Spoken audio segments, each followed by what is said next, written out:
Hello, hello. Happy Wednesday. Oh, hey, Cuttlefish. Mm. So yeah, one of the big things I did a lot yesterday. I worked for another like 10 hours after the stream, and I really wanted to get to the bottom of this and be able to just start fresh today. But I came to some issues that I didn't know how to solve. And then I asked on Discord, and Blub has responded. And I'm gonna go through this stuff now. Hey, Matt. So let's see. For one, there is this. Why did I not find this?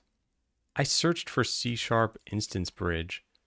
I think I searched for it here. I don't think this came up with anything. Okay, it does. Maybe I did not search for that. I don't know. All right, well, I should write this stuff down too. Perf versus translation. Hey, yo. I think translation will have taken longer. But I'm not finishing all the perf stuff, so maybe that's... I don't know. Okay, so other notes I want to write down, at least for Godot. Do we have a Godot thing here? No, I don't think so. Well, I'll still write it. Godot C# instance bridge is here. That's a canonical link, so the up-to-date code may have moved since I wrote this note. Okay, hey, Glasscup. All right, yeah, so here's what the problem is. I was looking through allocations, and I saw this, which is all thread... Whoops, I meant to just drag. What do I press? That. Yeah, okay, so all threads root is producing 2.4 megabytes of allocations. And I'm like, what is this? What's causing this? And all I can see is it's calling into set. We don't know what it's setting. And then from there, it's all code that I don't control. So it's creating a new string name, and it's doing 4.4 megabytes of this over the course of about 45 seconds. This is just way too much. So Blub helped out and provided some notes on this stuff. This. And apparently modifying the modulate of a sprite causes this. I'm very surprised if that's the case, but I wonder, maybe... No, there's a float. I don't even know why a string would be involved in this. Hey, Kevin.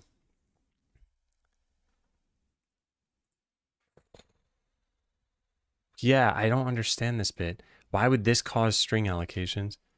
Modulate a texture modification. But modulate is a property in Godot that every Node 2D has. And it's a... Oh, maybe it's because I'm just choosing to modulate the alpha? No, but these other things do this too with global position. Unless I ever do it on just a particular part of the position. I think I need to test this out.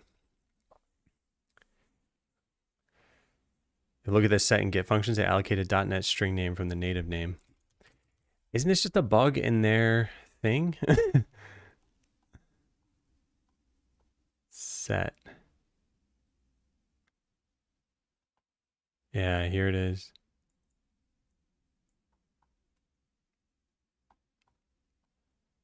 Why is this even on the instance bridge, though? When I make a tween, shouldn't it be running on the native side of things? Because, like, I'm not the one doing this stuff, right? Also, hi, Blob. I need to give you a ton of points, which in the context of this stream means 2. So there you go. A 2 of points. And then this I also find kind of interesting here. So Zap modifying these things. I know that I'm doing this. I just didn't know this was a problem.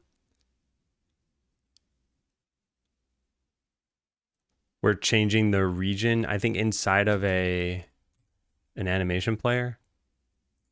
Maybe that's the issue, because animation player runs on... No, that doesn't make any sense. Modulate and region rect. Yeah, both of these. Maybe it's because it's an animation player?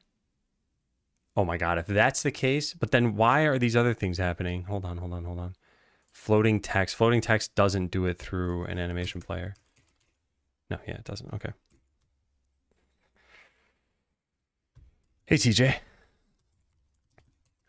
So yeah. Let's write this down. I gotta write notes about this stuff. Copy message link. Hey, Chef Alden. Perf time. That's right. I would love to clean up all these things that I have. I've spent so much time in the last couple days. Okay, so write notes on what Blub shared.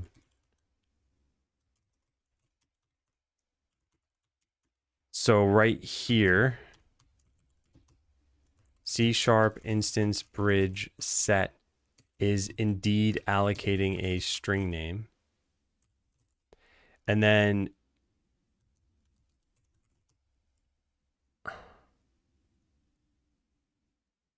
but then what's calling set?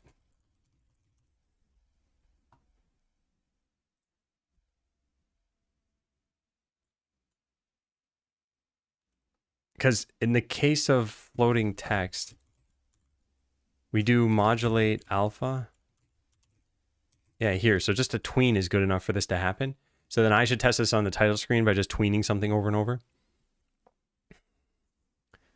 Stack trace is completely empty. Makes me believe it's just Godot's native systems updating the .NET side of things.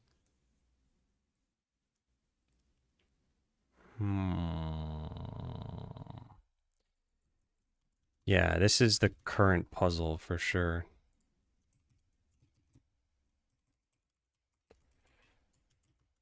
So let's go start with the title screen. And I think I already had this written in here. Oh, no, it's gone. It's gone, right? Yeah, it's gone. Okay, well, it's not that hard to rewrite. So we just do override process. So I'm going to purposely do something way too much here. We're going to do tween equals create tween. We'll create it. Create tween. And then we'll do something like this, I guess. Or maybe tween callback is getting hit. Maybe that's what's causing it. I don't. Well, what other things? Are there any other things in common here? Slash. Slash is all coded inside of this.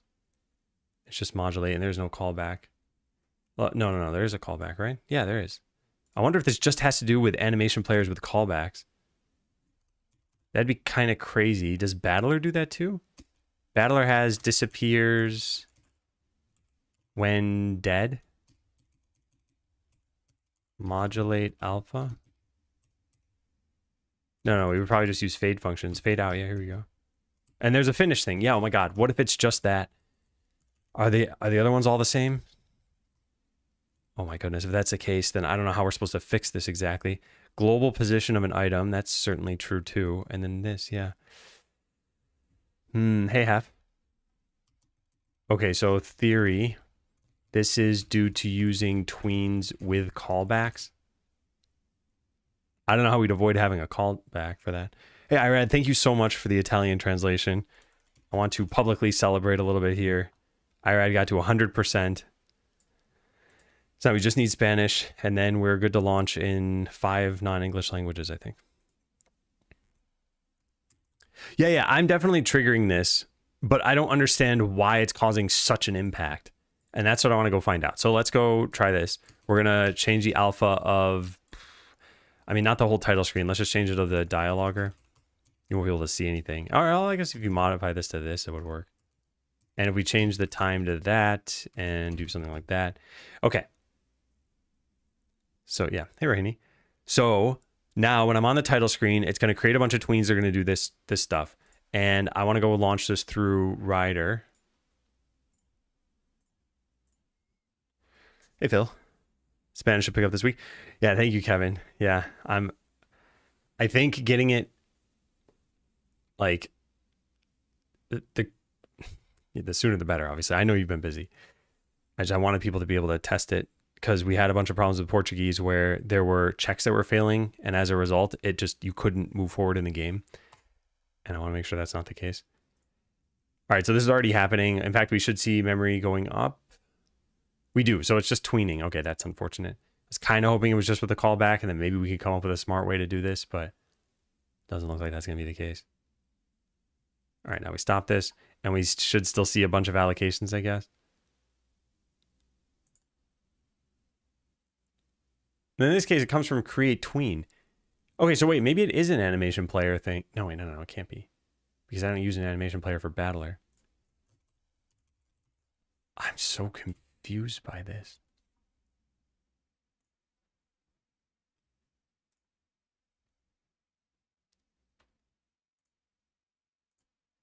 Oh, wait, no.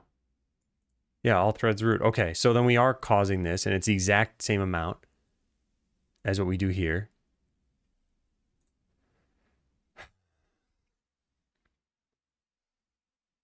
So just tweening a property does this?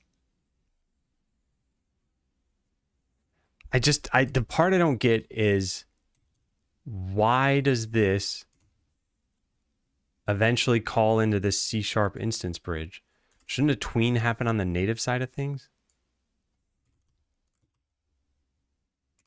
Okay, so yeah, after investigating, this is caused by something as simple as this code. I don't know. Maybe it's because as long as we're accessing this thing, C# needs to have its value up to date. Has anyone else commented on this? Tween string name?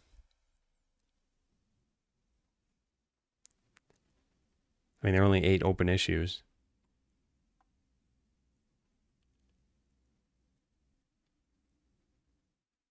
No. What about closed issues? It's possible it made it into like Godot 4.6 or something. Flood of orphan string name errors.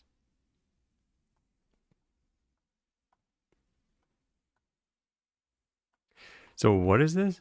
When closing the engine, spits out a lot of orphan string names.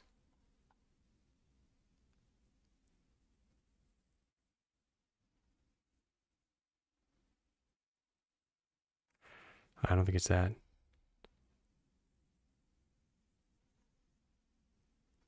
Capture doesn't work. Backport fix for tween final values.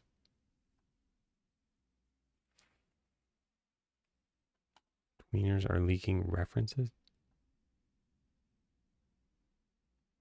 Nah, it's not this.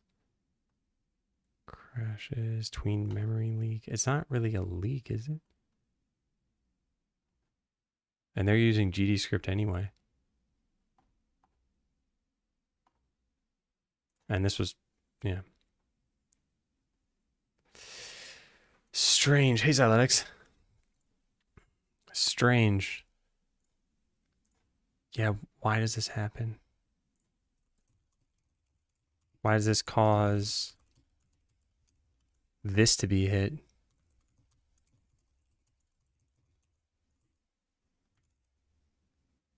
And why couldn't I see this being hit? Where's the allocation thing again? So it's a native call, and then on the Godot side of things, it ends up calling this.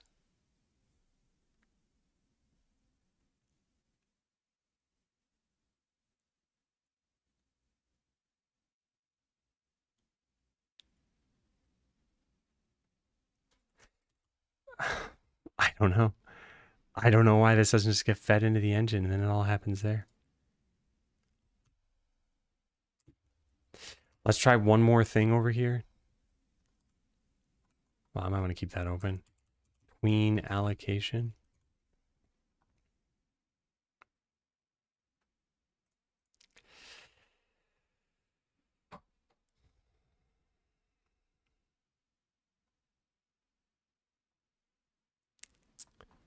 I don't see anything.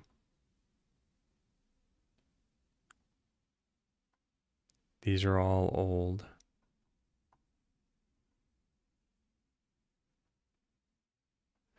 You know, maybe it's just worth trying on Godot 4.6 and just seeing, like, does that fix the issue? Hey, Phil. Other Phil. Phil V and Phil M.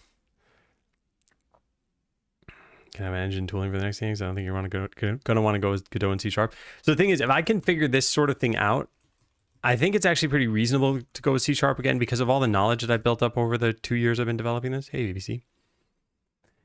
But it does feel like you have to code in a way that is not what you would expect. Like, yeah. I don't know what we're going to do about this.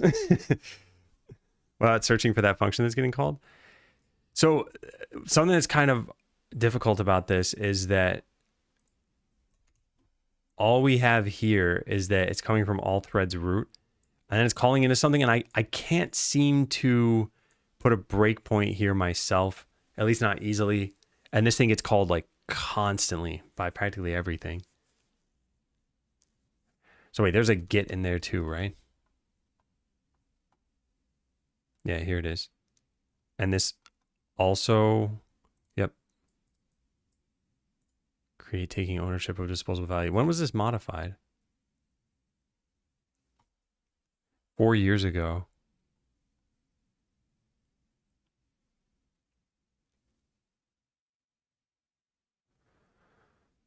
Only 5 to 100. Wow. That's crazy, ABC.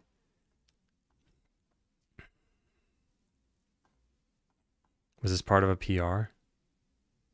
It was committed directly to master. Do they offer debug builds? That should help with the native trace. I don't know. You could build it from source, so I guess you could always just make it yourself if you wanted to.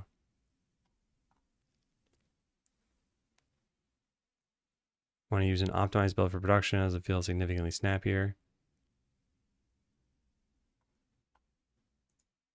Releases tab.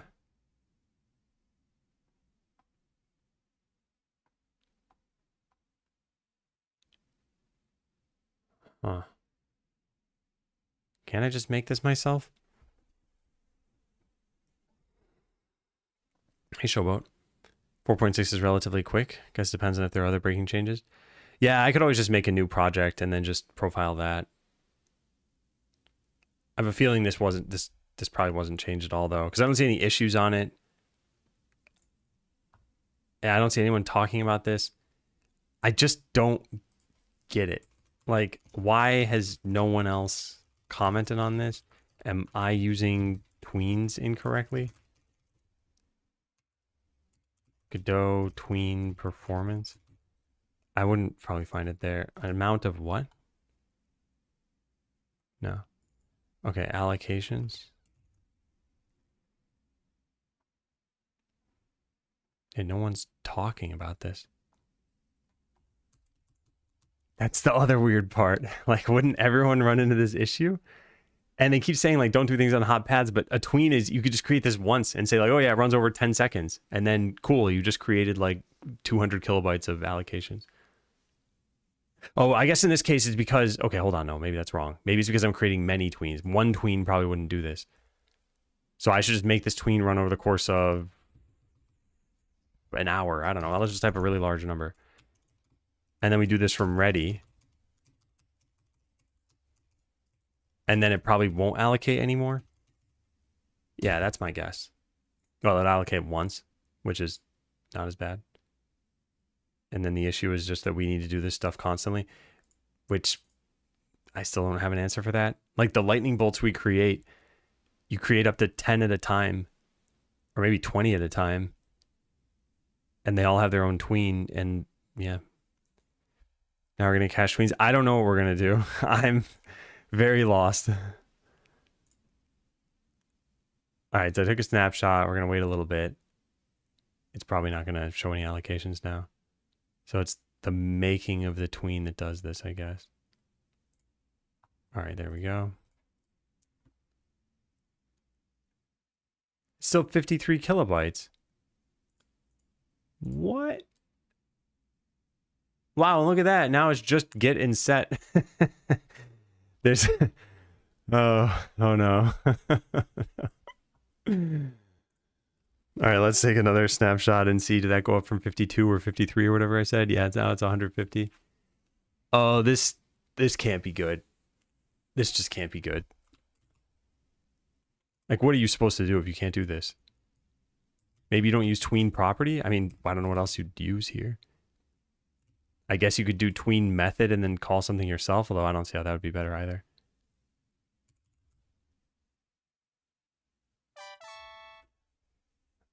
Take a number that you're not sad to see go. Thank you, app. Did you have to pay for this? I did not because I have the free trial, but otherwise I would have, yes. I appreciate it. Have happy 31 months. I find this crazy. Okay, so then all we need to do to repro this is here. So I guess let's go make a minimal repro and just file an issue on GitHub. And what do we do about this? I want to file an issue, and then what do we do about this? We could actually, there's something we can do. So for example, on the Zap scene, instead of tweening region, we could just have a very fast animation with sprites. So the way that lightning bolts work, and this is just lightning bolts, so we can't do this everywhere, but the way, where even is a lightning bolt?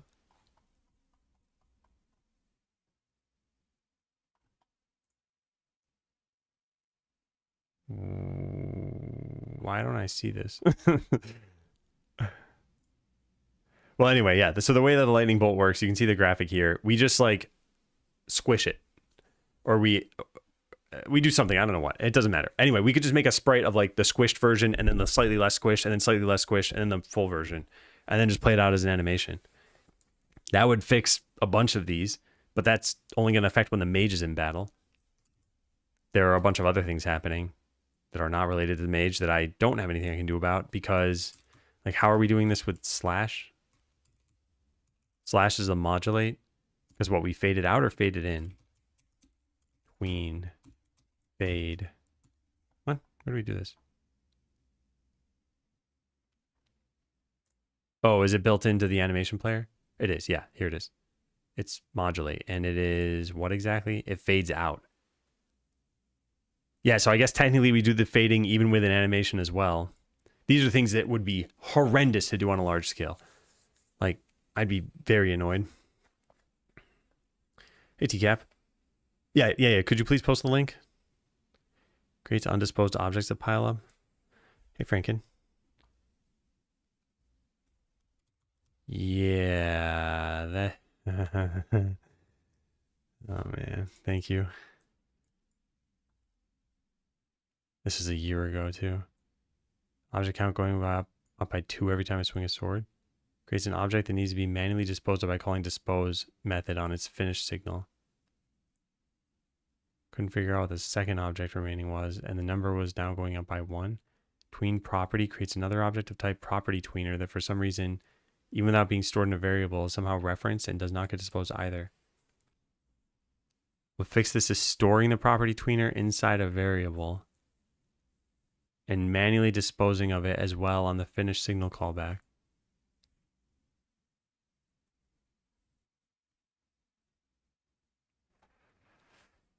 Okay, so this might be true, but there's also, when we create a tween here, we're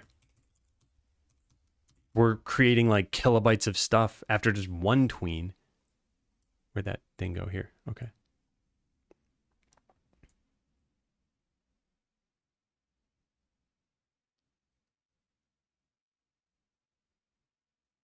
Yeah, no matter how long the scene is running, which nodes I deleted.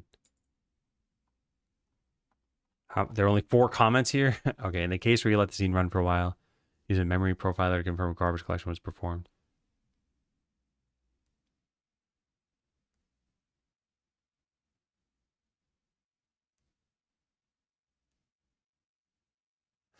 Oh, wait. Is that what they meant here?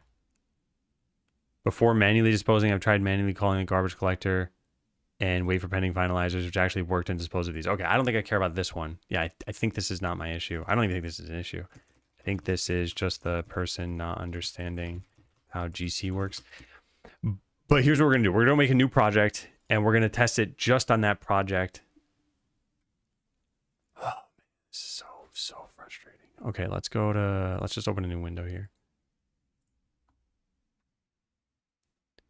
There's no winning. I think, in this case, unless we find a good workaround. Because let's say this is a Godot bug and they acknowledge it, and then it takes them like 6 months to fix it or something.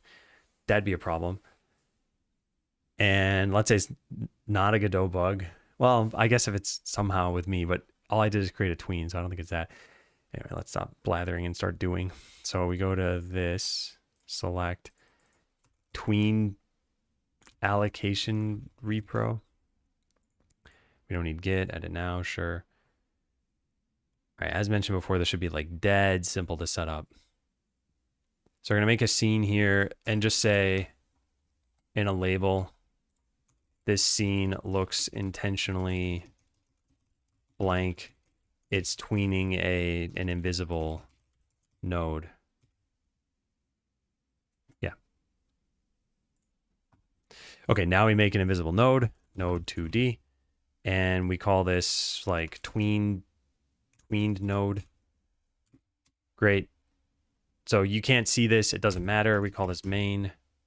And then we attach a script to this that is C#, because it has to be C#. Well, actually, maybe it doesn't. Maybe this happens in GD script. We should probably test that too. No, that wouldn't. Wait a second. No, that makes no sense, right? There's some C# side of things with tweens that must be going on. Okay, so does this happen with GD script? Does this happen with a newer version of Godot? Do I want green eggs and ham? Create. All right. So now, yeah, I trust myself. Private node, queened node equals null. We didn't even need to save that off, actually. And now we just do whatever we did over here with the title screen. Yeah. All right, tween node equals get node. This is tween node. And then tween. Hello. There we go. And we want this to be modulate A. And that's it. That's our whole script. Tweening is what you do to make two values go sort of in between one another. So like, let's say you want to have something go from red to blue.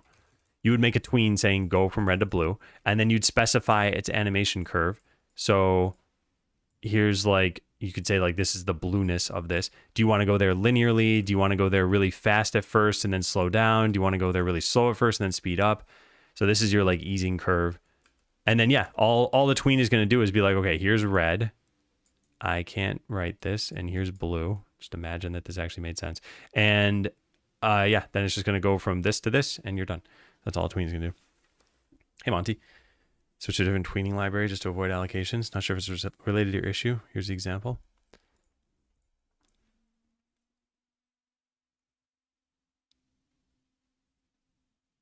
I think the issue here, though, is that this is all Godot doing stuff.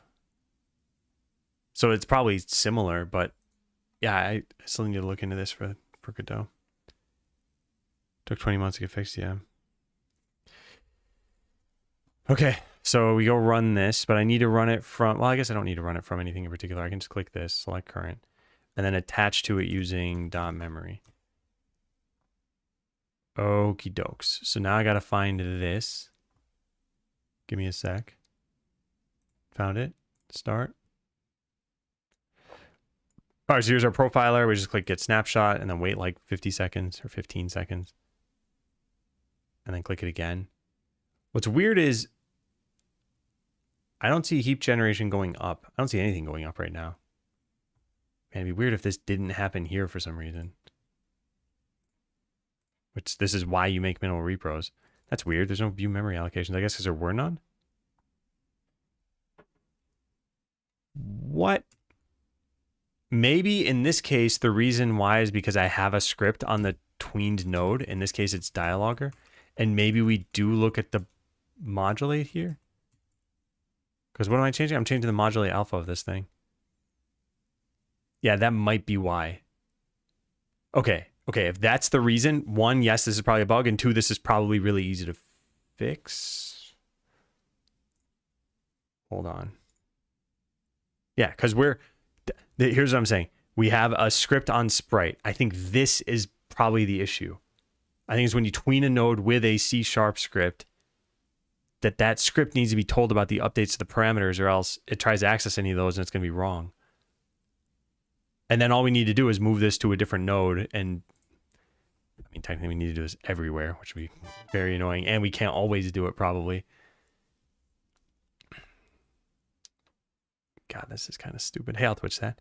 Thank you for the resub. Happy 27 months. So frustrating. Okay, kill. Sure, I don't care. Get rid of that. All right, so here's how we test that bit. We go add a C# script to this. And I don't know to what level we have to do this. Like maybe we need to put a ready function in here or something, but let's try just having this be totally blank at first.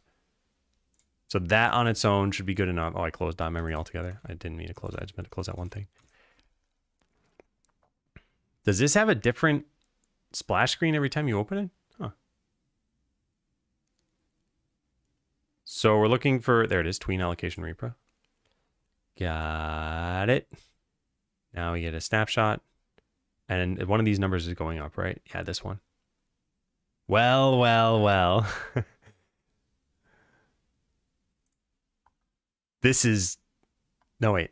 I still can't view allocations. Is it actually going up?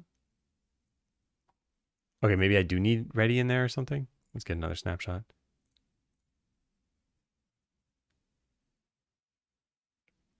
What am I missing here? Why can't I click this button?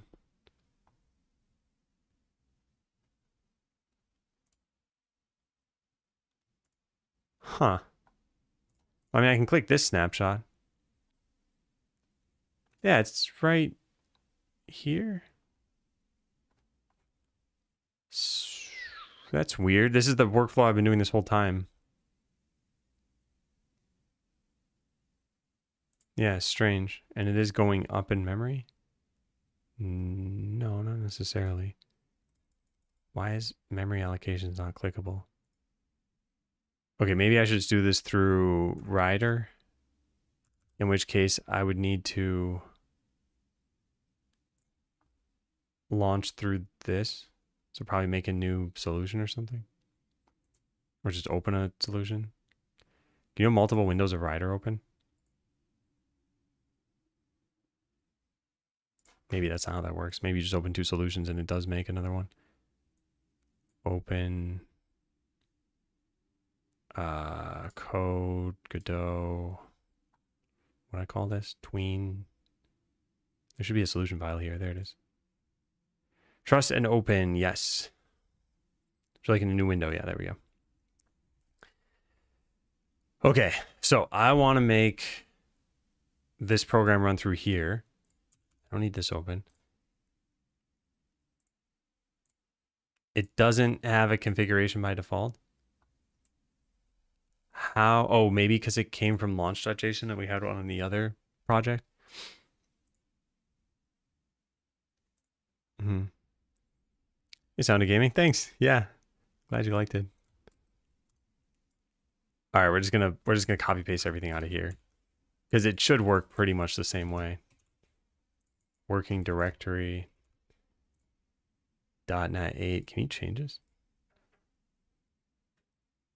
Okay, so now we go back to the other window, add configuration, add new configuration. I don't know what the other one was. Let's go figure out what it was. It is a run/debug configuration. Is that a thing? I mean, I guess we can click add here and find out. No, it's a .NET executable or .NET file. Must be executable. .NET executable. Okay, cool.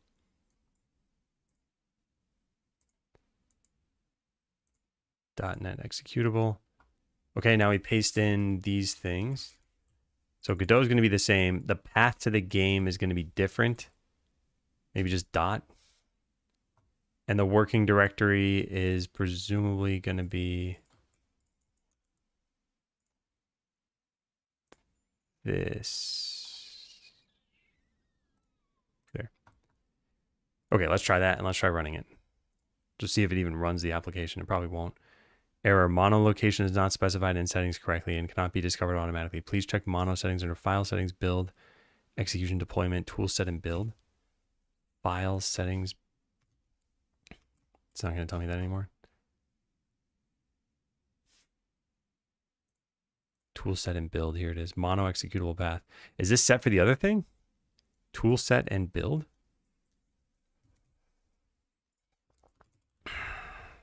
It's not. Did I mess up then?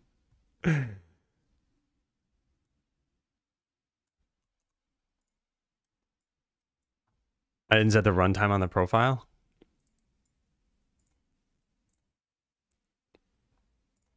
Oh, okay. Well, this is .NET. Now I can run this. Yay. Okay, cool. So now that means that I can also do this. Profile with full memory allocations. Cool. And now, I mean, this is still just .memory, but I'm hoping it lets me actually see the allocations here. I take a snapshot. I wait a little bit. I take a snapshot. Oh, yeah, we can. Why didn't that work in the standalone one? Yeah, here's the issue. So then the question I had was, does this work when you don't have a script here? If I just attach this, is there still a problem? I don't think there would be. I really hope there won't be. This is nuts, by the way. This is nuts. All right, so get a snapshot. Is memory changing here? It is. So I don't think it even matters.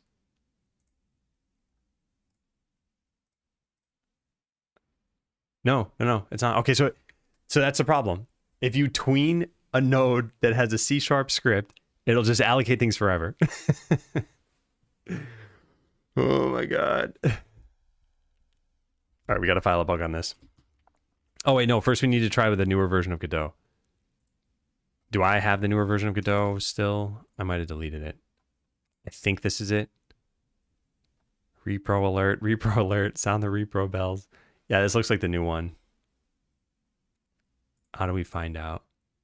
Yeah, 4.6. Okay. I don't care if there's 4.6.1. I just want to see if they changed it in the minor versions even. So if we change our path to this and put that in here somehow.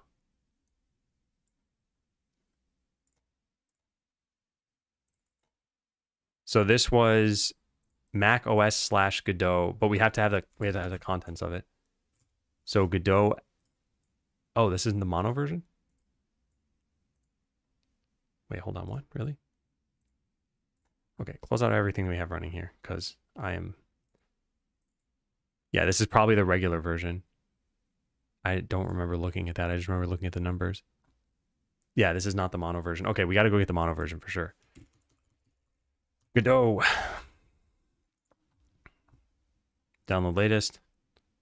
And we want the .NET version. Cool.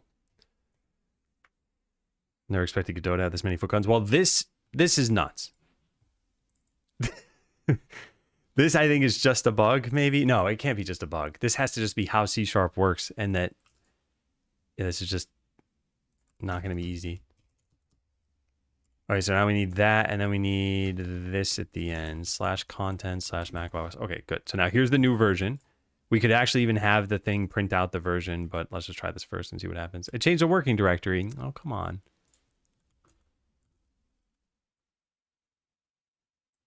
Maybe the working directory doesn't matter. Well, this path would. Ugh, fine. Whatever, let's just navigate to it. Allow, I guess. I don't really care. Where am I going here with this? Godot. Here. Okay, now run it. Let's just make sure it runs. I'm not even going to do memory profiling yet. Yeah, so we know for sure it's using the new one if it just asks me that.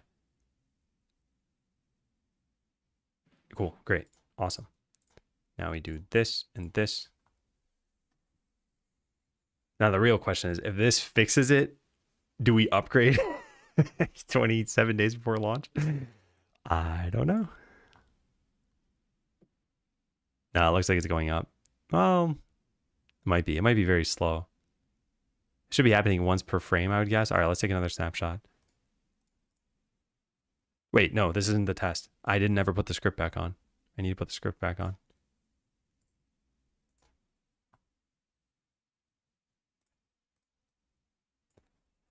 There, now it's the test. Yeah. Good eye, Hef.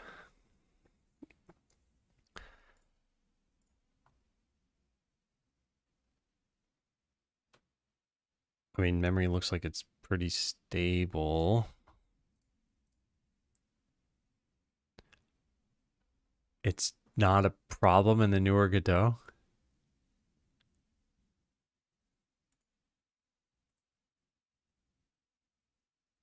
Is there some way? Oh, darn it. You know, I should have just duplicated the configuration.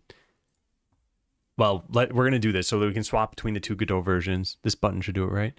Copy. Yeah, nice. Okay, so this is going to be, how do you name this? Wait, what? Oh, you do it over here. I was trying to click over there. What do we call this? Godot 4.6.1. And this one's going to be Godot 4.4. How many versions did we upgrade? 4.4 to 4.6. When did I start this? I started on, well, I started a code base on April 17th, 2024.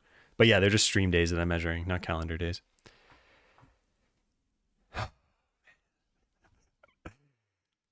I am such a mix of emotions right now because I spent, like I said, 10 hours on not just this, but other stuff yesterday. And I was just like, I'm not figuring it out. And I kept thinking, oh, here's another thing I can try. And then Blub shared what I think is the key to unlocking this. So I got to copy this stuff in. This goes here. And then we can take the path from here. Okay, so let's be very, very careful with how I'm doing this. We're going to try with Godot 4. We're going to profile with full memory allocations. Great. And the problem should be here. So we click Get Snapshot. Wait a little bit. Wait a little longer. Wait a little longer. Get Snapshot again. And now we should see some allocations. Okay, so yes, that. 578 objects. Let's paste this over to here. Actually, let's first do... Whoa, what? Let's first do this and say this is 5.4. No, 4.4, excuse me. And then paste this here. And then we're going to run with 4.6. And the problem goes away. But no one filed an issue on this?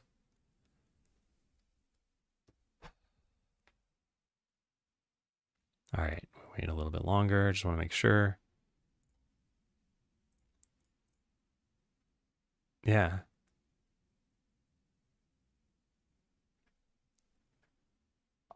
All right. Oh my God. All right. What do we do? What do we do? What do we do? It doesn't seem to, no. So the repro was just this project that we had, which I'm just going to write out just in case I lose this or forget it, because it's dead simple.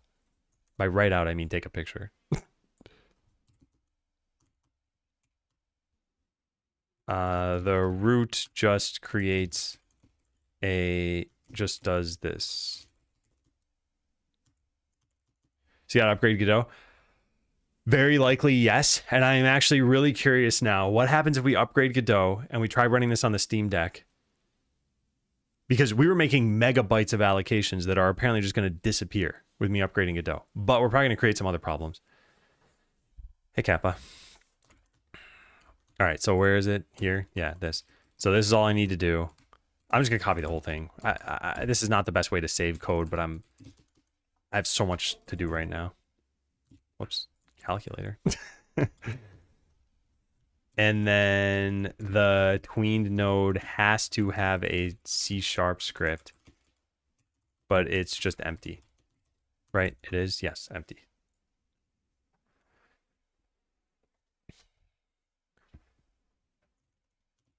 Without the script, this won't repro even on 4.4. Okay, I almost think it's worth filing an issue on Godot and just saying this no longer repros. You should probably close it, but someone's probably going to be confused out there. But we have a bunch of things still to do. So let me write this down. Test Skeleseller on the new version. Before we get to that, we first have to commit everything I did because it's going to automatically try to change the project. That's going to take like an hour and a half. And then file an issue on Godot one way or the other. Just say that this no longer repros, but I wanted people to be able to search for it.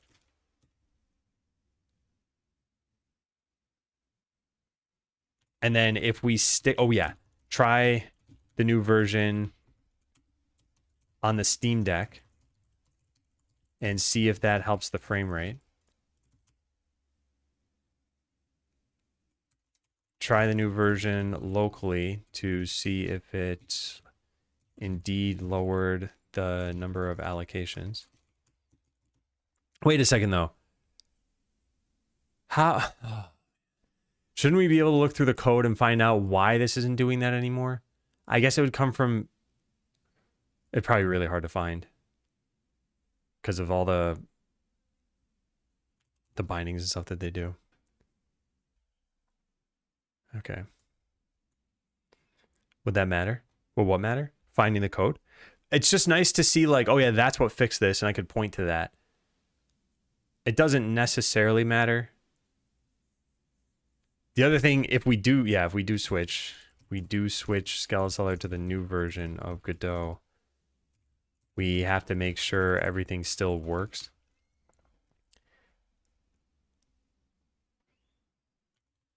And it's everything. Hang on 1 second.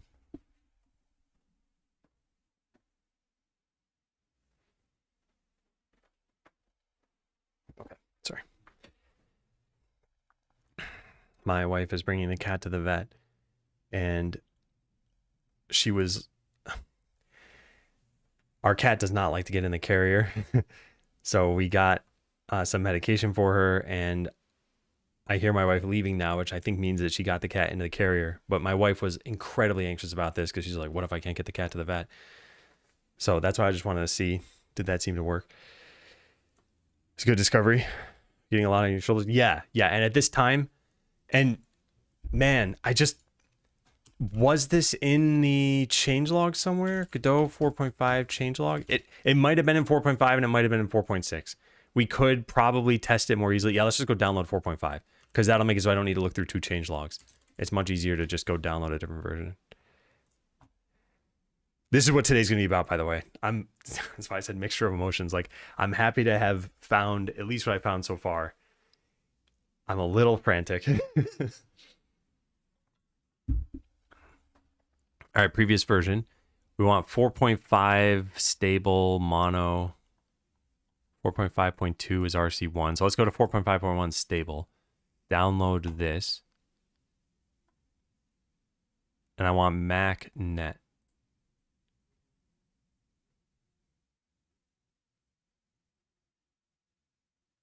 All right, it's downloading. Is this the last performance thing you're doing? I mean, I don't really know, but I want to move on from this because no one has ever really complained about the performance of Skeleseller except for one player who played on the Steam Deck. I imagine not many people ended up playing on the Steam Deck, so probably everyone who played on the Steam Deck would have complained about it. But yeah, it runs mostly fine. It's just there are a lot of things that we could do to make it a little bit better. Excuse me. All right, so this is Godot Mono 2. Let's rename it to 451. Then let's copy the path over here. And let's go make a new configuration. Duplicate, rename to 451. And change our executable. Oop, nope, that won't work. We gotta do it like that. And then change our working directory back to what it was. Okay, now we run on 451 and we see if this repro's there. So it should ask if I want to open this thing from the internet. That's how we'll know we're on the new. Yep, there we go. And now we see if it repros. Thanks, Franken. Have a good dinner.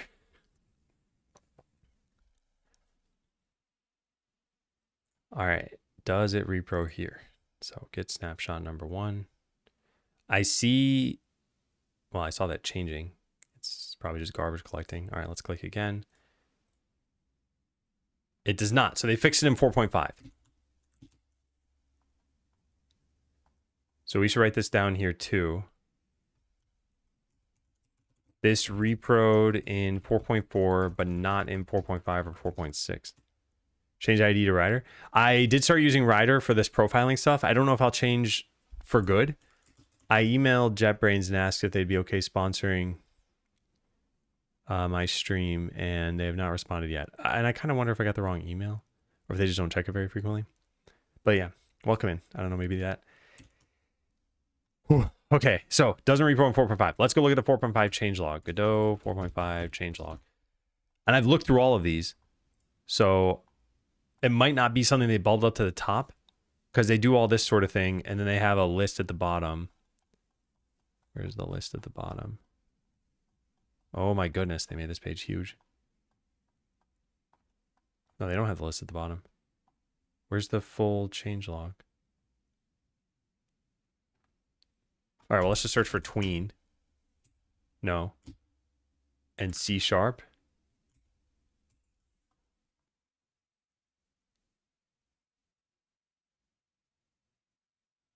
I don't think it's that either. What's this?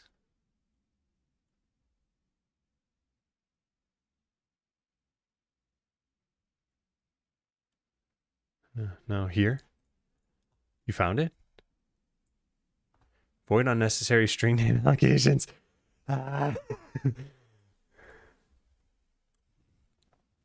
Fix it. Wait, there was an issue on this? How did I not find this? Excessive string name allocation when subclassing animation tree. Okay, this was also with tweens, I guess. Oh my goodness. Also call set virtual method. So the behavior is different when you subclass animation tree. Set means we end up allocating a new string name to pass it to set. It's unfortunate because your script doesn't override set, so it'd be great if we could avoid it.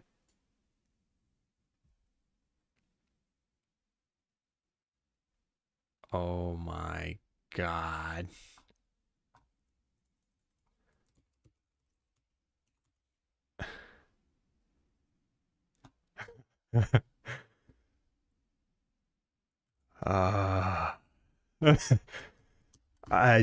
Man. Okay, so I think the conclusion maybe for the future is I should have just upgraded Godot sooner and checked, does this still happen there? Upgrading isn't always just click one button.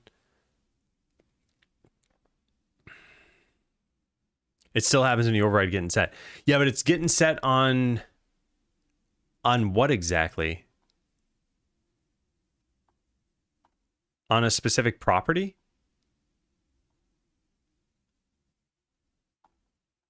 Because I don't think I ever do that, first of all, but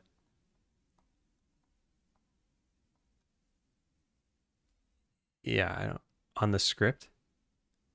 No, I know, but what I mean is, like, what does the C# code look like for that? Because it'd be like virtual. I don't even know how to find this.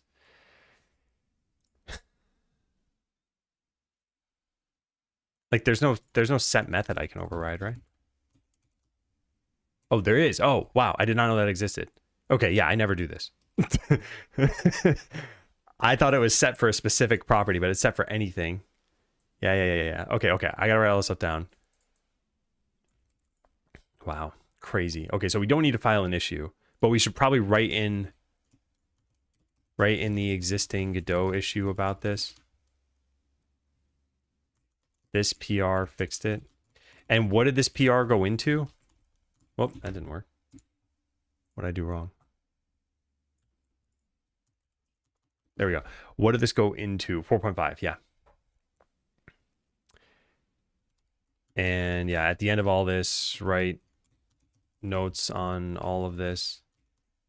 And mention, what should I mention? Oh yeah, that if you override get or set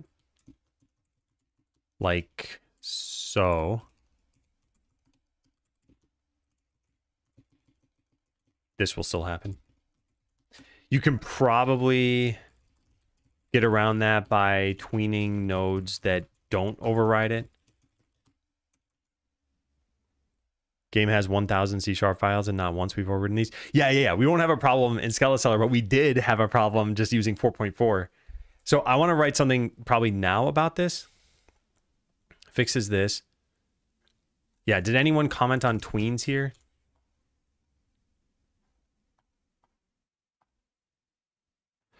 Wait, they say, hold on a second. They say when subclassing animation tree, but then Raul says that's why the behavior is different when you subclass animation tree.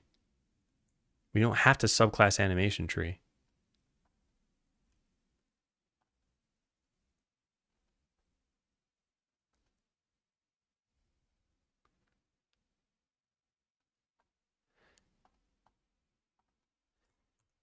Issue was closed 10 months ago. Can I still comment? Yeah, okay, good. All right, I want to write this here. I just hit this issue with tweens on 4.4, which is almost certainly going to cause me to update to the newest version of Godot. But I wanted this to be searchable by people in the future, since I couldn't find this issue myself until Yo linked it, but only because we knew that upgrading fixed it, right? I'll just say with the queries that I used. Yeah, that's probably good. Okay, so the minimal repro, I wasn't subclassing animation tree, but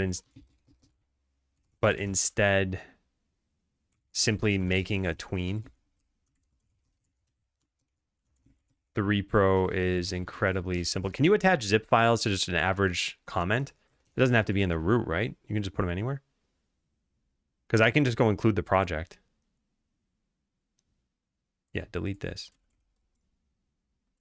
And we don't even need this here.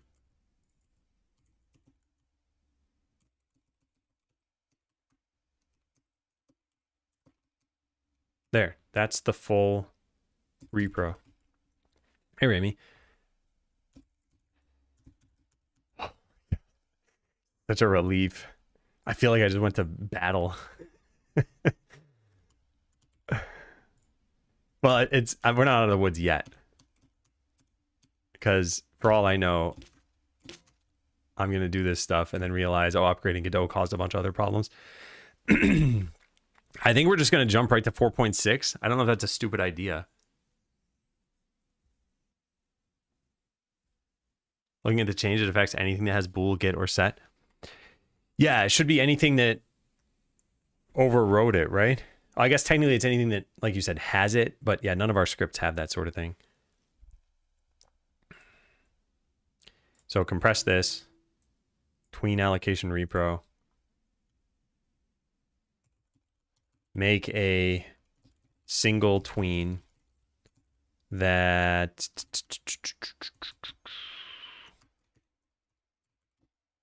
calls tween property.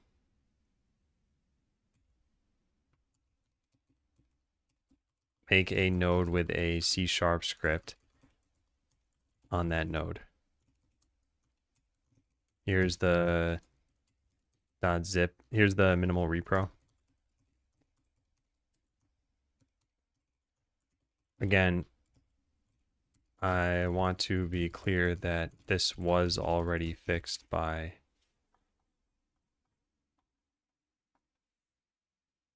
.104.689. Is that correct?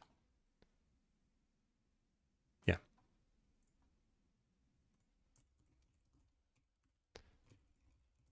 But I spent hours. Is just to help other people find this issue in the future.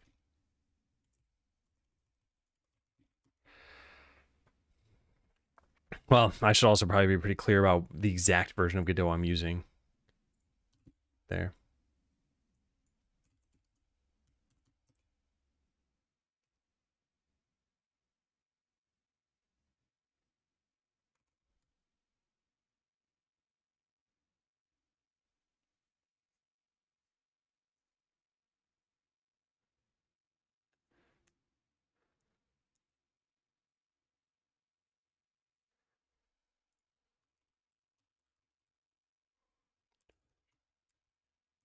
Submit already pro. Again, I want to be clear. This is already fixed.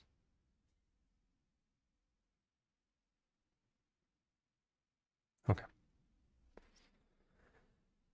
Hey, dig it. How's it going? Round 3. It's going now very well. Oh my God. All of the... I spent 10 hours yesterday looking into a bunch of stuff, and I got very stuck on one problem. I have so many notes to write. I wonder if we should actually start with the notes. Yeah, I think I want to wrap up everything that I've done so far. And again, just kind of use this as therapy time, and then eventually upgrade Skeletolly to the new version.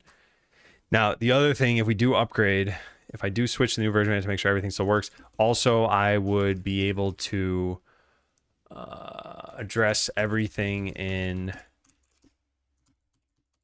updating Godot.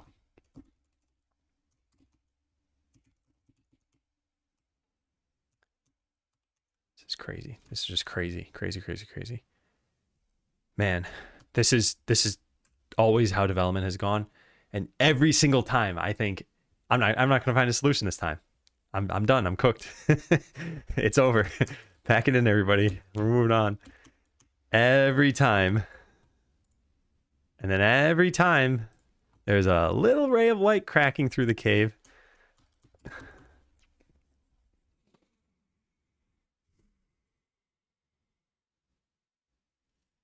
Okay, so I think first what we want to do... Well, actually, we probably should test on the new version without doing... Oh, no, I need to commit everything. Okay, yeah, so let's write notes on everything while it's fresh in my head.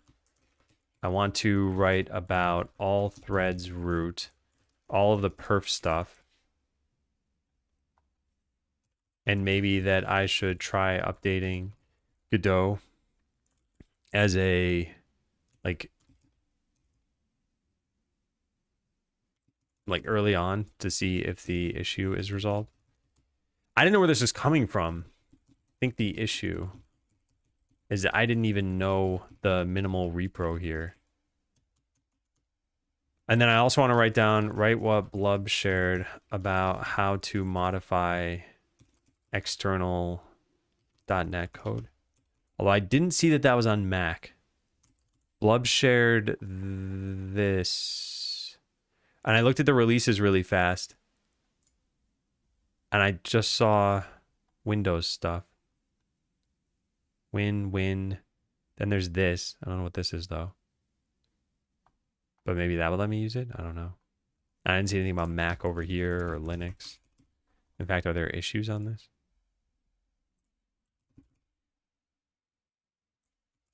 Okay, well, there are some issues and they've been closed. What about Mac? Debugger ARM.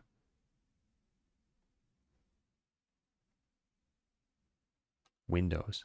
What about Mac?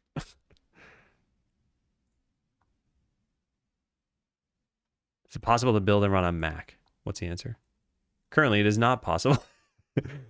However, possible to compile the Windows version on Mac. It's also theoretically possible to run the Windows build using compatibility layers.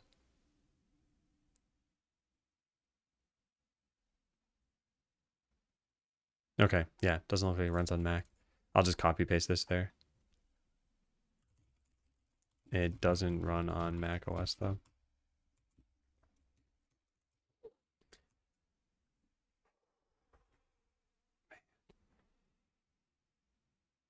All right. I'm going to take a break. I am a tiny bit supercharged. I feel like I just went Super Saiyan. I'm going to now, like, I don't know, go fight an end boss of our world. I'll go take a break, and then when I come back, we're going to just, like, burn through this list as much as we can. Before I go, yeah, I think this is similar and does have Mac support. Okay, you have like 50 seconds, Rami, because then the ad's starting, and I'll just answer whatever you say when I get back. Oops. I think we do an amazing job. Thanks, Rami. All right, I'm going to go. I'll be back in a little bit. Is it jump time? It's jump time.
Okay, hello again. And hey, Arkutami, close the game. So we have a lot to do. I think it's going to be mostly clerical work for the next hour or two. I am going to stream for as long as I can today, which will probably end up what did I just do? It is right now about 9 a.m. I'm going to try to go till about 4 p.m. or maybe 5. It all kind of depends. And I'll take a lunch break, of course. So yeah, today should be a longish day. I want to put in as much time as possible between now and launch. Okay, let's get to it. So we're going to start to write some notes on some of this stuff. Let's start with this. Oh, also, I did find a little issue here. Did they comment on this? Can you test on a recent version? Name is a string name since 4.5. Oh, then this probably isn't an issue. Yeah. How old is 4.4, I wonder? I've been on it for a while. All right, I'll write a note to myself to respond to this later. I don't know where we put this. Oh, man. All right, respond to this issue and probably just close it. This was a minor thing I found yesterday. So wrap up as much as I did here. That's still the main goal. We should probably write this on, Wednesday, because that's what it is. Learnings from Tuesday, file this issue. Yep, don't care about that. Still never figured out why dot memory profiles were tons of string names being created, but when I set breakpoints to VS Code, nothing gets hit for minutes. As a result, I also never figured out how I'm supposed to investigate all threads root stuff. All right, I want to write this, I think, in dot memory. I want an alias here. Dot memory. What is the title list? Profiling. Okay, sure. March 2025. Okay, so it's about a year old. It's actually not too crazy. All right, so setup. So troubleshooting.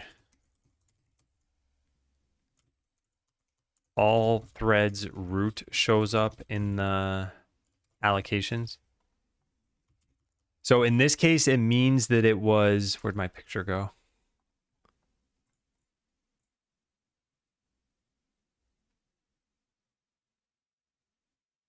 It is native code calling this, but we see native code right there.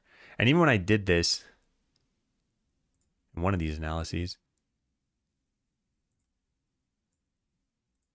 well, I should probably just take a picture of this.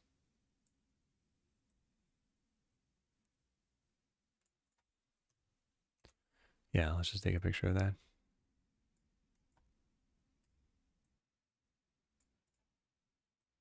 Nope.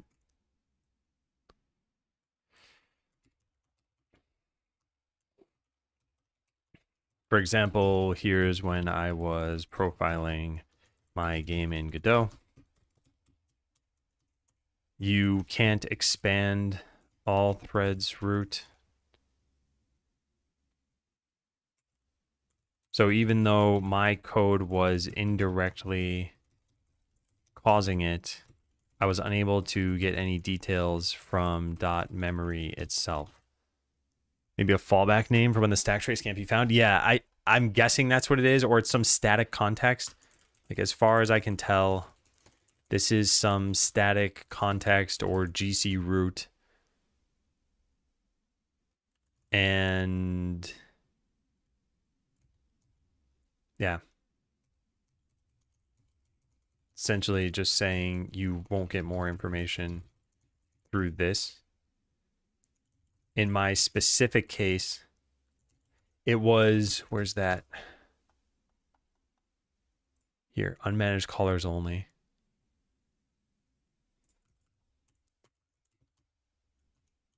It came from this code,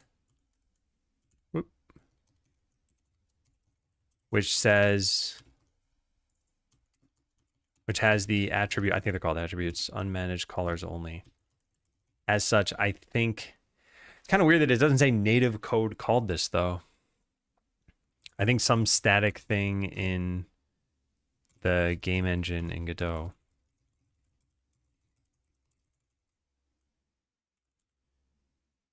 was responsible for this. And then just to close the loop on this, I might as well write in my notes that I did put a comment somewhere. Where is that comment? Ah, here. Also, to close the loop on this particular note, in my case, it was caused by this issue. I'll just link to the issue. We don't need to link to my comment in particular. There. Okay, now let's make sure that link works. I just randomly deleted stuff from it. Good. Yes. All right, so that's been written down. Potentially solve this by updating .NET so I can set a breakpoint in external code. Oh, I kind of want to write down the other stuff that Blub said here.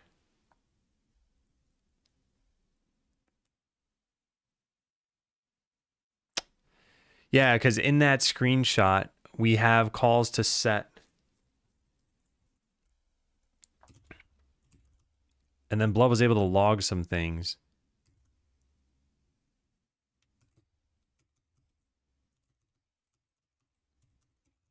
It was caused by this issue. We could have, I could have set a breakpoint in get and set and then logged the arguments to potentially get more insight. Wait a second, what was the other thing Blub did? Made them log that includes a .NET type. And .NET types. To potentially get more insight into like my responsibility. I don't know what I should say for that. Have a breakpoint and getting set. And then logged. Set into how I may have indirectly caused this. And then to modify the code, search for Kevin. Yep, there we go.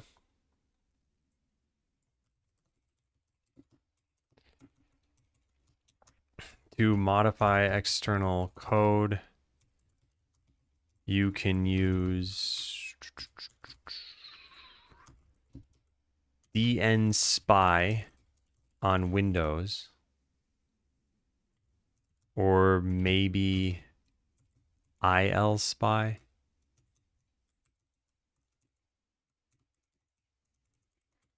On what? Any other platform? Mac? .NET tool for, yep. On any platform.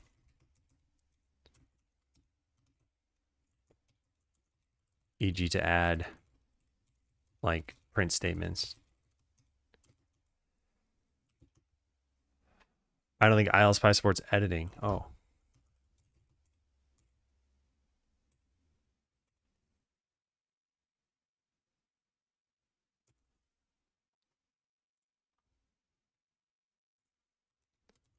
Modify.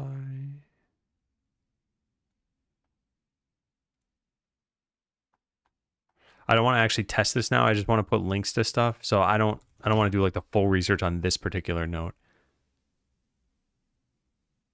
Yeah, I'm not sure either. Hey, Glitchy. Can you help with reversing an array without using AND methods or functions? Any methods or functions? Oh man, I'm like deeply in the context of what I'm doing right now and almost don't want to even unpack what your message might be about.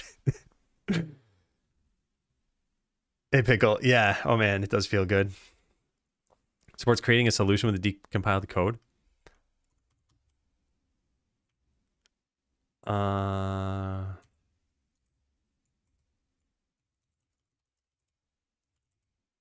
It doesn't seem to allow editing, but you could create a solution with the decompiled code and then edit that.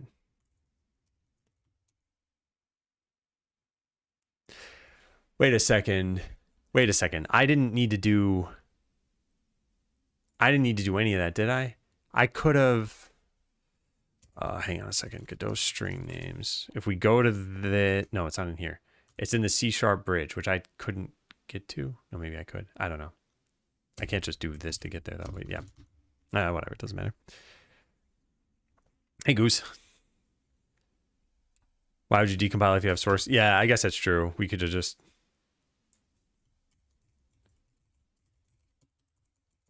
Alternatively, maybe you could... In my case, I could probably have just built Godot from source. Yeah.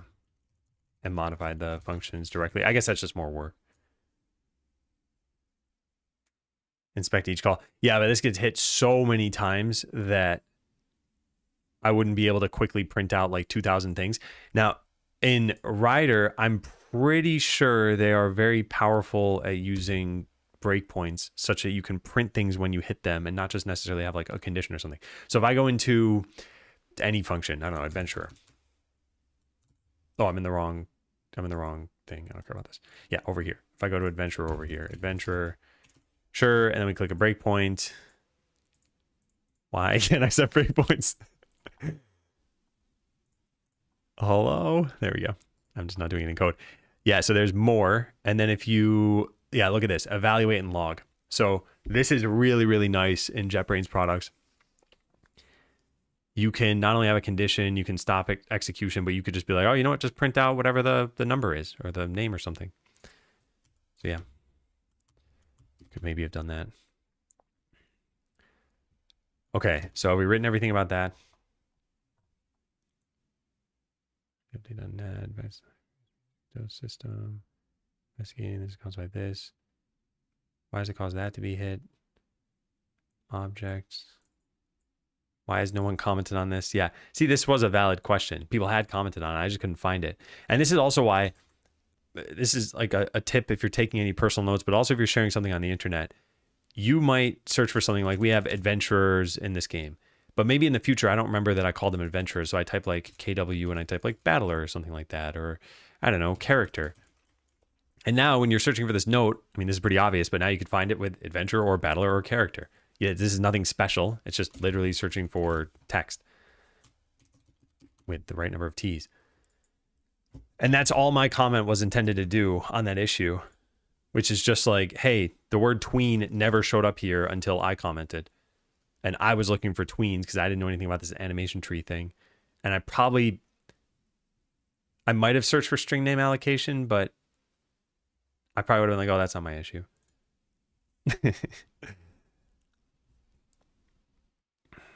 Disable until breakpoint hit. Yeah, that's also pretty nice to see if other code runs first before you hit this breakpoint so that you know that a very noisy function isn't going to just break in 400 times. So yeah, the repro is really simple, but we don't need the repro because we pasted it online now. So this is done. File an issue. What do we do about this? I guess we just update Godot. If we didn't update Godot, then the other way around this. So yeah, I should write that down. If updating fails, if for whatever reason we can't update Godot, first of all, that'd be a huge problem, I think. Then we can shift what we tween so that it's not a node with a C# script. Yeah. Hey, Cakes, thanks for the raid. Welcome in, everyone. We have gone through such a catharsis in the last hour. So I want to give some context. I, like Cakes, am launching a game very soon. It's going to be 27 days for me. And I spent 10 hours yesterday after the stream investigating perf issues. And one of them completely eluded me, which is, it's going to be a little bit hard to explain this, but I'll show a picture. I saw this as an allocation trace, and I saw this thing is taking up 2.4 megabytes, and it just says all threads root. And I'm like, what's that? How do I find out more information? Well, we finally figured it out. I'm writing the notes on it now. And it turns out it was a bug in Godot that got fixed already, so we can just update Godot and everything should be fine. But yeah. Hey, Kin. Yeah, let me give Cakes a shout out. Oh, hey, my wife is home. So the vet visit only took like 25 minutes. Nice. Confirmed Godot sucks. No, I think Godot is good. Just, yeah, these sorts of things are a little bit difficult. The cat okay? I mean, I only just heard her come home. I don't know if she's even brought the cat inside yet. But presumably, yeah. Oh, sorry. I see what you're saying. Yeah, the cat was fine beforehand. This was just an annual checkup. It's not like we went there because something was wrong. But I don't know if, as a result of the vet visit, they're like, oh, by the way, here's something we found. Wouldn't happen in a C++ custom engine. Wouldn't happen. Yeah, it actually, these are the kinds of things that, you always have two routes when you're making a game. You have make your own engine or use an existing one. And there are pros and cons to both of these. And I think with make your own engine, you need a lot of expertise, and then you're on the hook for any fixes. Whereas let's say I'm using Godot or Unreal Engine or something, and I make games over the course of 20 years. In that 20 years, there are going to be so many improvements just as a result of professionals working on these engines, and you don't have to update if you don't want to. And with Godot especially, you can always kind of do both of these. You can use Godot as an existing engine and be like, oh, well, for my needs, I need this, and then develop on top of Godot.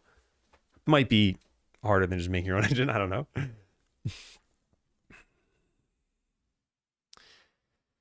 Please no, making your own game engine. It's going to end up like Cakes. I think, I don't know how much Cakes has talked about what he wants to do in the future, but actually probably some of his viewers could fill me in. Like, does he want to use his engine for the next game that he makes? Or does he want to use an off-the-shelf engine? Because I would guess that he'd want to use his own engine. But I don't know anything about that.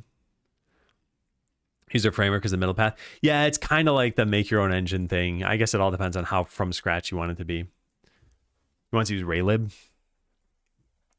I see. I actually don't know too much about Raylib. Yeah, and I mentioned this already, but since we got a bunch of new viewers joining, so a couple things. One, the game I'm making is Scala Seller. Probably a lot of you have seen that if you've come in through a Cakes raid before, because you've been rating me pretty consistently now, which is very nice of him. So this is the game I'm making. And two is that for the next hour or so, I suspect it's going to be largely clerical work. I want to file notes. I want to test out a new version of Godot. I want to just, yeah, like wrap up as much of this stuff as I can do. So yeah, this game comes out on March 17th. I'm very, very, very excited. There's a demo now if you want to go try that out.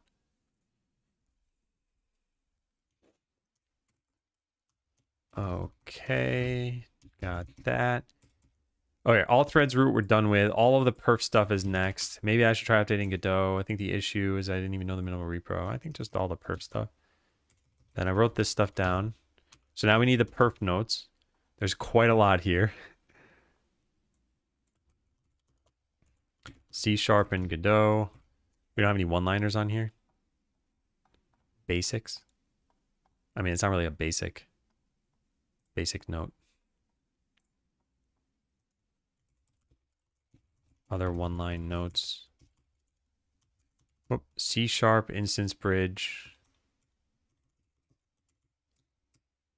is here.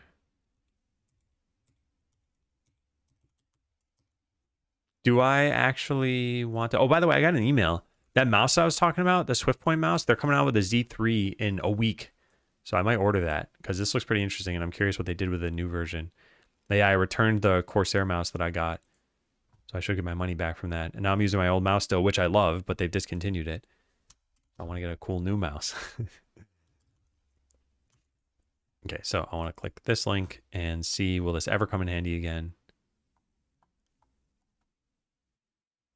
Yeah, probably not. $229 for a mouse, what on earth? It's a very custom mouse. Like, there's some features of this that I don't think I ever really care about. Like, it comes with a bunch of different little stands for it, so you can use it as a joystick by just tilting it in every direction. I don't really care about that. What I care about for this mouse is that the software makes it really customizable. So you could make it so that like when you press this button and hold it and then press this button, it does something different. So like, I don't know, let's say you needed a double click button on your mouse.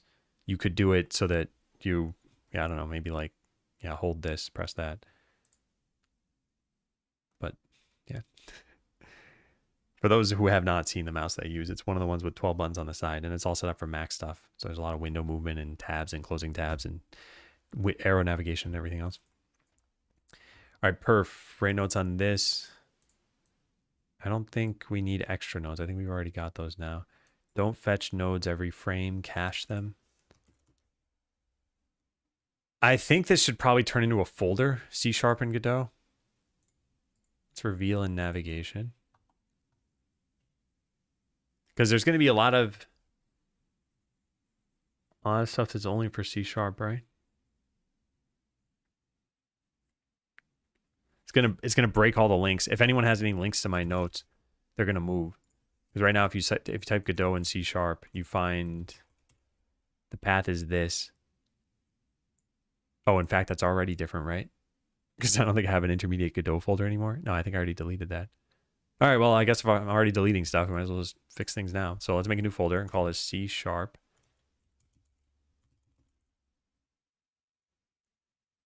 and Godot.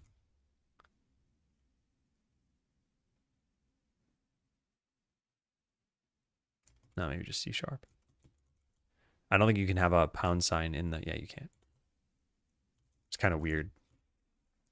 All right, then if we just move this over to there, and again, I'm pretty sure I can drag this there, but I want to do this just to make absolutely certain. Godot, C#, cool. So we're going to make a new note about performance stuff.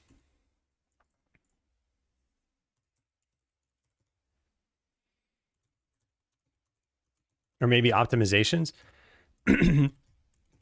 Optimizing for performance. How about that? That's pretty good. All right, let's read my notes here. Could just search for this. Okay, so yeah, let's say unnecessary allocations. So in there are implicit conversion operators to and from,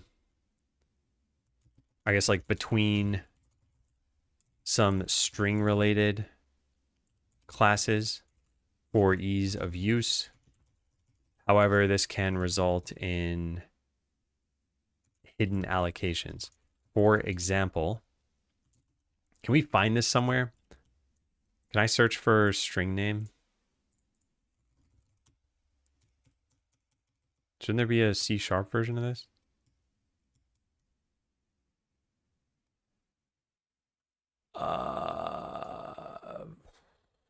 I would have expected it. Maybe if I search for string.cs. String, oh, there it is. Why? What? Why didn't I find that when I typed string name? Oh, I just didn't see it. Okay. Hey, Schwartz. And hey, Atomic Man. So yeah, there should be an implicit operator in here somewhere. Yep, right there. And then there should be an implicit operator the other way around, which must be an extension. No, that's just toString. Okay. For example, string name and node path are both easy gotchas. And then where's node path?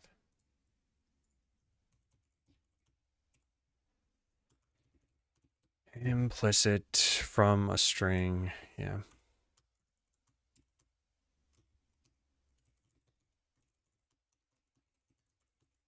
So there are two examples here. One is Godot string names dot. No, I'm using cache translate. That probably shouldn't be there. Oh yeah, here's one. Here's a good example.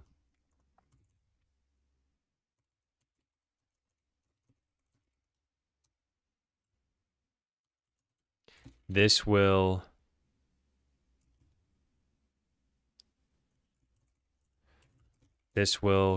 create a string name every time it's called. Whoops. And get node button.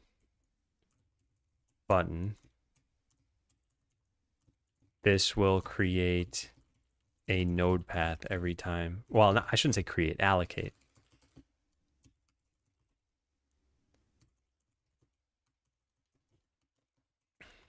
The impact of this is that these both need to eventually be garbage collected, which, so done in small amounts, that's not usually a problem. Either way, the fix is simple. Make public, or well, make static read only string name. I'll just make static read only. Is it called a field? I don't remember what the official term is for this. It's a field. Use those. So we have something like UI accept and Godot node paths.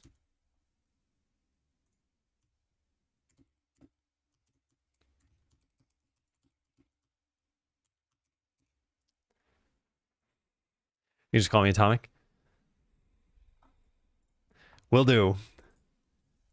I'll write it down. There. How often do you refer back to these notes, or are they mainly part of the taking in information process and make docs at work for issues and they never get consumed? They'd rather just ask in Slack each time. But that's the thing. So regardless, so a couple things. One, I do look back at it. And two, people do ask me questions all the time about everything. And I like having a repository of just stuff to share with them. So let's say someone is like, hey, what are the best VS Code extensions you use? It's like, well, I made a video about that. I don't ever go watch that video again because I don't need to. But so many other people ask me that it's like, well, now I can refer to that. So it's kind of the same thing with these notes. I will probably look back at this, especially when I make my next game. But let's say I never do, and someone else is like, hey, Adam, how'd you solve that problem from 2 weeks ago? I'll be like, I don't know. And then I look at my notes and I'm like, oh yeah, that's how. And then I just share those. I noticed you just press space with your right hand, which seems wild. Did you really pay attention to that? Because I was going to say, for me to press space on my right hand, I have to hold this key and then press my pinky down, which I rarely do unless I'm already navigating. Yeah, I guess I do sometimes. I guess I also have a space on my mouse, which is pressing with my right hand, but that's different. Takes a string and keeps cache. Yeah, so that's what I'm going to write about next, because that's already what I did. So this solution works well for strings that you know ahead of time, e.g. UI accept won't change throughout your program. But sometimes you have a dynamic string. For those, setting up a simple cache can be good. Good idea with static read only. So this is nice and straightforward. The thing that's not straightforward is realizing that these cause allocations. If you showed this to a random C# developer and you just said, what do you think is happening here? And then you didn't tell them it was Godot, maybe Godot didn't even exist. They would be like, okay, well, I think I'm reading a node and it's probably gonna be a type button. And this is the whatever, like how I know to fetch the right button. And you'd be like, yep, you're right. Except, by the way, this secretly allocates a new string name. And they'd be like, well, I didn't expect that. And if they made it so that it was explicit, if you just had to type new here, because by the way, this is also valid code, then you'd be like, oh, okay, now I can see. Any developer would look at this and be like, well, I'm obviously making something. It's got the word new right there. Yeah, hey, demo, please. And hey, Ramu. Did you make an issue so it gets fixed? This is just how Godot works. So this is not an issue in their minds.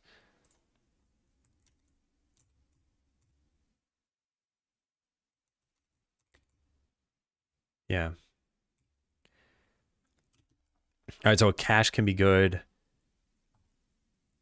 I mean, I guess we can copy paste this stuff.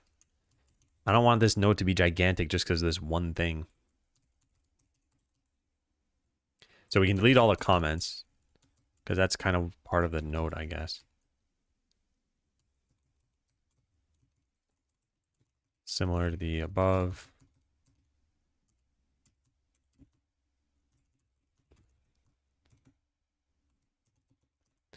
And then you can even make extension methods for strings. You may even want a string and extension method to make it easier to call these.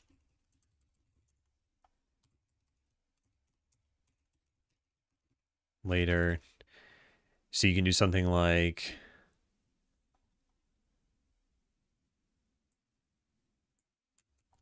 this. There.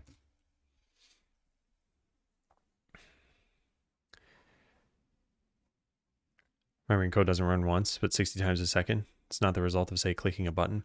Yeah, and in game dev, when you do click a button, you could potentially expect there to be like some more work that's done. But even then, it can't be too much because you still want the frame rate to be pretty fast. I guess that's the point where I would go into the engine and change the string name type to do caching internally. Yeah, and they might do that, but at least they have not done that yet. Okay, so we've written this down.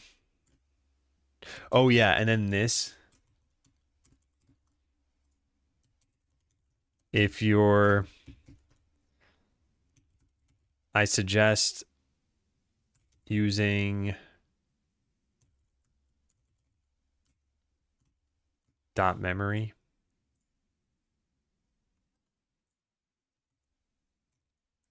To help find these sorts of issues. You can search the resulting allocations for this. Why is there a quotation mark there?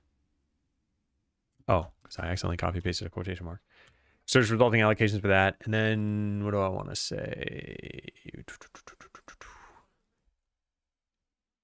Yeah, that's probably it. Okay.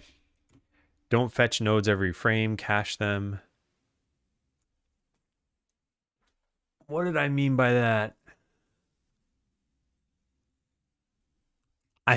It sounds like I meant something different from what I actually meant, because we have a get node cached, and I think this is what I meant. And all I'm doing by caching is I'm caching the node path. Yeah, so I don't think this is an important node. Every once in a while, you have a perf event that causes a frame to take too long. Narrow that down to a function call. You know, that's a problem. Yeah, this is probably pretty important too. In fact, I almost wonder if this should just be its own note. This is already pretty long, and would people find it if it was in a bunch of different things? I guess you can always collapse these things. Did the new project and updated Godot help with the remaining issues? If you mean just sort of the proof that it fixes the original issue, yes, but I have not tried it with the Scala yet. So I still have to update Godot for Scala.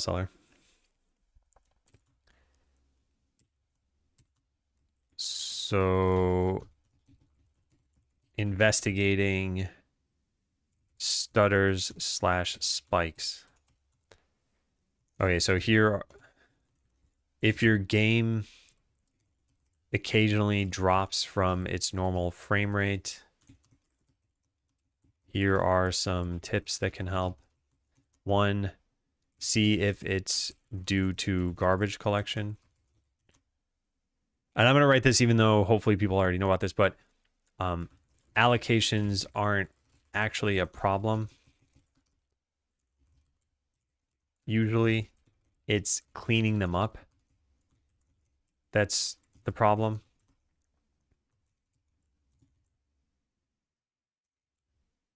You can make 1,000 things with no real performance impact. But after they've gone out of scope,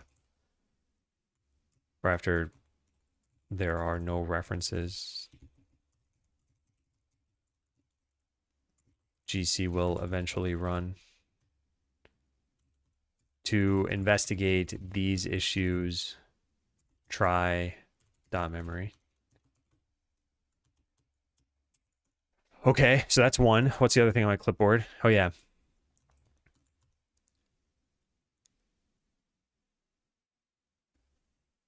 So it's possible that you're doing something that just takes a long time.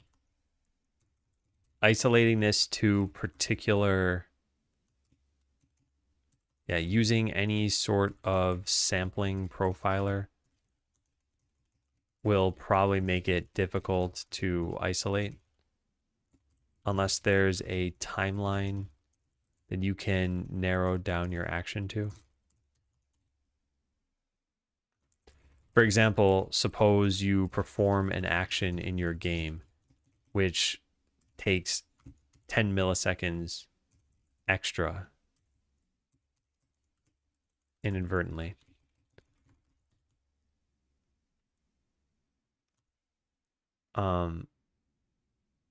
if you profile the entire runtime, it won't show up as a hotspot because it's only 10 milliseconds. So you would need to, yeah. Another thing you can do is profile individual functions by using something like stopwatch. Where's that code that I have? Here. So pool nodes instead of creating and destroying them. That is actually a pretty important technique, yes. And I did write an object pool just yesterday, which I never hardened. So I got to look into this some more because I started using this for floating text thinking like maybe it's that. This is particularly difficult in Godot, at least in my case, because we make floating text instances inside of a battle window. And at any point you can close the battle window, which is going to free everything.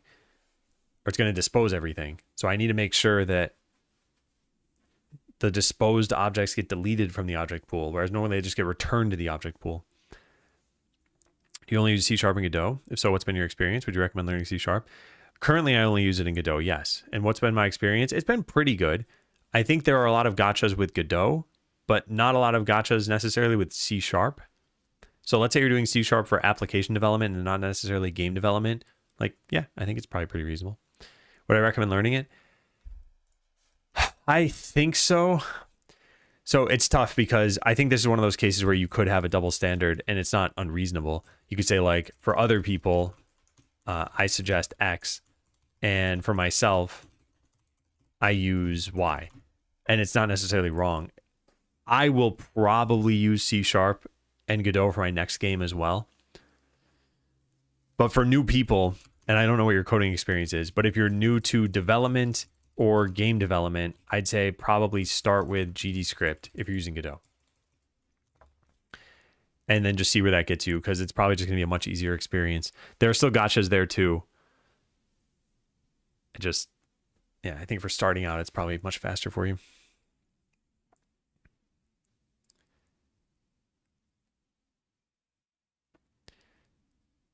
Yeah. Stick to C#. Yeah. Yeah, I think there's another thing to be said for, there's like an optimal way of proceeding with something. And then there's a good enough way that saves a bunch of resources potentially. So as an example, let's say that a programming language takes 10 years to learn. And now you learn C++ and like you want to use C# for something. Now, obviously in this exaggerated example, it's like, well, now you got 10 years ahead of you. So maybe even if that's best for your project, you're like, well, I only want my project to last for 6 months, not 10 years and 6 months. So I'll just use C++ for it. Now, again, super contrived example, but my point here is that, like, let's say for my next project, it's either Godot and C# or it's Godot and GDScript.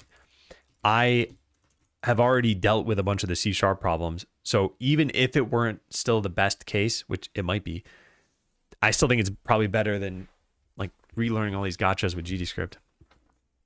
Is there a point where you'd switch from GDScript to C#?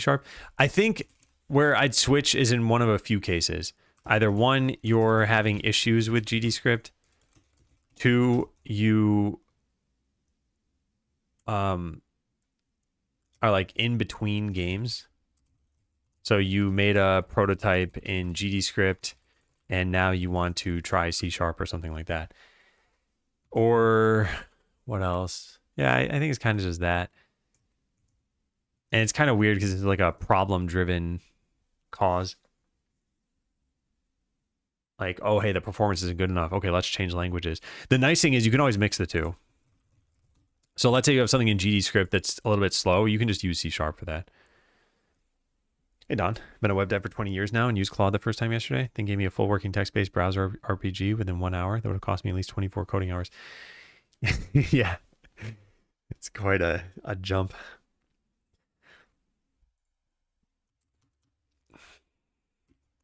All right, so where's my stopwatch code? Here.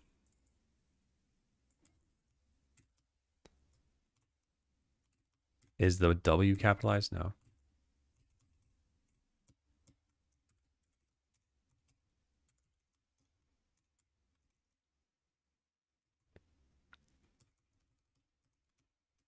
There.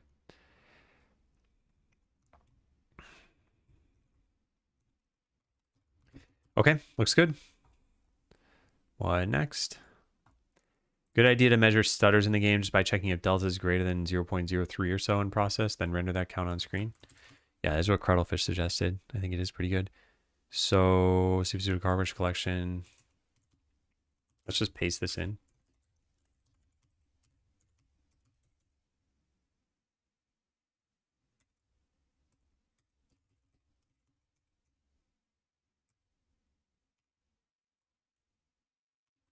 At 60 FPS, delta should hover around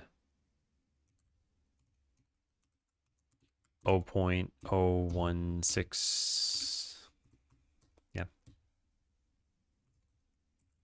So that number, so 0.03 just represents a number large enough to potentially be problematic.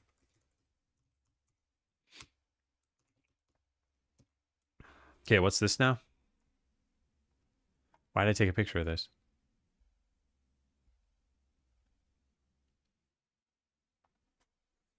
Why did I take a picture of this? Oh yeah, P invoking. I gotta talk about that.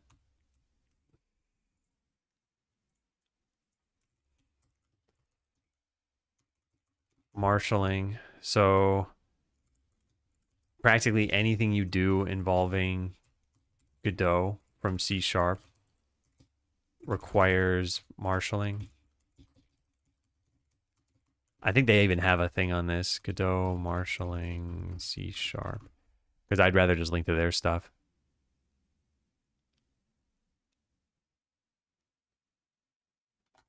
Here. Yeah, they do talk about it.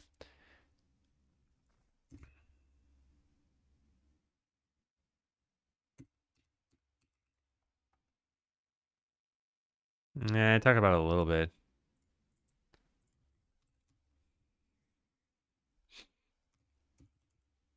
See some details here. I don't think that's great though. All right, what do I want to say about this though? Oh yeah. So a lot of times what this means is caching properties to save calls into Godot. So we do this with our region somewhere, rectangular region. Yeah, like we save a rectangle here, so we don't need to fetch it. Yeah.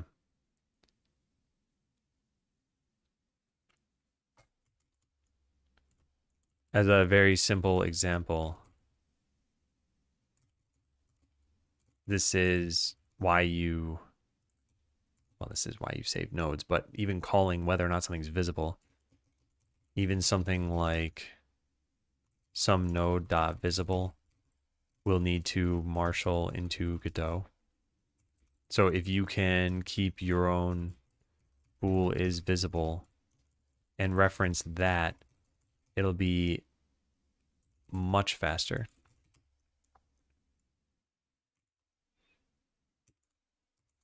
I don't recommend doing this ahead of time. Profile using something like .trace to find the biggest offenders. Okay.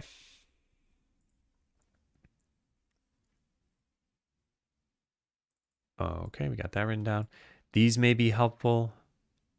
Get frames per second and rendering info. I think this probably is helpful.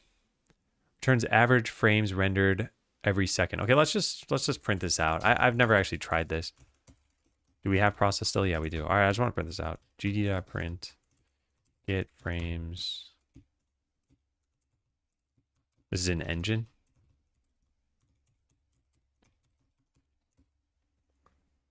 I'm guessing it's just going to print 60 constantly because it's the title screen. Not like anything's happening on the title screen.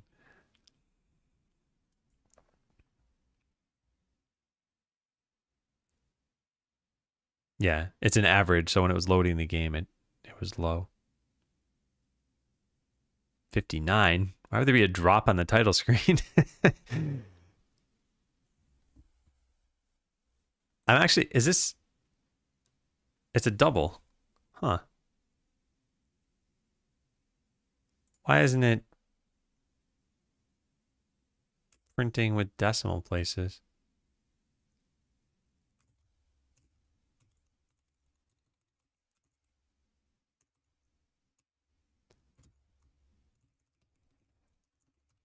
This shouldn't change anything, right? Now it's just going to print like 60.00. I don't know why it would round a double when you try printing. Oh, maybe it's... Maybe it was... No, that wouldn't make sense either. Yeah, it just doesn't have precision of more than 1 frame per second. That's kind of weird.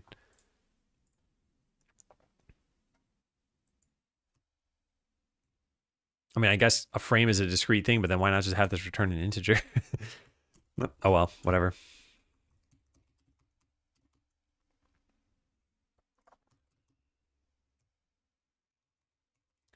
You can print the frame rate of your game using engine.get frames per second.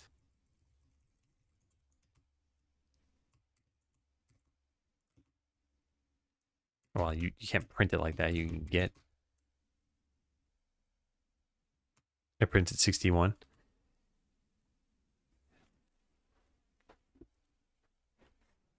I'm not sure exactly what's going on here, but I don't consider this to be problematic.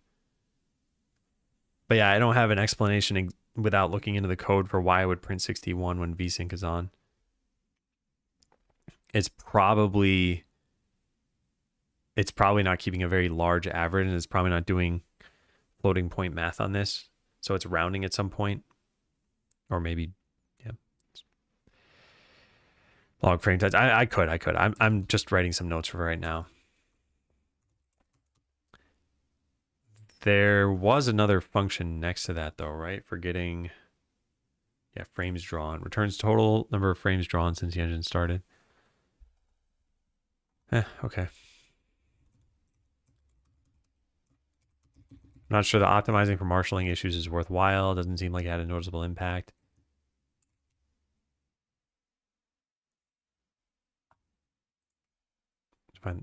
To find out whether there's even a noticeable impact from these.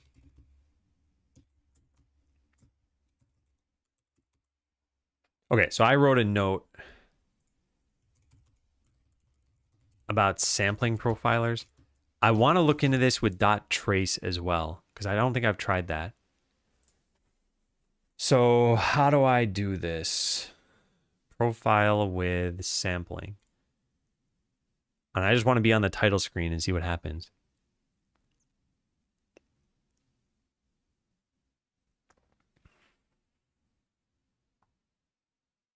Because I want to test that this is working correctly. Get snapshot.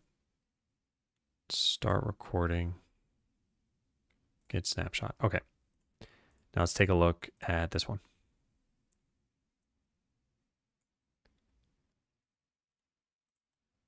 This doesn't track weight, right?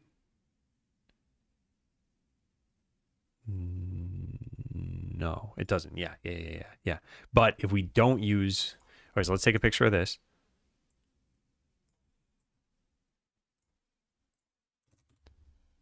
If we don't use the sampling profiler and instead use the timeline one, then we'll see a bunch of weighting in here, I believe.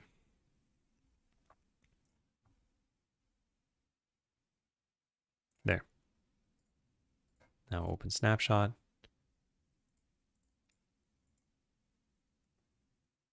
No, maybe it's the tracing one that does that. Maybe I'm being a dummy.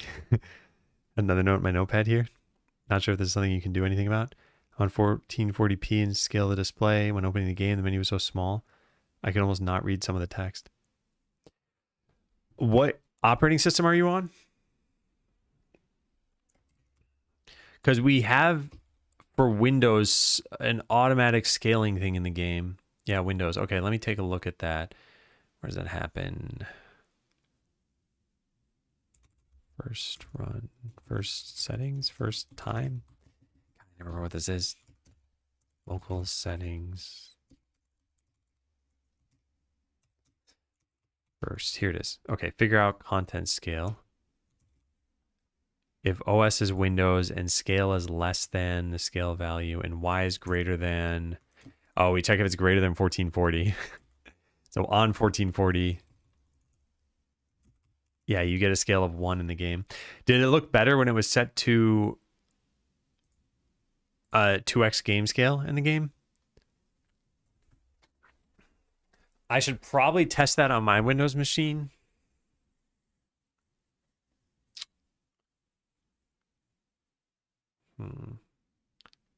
I didn't test much, but can I have a look? Yeah, I'm curious if that'll look better. I'm going to write this down for myself. Well, I don't know if I'll get to this. Test on my Windows machine. Have only the 1440p monitor connected. See if a game scale of 2 will look best. And if so, change this line. Game constants.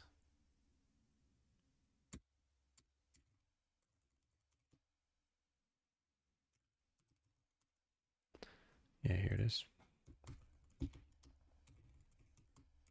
Here the docs go into more detail and what's recommended for.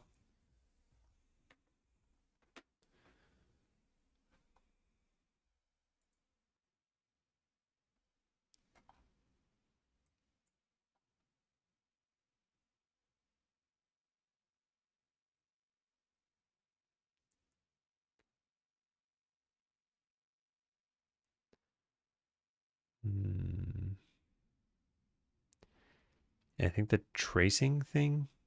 Well, yeah, maybe we just link to that.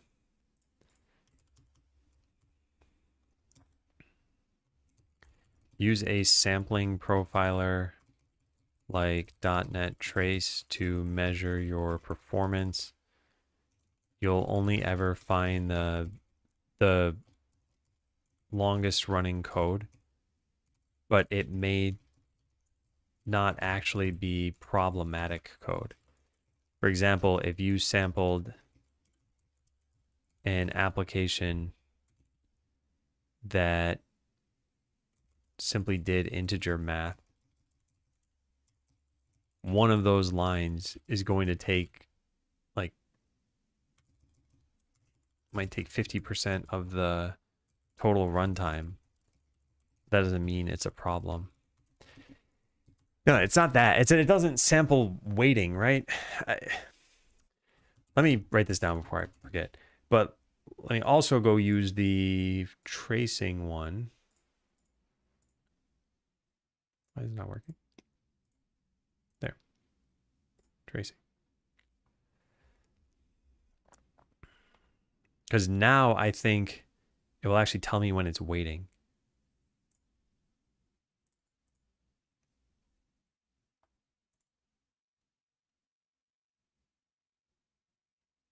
Shouldn't one of these be... Probably should have done this differently. But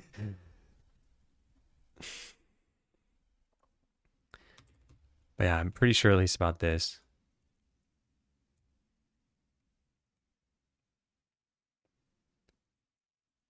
Or maybe I was wrong about all of this stuff. I'm not totally sure, but I think I tried it out.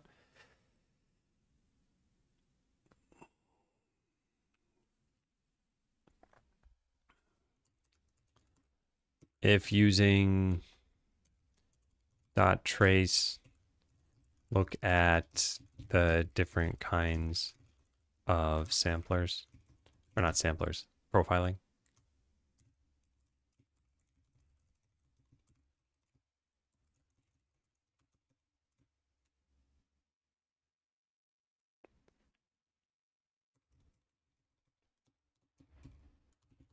I think that's correct. Where the rest of those notes go.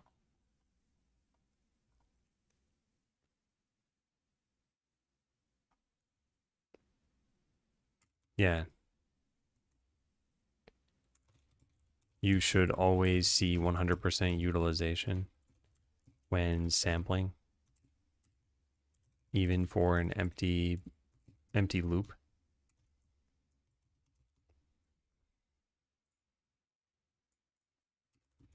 Yeah, I think it's probably good enough.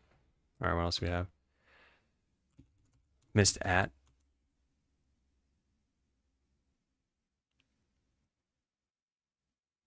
Where? Oh, look at. Gotcha. Thanks. Thanks, TCAP. Here's a point.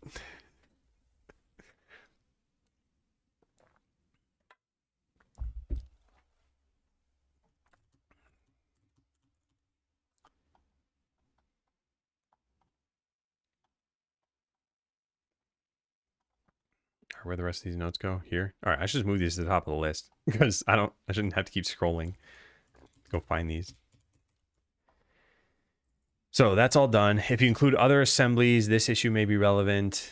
As easy as putting this file alongside your SLN file. I don't really know what to write about this. I should take my break anyway, though, because ads are about to start, and I don't want people to have to watch ads while I'm here. So I shall be back in a little bit. Is it jump time? It's jump time.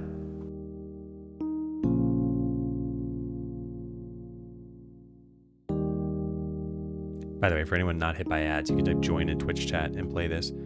So have fun. I'll be back in a little bit.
Hello again. Hello. Close the game. I don't think I need to include this necessarily. I don't know.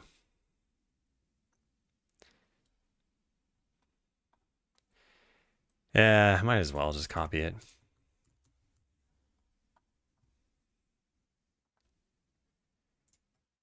Sampling, unnecessary allocations, general optimizations, or maybe like specific optimizations or niche, maybe.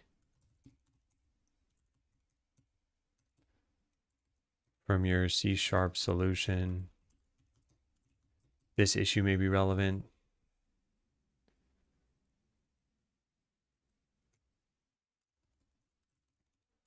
Okay. Cool. Issue talks about frame spikes from garbage collection. Sometimes hard to avoid. What is this?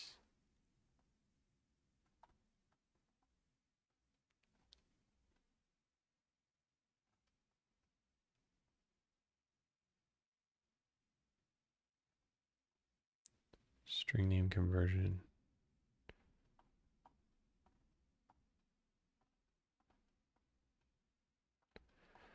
I think this is the string name stuff.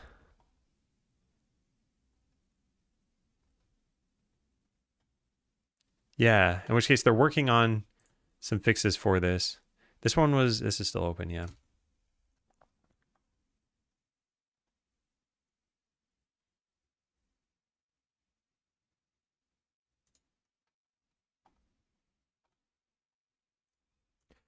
Okay, so note all this section may eventually be addressed by this PR. Is this even a PR? Yeah. Because this was open a while ago, and I think there's still work being done on this.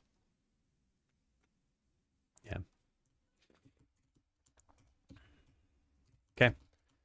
Cool. When using C#, marshalling is expensive and sometimes unavoidable. Issue creates tons of buttons. Yep, I think that's a good issue to include over here.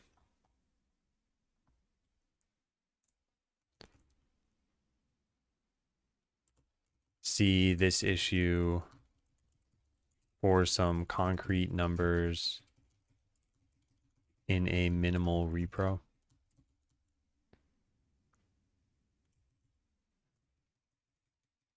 If it exists, it calls that function, even just doing those checks. Cool. And should I write this about vsync?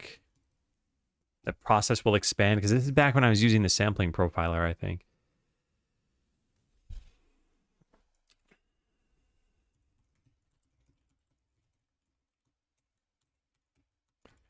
Put code in, like, most code should probably be in physics process.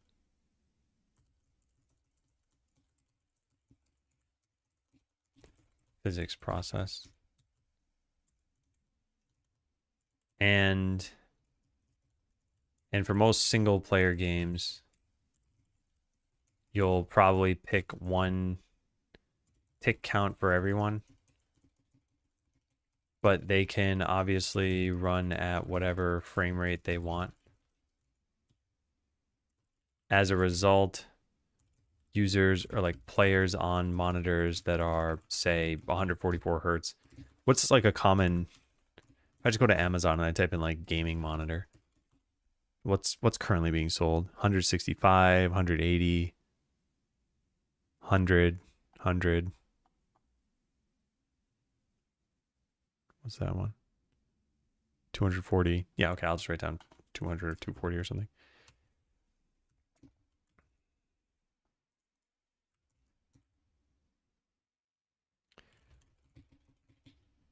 Players on monitors that are, say, 240 hertz won't get or won't have game logic running at 4x the frequency as players on a 60 hertz monitor.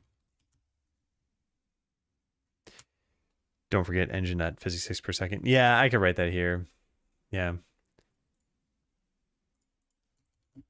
Physics ticks per second, yeah.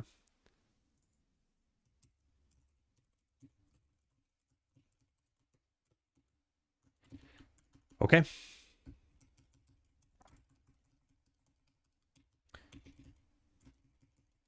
And can you profile in gaming mode?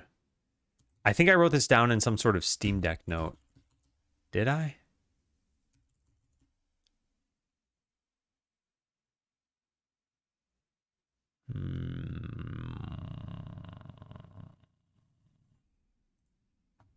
I don't think I did. I probably wrote it on. I probably wrote it on like my special notes I have over here. Yeah. Yeah, I did. Did I figure out how to profile there? I don't know if I did. All right, well, whatever. I can just omit that for now. So I think this is good. All right, write notes on all this stuff while it's fresh in my head. Done. Next, test Skeleseller on the new version. First, have to commit everything I did. This is going to take a while. So yeah, we got to go through all of these commits where I've been making tons and tons and tons of changes. How many files do I have? Does it tell me? Git status WC 52. I mean, that's not probably 52 files, right? Because it's technically just these, not the extra lines around it. 39. I mean, that's not a ton. 39 isn't too bad. What is game source perf? Oh, that's something I added the object pool. Yeah. Okay, well, let's take a look at these. This is pointless. Yeah, I was testing something out. Audio player. Oh, oh yeah. Naming things. Turns out. So this is the bug that I filed that was kind of frustrating. Author me. Yeah, this. So the way that you set a name in Godot is the name property is a string name, but then the underlying function that it calls is a string. So there's no way to call this, at least in Godot 4.4, which they fixed this since then. There was no way to call this such that you could avoid an allocation. And as a result, I just deleted all my name calls that I have here. I think I'm just going to check these in anyway. They are kind of pointless. Yeah, they are kind of pointless. Doesn't have information on monitor refresh rate. I wonder if they can't get that.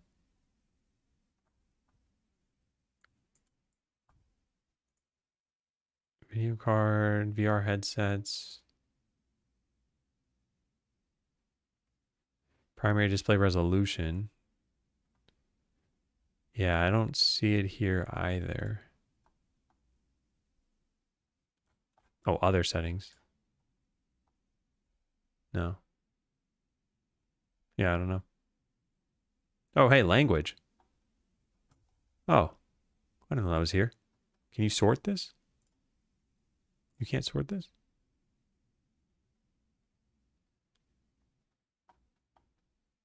English is 37%. Then the next highest is simplified Chinese. Then the next highest is Russian. Wait a second. Why was I told to translate the languages I did? Italian's 0.64%. Spanish, 4.2%. German, about 3%. But I also do French, 2.4%. And what else? Portuguese from Brazil. Where's that? There. Also about 4%. Okay. So I guess, let's see. If we were to just add up those numbers, let's copy this over here. So if we were to just add up the languages I actually did, English, Spanish, Spain, but I imagine that people in Latin America would also be fine with that. And French, German, Italian. Okay. So we want to delete everything after. I don't care about that. Delete everything after the hyphens. And then add. That didn't work.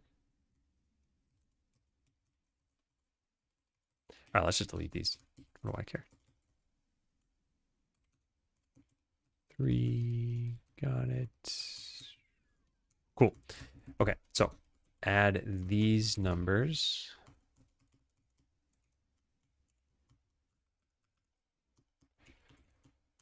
%51.2%. All right. Oh, we'll get like half of Steam gamers. So that should be what? Like 200 million sales or something? It's probably pretty good. Hey, Sarah. You just have a very Western-centric audience. They usually believe EU is a larger audience than it is. Well, the reason I believed it was a larger audience than it was is because I looked up what are the best languages to translate to. Not that I asked chat what the best languages were. And a couple of different sources said, like, yeah, here are the ones I chose. Now, granted, I'm looking at English-speaking sources talking about this, so they're probably going to pick the most English-adjacent ones. Yeah, Democles, I've heard that about Dutch gamers, that they almost entirely play games in English. And so it was kind of pointless to translate to Dutch. So I just didn't.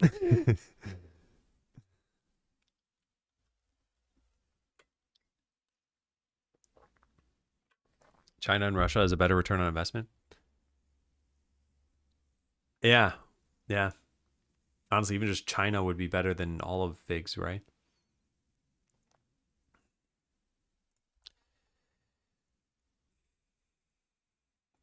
As a German, I always said everything to English. As an American, I always said everything to English. It's pretty surprising. Bet you didn't know that about me. Okay, let's keep looking through this stuff. So I want to get rid of all the stuff that said names and probably talk about it, but probably talk about that this is sort of stupid.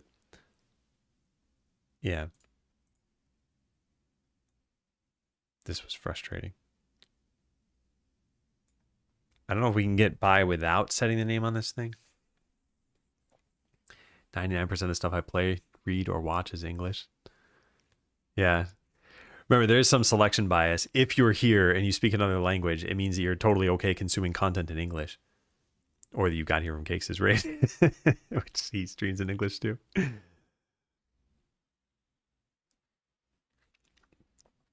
Yeah, I'd like to release in China. I think I should go through some kind of agency for that, though. So I haven't looked into that yet.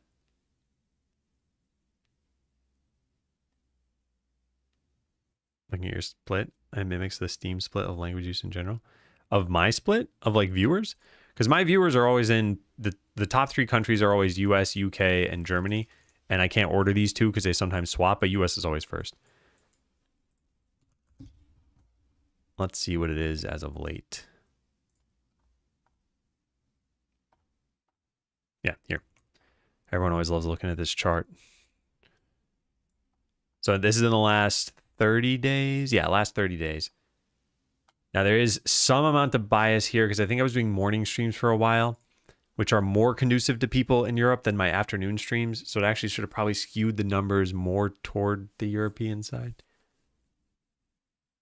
But yeah, I'm not clicking show more, by the way. This is an image and I already closed the tab.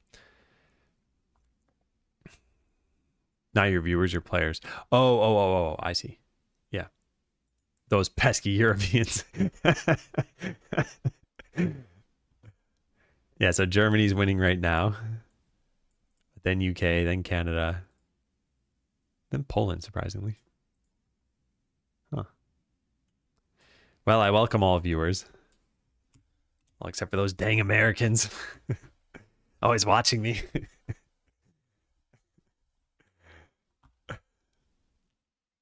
So should I make this change? If this was fixed in 4.5, I probably shouldn't worry about it.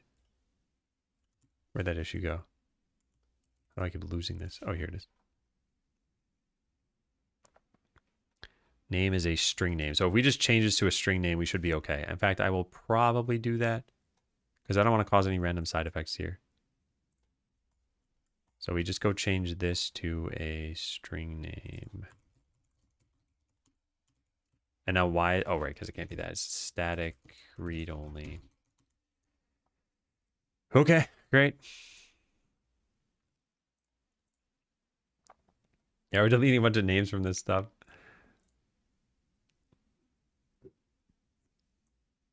And then what's this? Create floating text, cached names. I just want the name things here. So let's check that in. Yeah, effect system, probably all of this. Main character. I guess checking in all the other string name stuff is probably fine too. And I'll just write that we did something about names. Oh, this is cache translate though. Sure. Whatever. Let's do it. I don't want this to take forever. Oh, also there's a number there I didn't even notice. 31. I didn't need to do get status. I've probably seen that number a bunch of times in the past too. All right, so this we're not checking in yet. I want to save the object pool stuff for later. It's probably worthwhile to keep, but I'd like to make it better.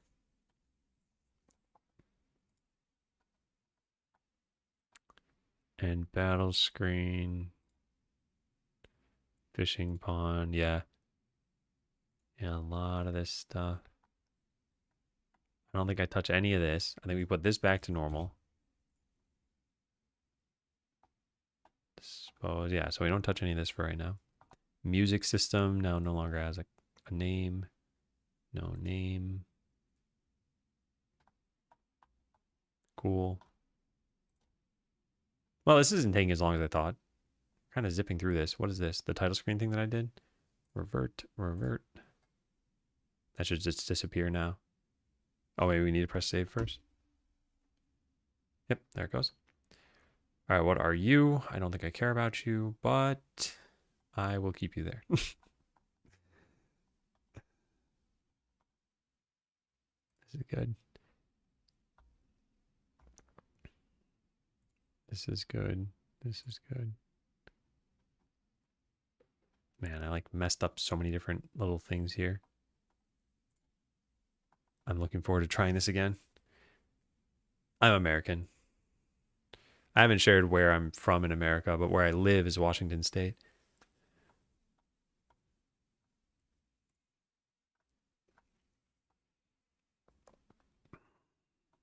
Why did this like scroll down super far? What happened? That's weird. Huh. Maybe I did that? Oh, I think I know why. Because if you're looking at a long file and you click the plus button, then it stays scrolled down. These are all fine, aren't they? Yeah, these are fine. That shouldn't be checked in right now. I turned off autosave, so I'd always have the same save file. But this can be checked in. Where's the plus button? There it is. Oh my God. I'm so unbelievably happy that we figured out some of these issues. And there's still a long, long journey ahead of us in terms of number of hours. In fact, one of the things I've heard of the 996 schedule. For those who haven't heard of this, it's working from 9 a.m. to 9 p.m. 6 days a week. And this is nuts. This is like, it's like a crime against humanity. And I don't like hustle culture or anything. I don't subscribe to that. But I do believe in deadlines. And I've been working quite a lot. And I think I'm going to continue to work quite a lot. And thankfully, my wife's been very supportive. I definitely need her help in this stuff. So, yeah, this is going great. Hey, Codex.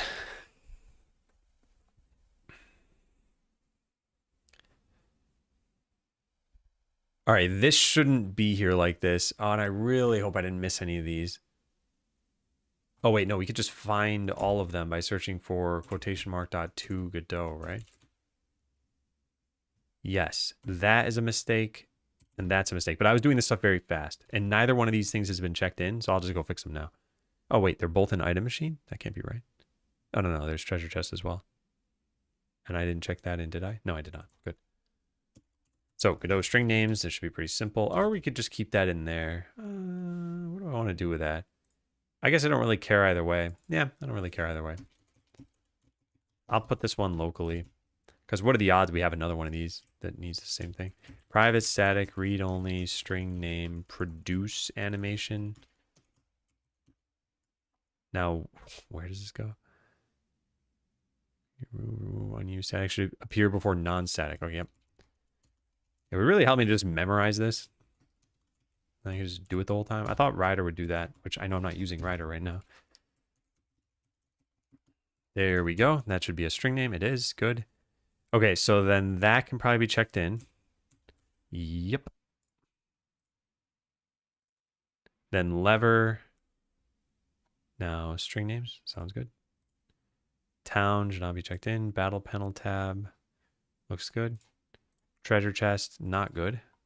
There's open. I want that to be here. Private, static, read only, string name, open.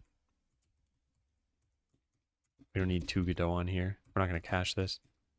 In fact, I better not put that on an item machine. I did not. Good.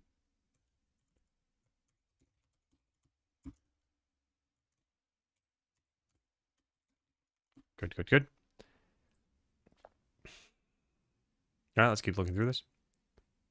So treasure chest is now done. Instant slot toolbar. By the way, I'm not going to repeat everything here, but what I was doing yesterday is I was trying to find a source of all these allocations, and every allocation I saw, I went and cached. So that's why you see a lot of these cache translate calls there. It's just I left the game running, and anything that made it through, I'm like, okay, we're fixing that. And then I run it again, and then yeah, I just keep doing that stuff. Set the name equal to the class name. The code does use this name. It's not just for devs.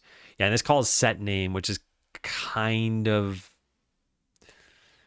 we can just say name equals now. Get type.name is going to be wrong though, isn't it? It is going to be wrong. Yeah, so this should say name equals to Godot. Because this is a string name, yeah. Okay, check that in. State machine. That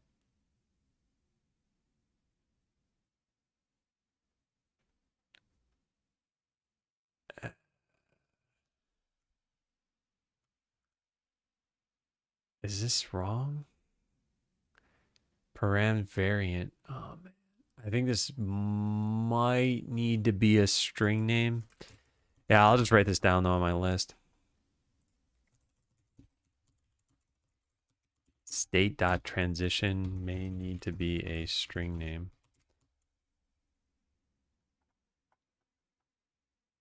Okay, I'm not positive about that. What else do we have though? Yeah, this looks fine. And tip system looks fine. You must put the hours in to be successful. Yeah, but remember, one of my core tenets is to have this be sustainable as well. However, I have been very driven by the launch date. And I really think making those shorts was a good idea because a lot of people have chimed in saying like, oh man, I can't wait to launch. And I'm like, if only you knew how much stress I was under right now.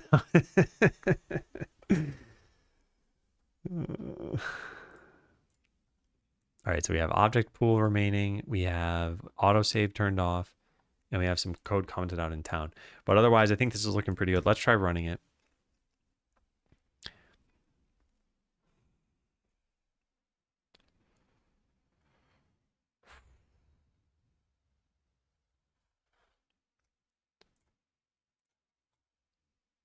All right. So this is the scenario I was testing with, just the save file. I had 2 battles running, and yeah, the mage was involved. The mage shoots a whole lot of lightning bolts. In fact, how many? 7 times 1.5. So 10.5 lightning bolts on average, each of which had 1 tween, maybe 2. I don't know. Can you give me a 2-second rundown, if it's possible, of what 2 Godot is on the string, since you've probably already gone over it? Oh, yeah, sure. So I talked about this here. Where is it? Yeah, here. Okay, so take a look at this. String name is a Godot class, and in places where you need to use it, so like let's say you have tween property. Actually, tween property doesn't take it in, but it's still the same thing. Let's say you try tweening the position. You need to pass in a string name. So you do something like this, and then you pass in a position, maybe new vector 2, whatever, 5, 4, and then you do a duration. So I want to tween to this over 5 seconds. What happens here is this is a C# string, gets converted to a new string name, and it does that implicitly. So this is an allocation. What to Godot does is it caches. Sorry, there. Okay. So what it does is it takes in our C# string and it checks locally in our cache on our side without ever touching Godot. Like, do we already have a string name? If we do, just take that and return it. If we don't, then make a new one. So we only allocate once per string that goes through this thing. So I know it says from C#, but just imagine this is called to Godot because they're the same function.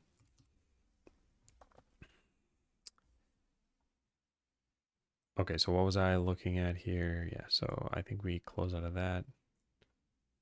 Close out of this. Yeah, sure thing.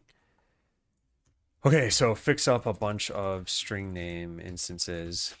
I also ended up deleting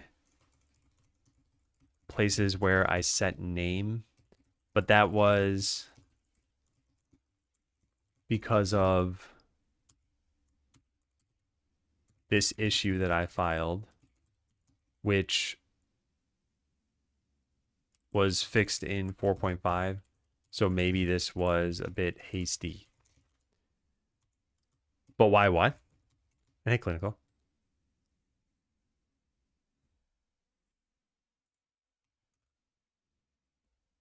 Why make these changes? So I'll answer what I think your question might be. So whenever you convert from a string, well, maybe you're asking why does Godot do that? But anyway, whenever you're converting from this to a new string, we are allocating. And that means that at some point the garbage collector needs to free that. And that takes time. And that causes stutters.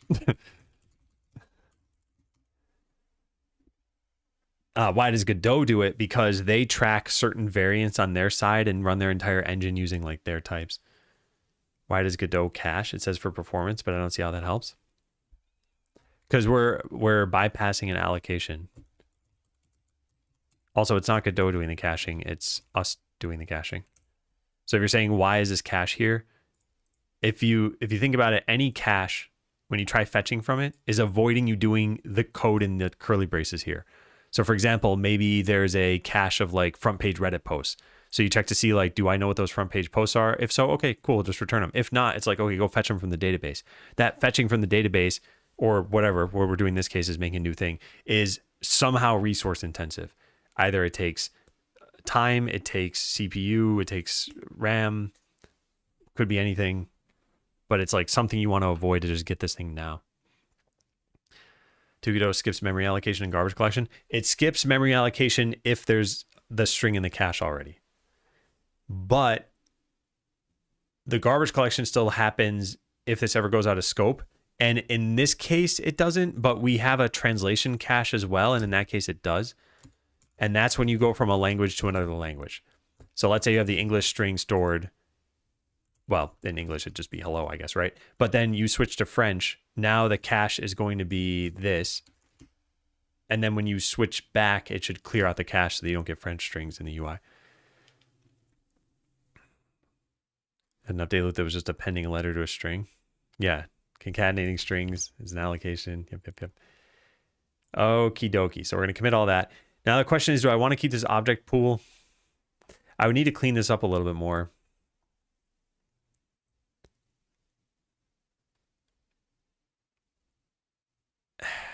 I might, but let's just not do anything about this yet. Although we are instantiating a lot of scenes. This guy doesn't even know French.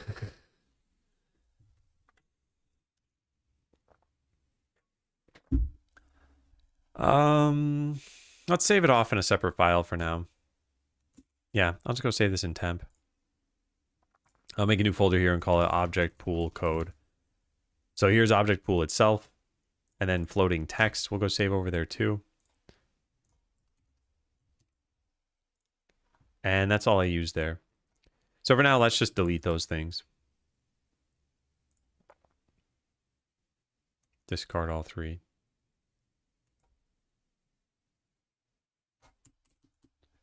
Probably should have made sure I had saved that correctly, but yeah, it looks like it did. 0 bytes.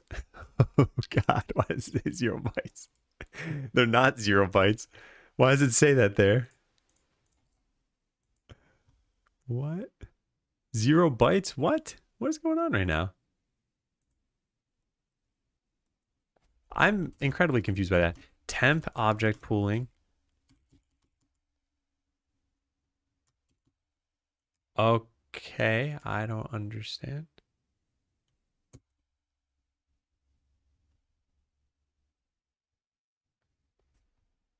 What is happening? Yeah, weird. It didn't actually save those until just now. The object or the formatter thing was broken. Yeah, now they're saved. Wow, that was almost really risky. Yeah. Yeah, well now they should have the right things in them, right? Yeah. And what's the other one? Object pool.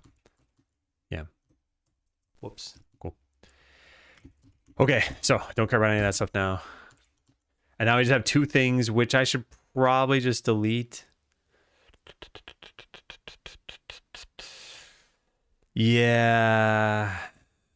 Or you know what we could do? Oh, here's a better idea. Just copy save.json to save backup.json. There. Now we don't need to have the autosave code turned off. We can delete that. And then the final thing was just creating a floating text thing. I guess this is pretty simple. We can delete that too. From elsewhere.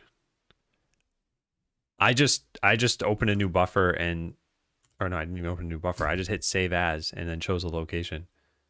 So the problem was VS Code was trying to format it and couldn't. And there were some dialogues popping up over here. I had to click skip on that. Okay, so let's sync our 19 changes. Oh man. All right, next up. So first commit everything I did. Next is try the new version locally and see if it indeed lowered the number of allocations. So we have the new version of Godot. Couldn't we just change the configuration over here? Edit configurations and just duplicate this. And then change the name to Godot 461. So this path has to be the same, but when I try changing the path of the executable, it changes the working directory. So we're going to pull it from downloads. Godot, okay, it's technically this one, but I did not label it correctly. And then contents, Mac OS Godot. I hope that's right. Yep, it looks right. And then we copy this over to here. And I click OK. But now we quit out of Godot completely. And this, I don't need this running.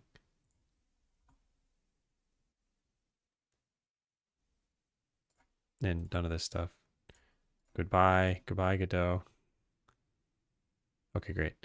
Now we're going to open up Skeleseller in the new version of Godot. It's going to do some automatic updates, and hopefully the game just still runs. There might be some things that are wrong. This project was last added in 4.4. Opening will change it. Open anyway. Yes, I've already backed up in Git.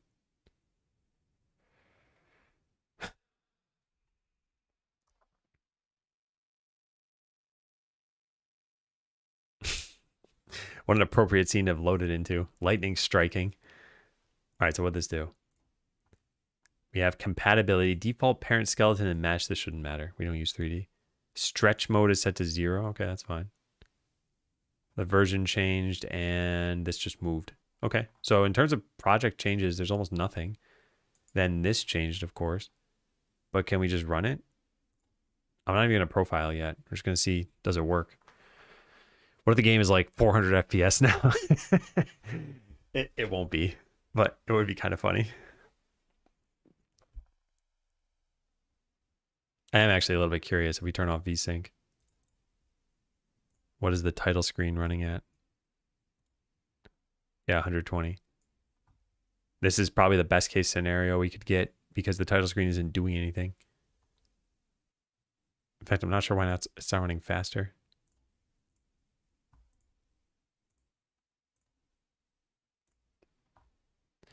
All right, well, now let's open up the game itself. Put this on my other monitor.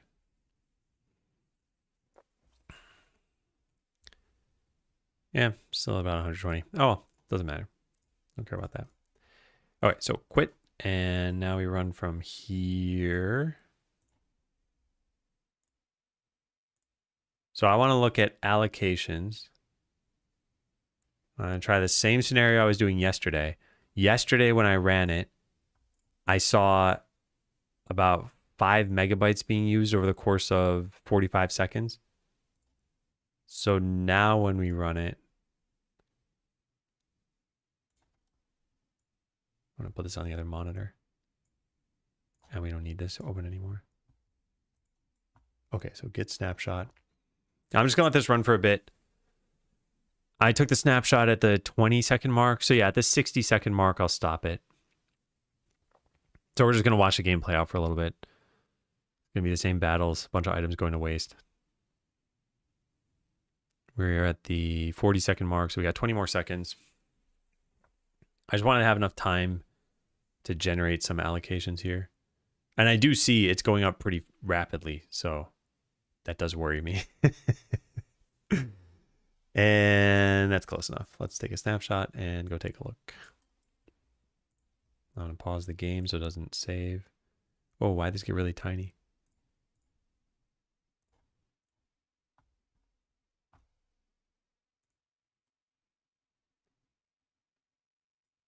This shouldn't be happening anymore.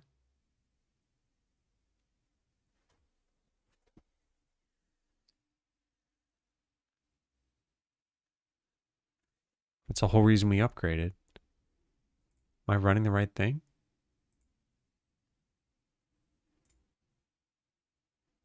Am I profiling the right thing? I don't even know if I should have started this, but it says recent configuration is there. This is Godot 461. Yeah, that's correct.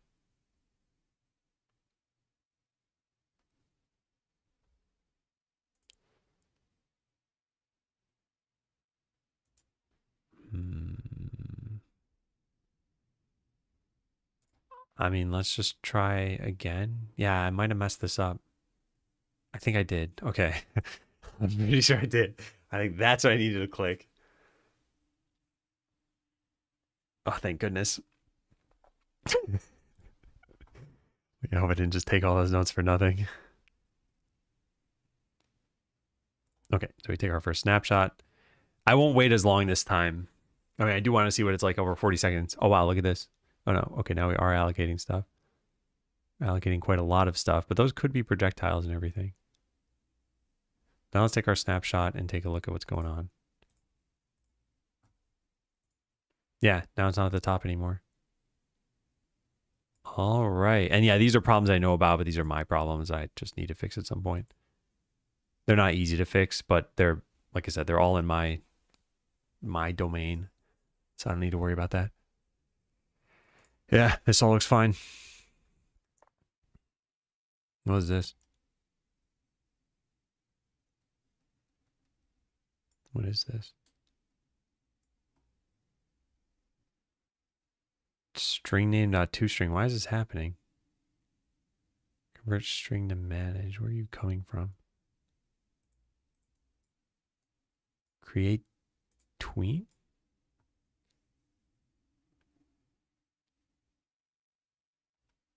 And create floating text. Create, oh, what am I doing? Floating text. Create tween.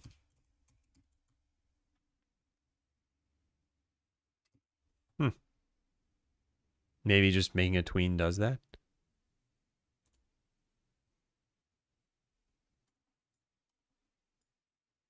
Unmanaged, get managed. All right, well, anyway, it's maybe not a concern. I don't know. Cache translate. Yeah, I just don't get why there's a string involved in this. Because this is the only place where we have create tween in this whole file. No,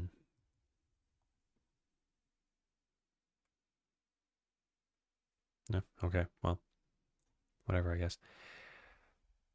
Okay, so that was tested locally.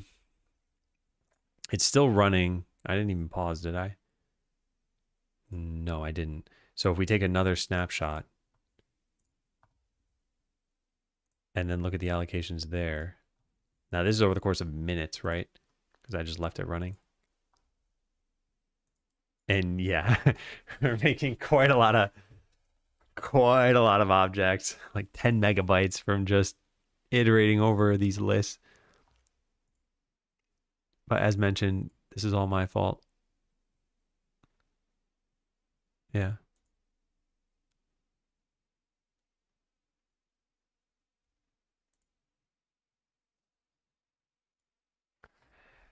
Yeah. Okay. Well, I think this is good. Let's try this version on the Steam Deck now. So what do I do? Git stash pop and get all my code back. Did that give me a... No, I don't think we need this.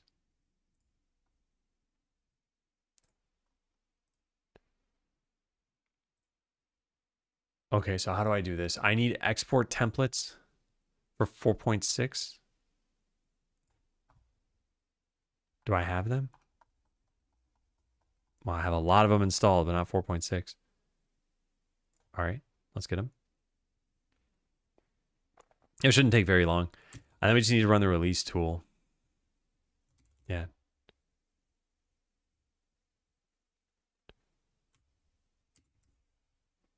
All right, so let's run the release tool now. It's not done yet, but that's okay because we haven't actually started exporting anything yet. There we go. It's now finished.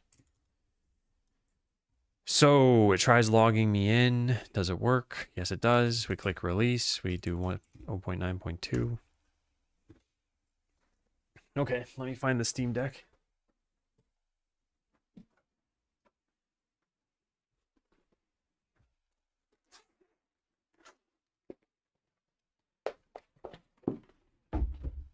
I turned it off.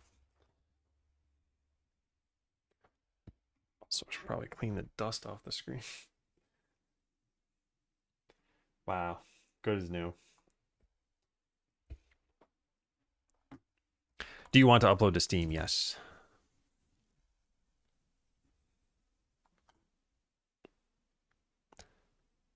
Just waiting for this to be done. The Steam Deck still hasn't even booted up yet.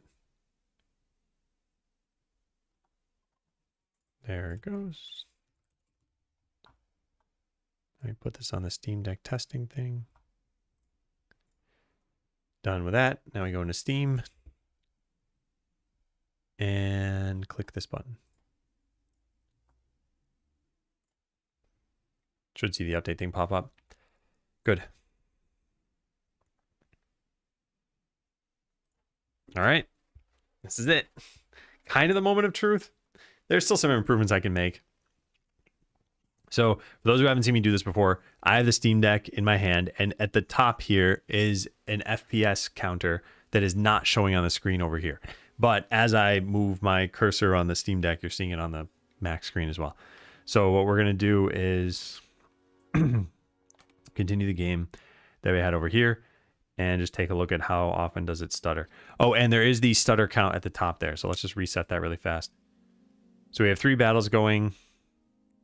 We've hit several stutters already, but that might be because it's... I don't know why that's happening, actually.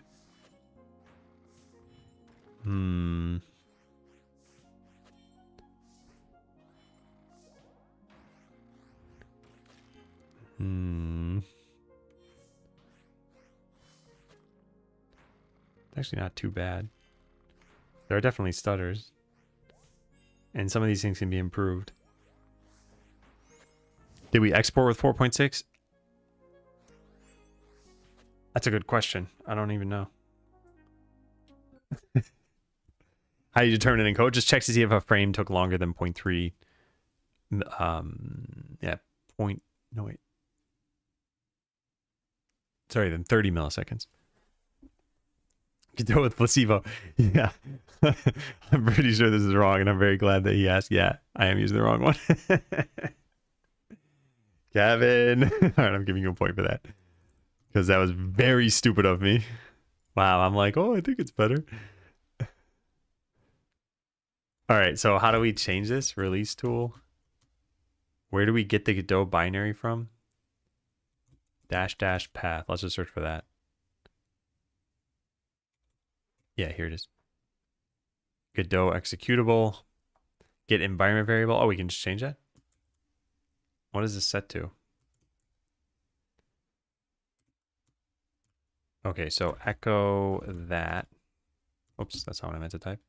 Godot 4. Yeah, all right. We got to change that. So export Godot 4 equals this.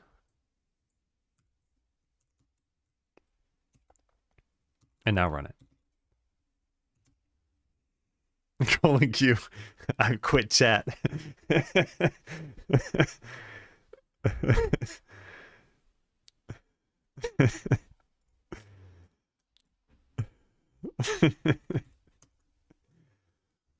What's happening?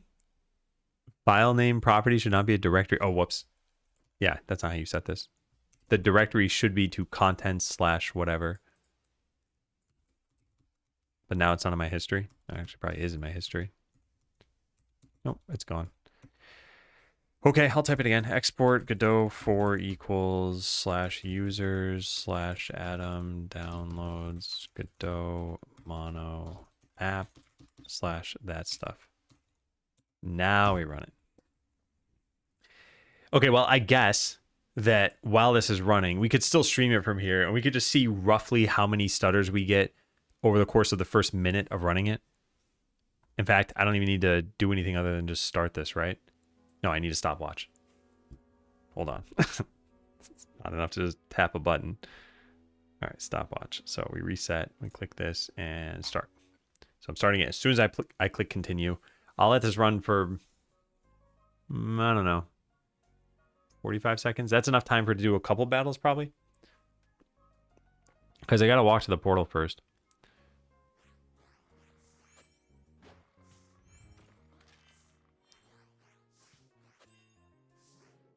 It's been 23 seconds. Yeah, I'm not going to touch anything.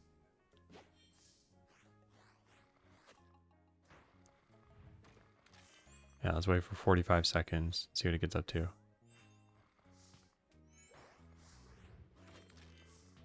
It's not even going up. Okay, there. So 9 and 45 seconds.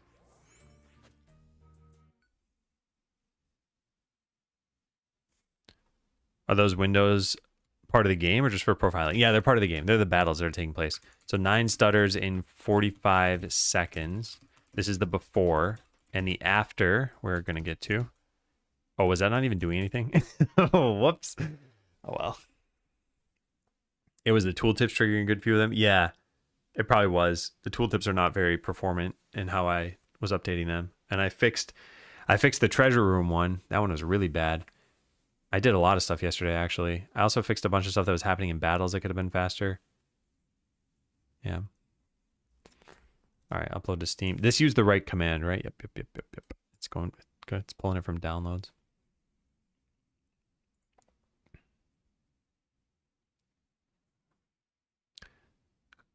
Wow. Well, what's nice about this is if this runs well enough, then we can always do some performance improvements even after launch. We could even, but yeah, I want to switch away from performance stuff as soon as I can. All right, now what am I doing? I'm clicking over here. Yeah. So again, should see the update thing pop up if we know we did this correctly. Yeah, there we go. So I'm getting hungry. What time is it? 11? I did have a different breakfast from what I normally have. Okay, so we're going to do the exact same thing we did before. We are going to time it for 45 seconds as soon as I press continue. There.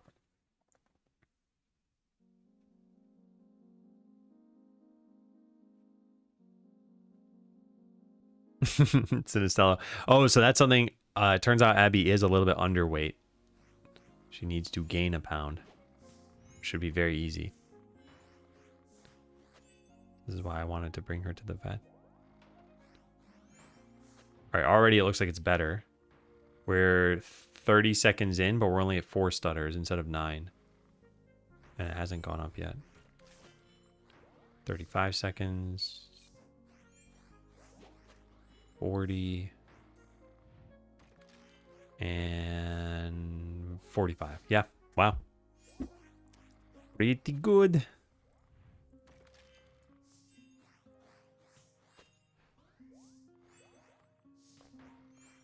What's considered a stutter in the code? When the frame time is greater than 30 milliseconds. That's when we increment the number of stutters. Okay, so if I show this on stream again, are the battles deterministic? Randomness can really mess up such a small sample size. They're not deterministic, but I just want to get a general idea for has this improved. So now as we move around, yeah, so item tooltips are still hurting this quite a lot. Although maybe it's just, yeah, it's kind of hurting it.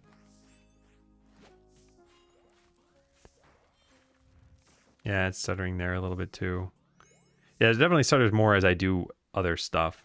I mean, that makes sense. In fact, if I closed battles and did that stuff anyway, it'd probably be better. Not that users will ever do that. They'll probably always have battles open. But we're currently, I'll just reset it. We're at 0 stutters now. And if I harvest crops, if I open the battle map. Oh, did I accidentally? Oh, I pressed confirm. I didn't mean to.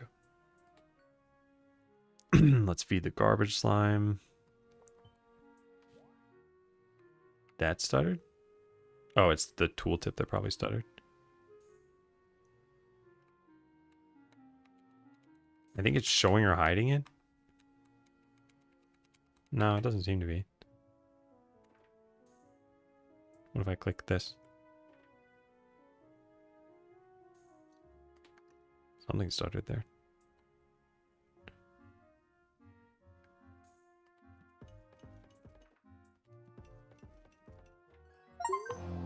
No, I got an achievement. Is it created as a new object each time, or is there an object in the scene you enable and disable and change the tooltip? Yeah, I changed the tooltip, but I think I do it every single frame. And yeah, I know that the code's not perfect now, but everything that remains should be stuff that I can affect. And it's just a question of whether I want to, which I just don't think now is probably the time.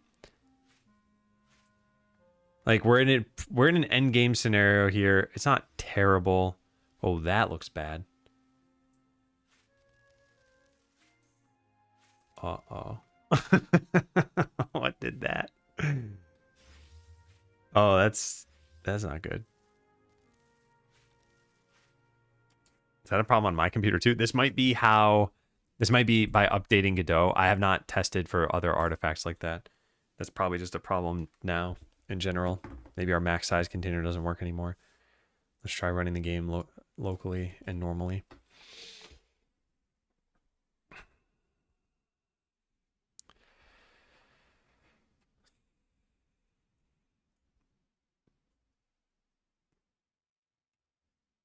It's not broken here.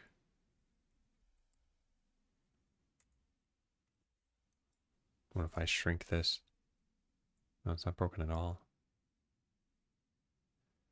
That's not good.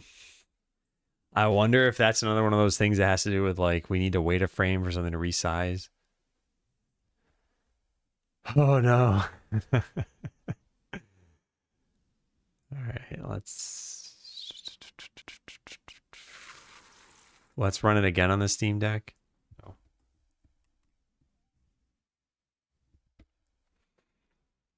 You pick your shirt before going live, or all your shirts, all with sleeves?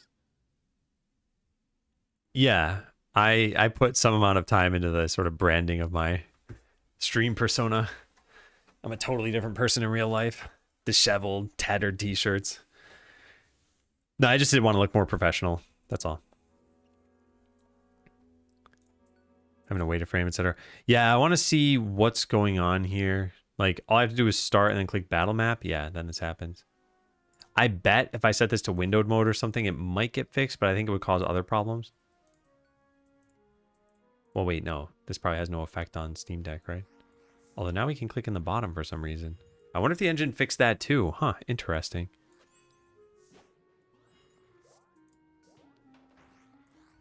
But yeah, this has no impact on this. The only other thing I could think is maybe changing the game scale and then changing it back. Did that fix this? No. All right, well, that's going to be really annoying. What if we start the game in windowed mode? Save and... Or actually even just return a title? Maybe that's enough?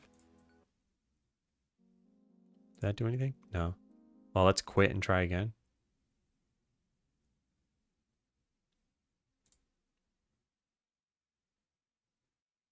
Is it loading? Yeah, there.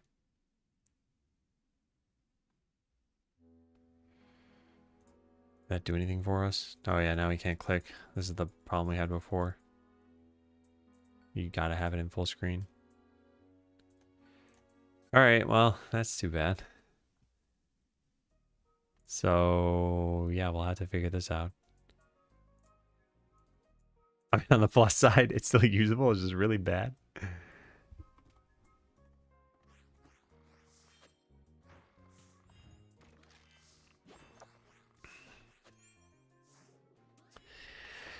Okay, let's take a picture of that so I don't forget. Then just quit out of this.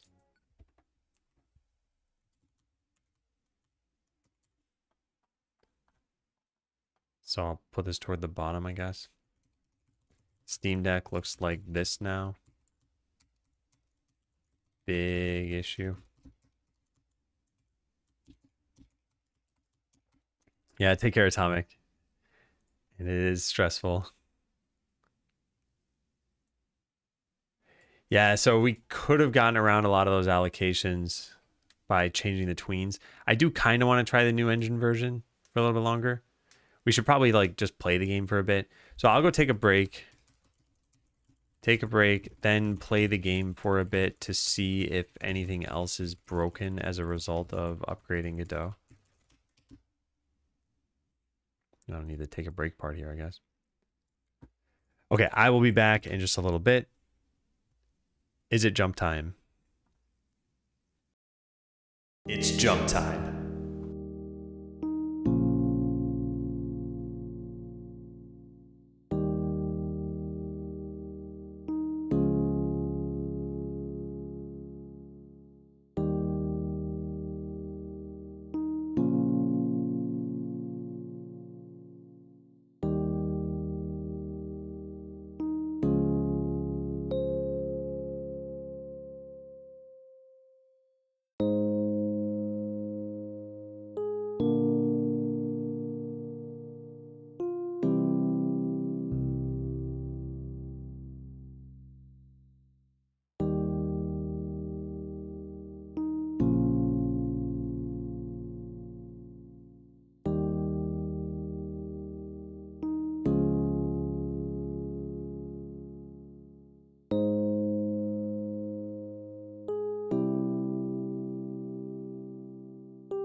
Hello again. Close the game.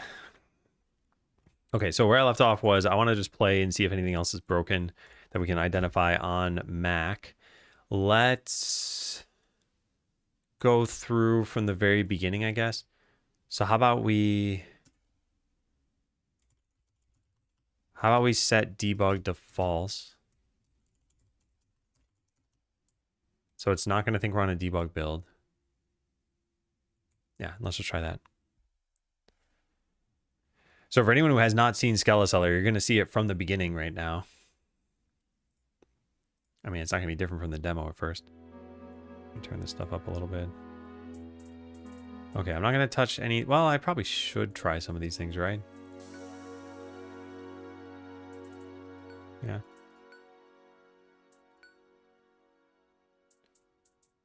Okay. VSync is on, all that stuff. Okay, yeah, looks good. Okay, new game.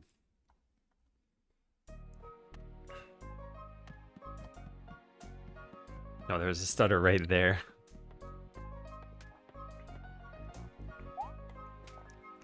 Yeah, I didn't optimize the intro really, because we never really had a problem with it. I wonder if we should preload all the intro stuff now.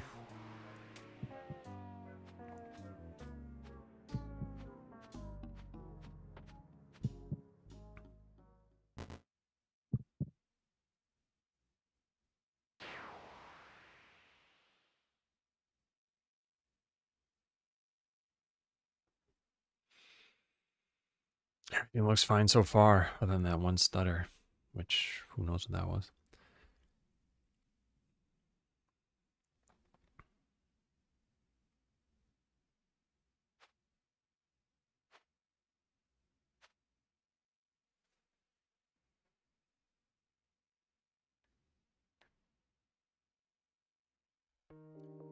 Got the land for Skeletown.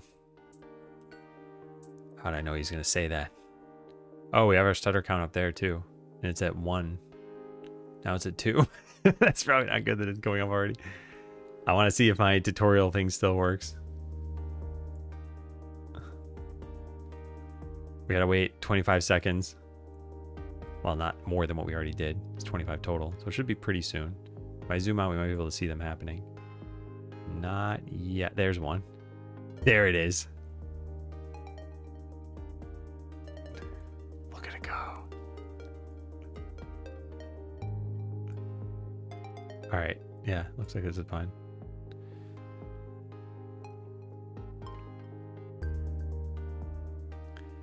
Yeah, I definitely, it isn't good that this is happening. The stutters are going up with almost nothing on screen.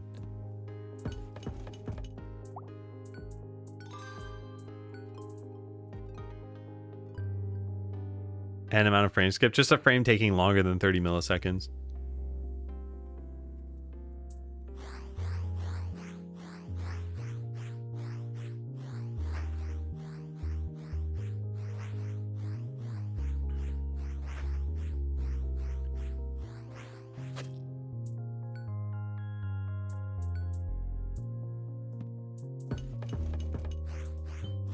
All right, let's get some money. Isn't there one over here somewhere? I don't know.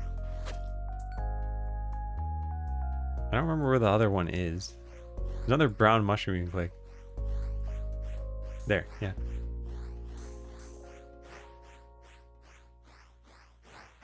Quick mini game for causing X amount of stars in X seconds, you get some gold. Yeah, I definitely want to encourage people to find the flaws in the game. I know you're kidding, but it would be kind of funny. Are we at the town hall? We need an item to disappear.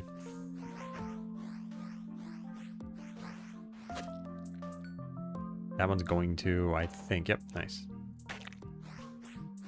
I am a slime.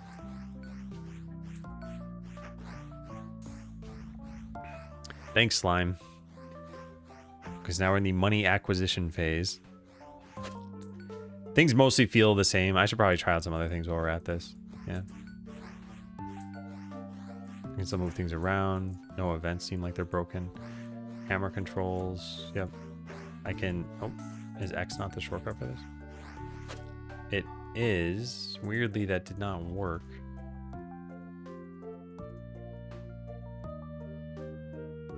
Strange. Strange indeed. Set this to F2. Found a panel. Okay, let's set it to 3. That's not 3. It's period. Okay, well, so let's try that.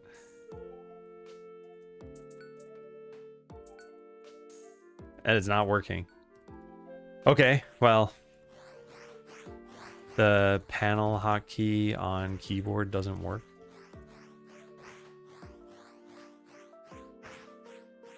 Did I override it in code?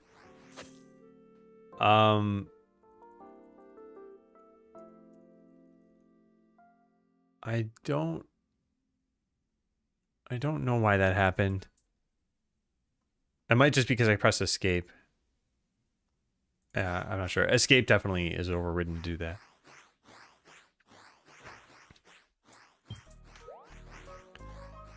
Okay, now I can hire an adventurer. Tips are working. They're closing. They're probably making sounds.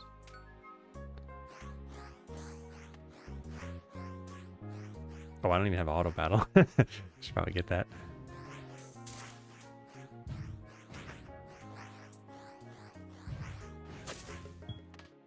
Go. Do it. Do the thing.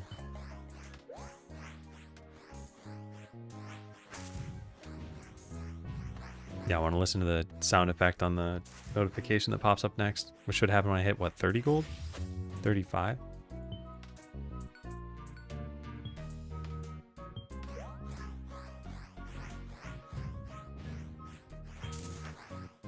There we go. Let's listen to this.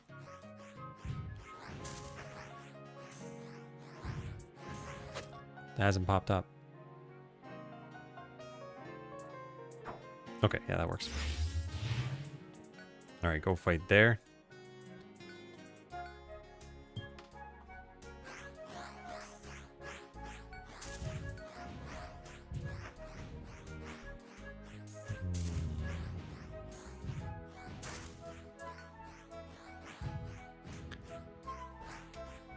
And then we'll just immediately take the potion out of there and put it into that.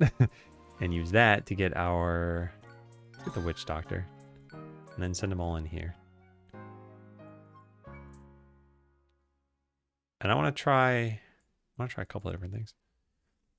I have a coin which is yellow as a gold symbol with the floating text says plus 4G. Is that a conscious decision? Essentially, yes at this point.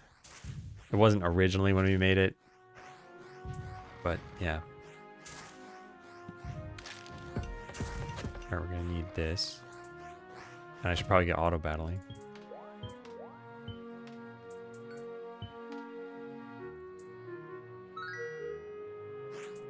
There we go.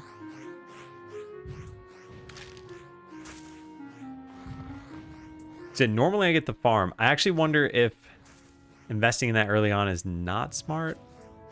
I don't know. I'm sort of curious what like the speedrunning route would be. Not that I'm gonna put that much time into this.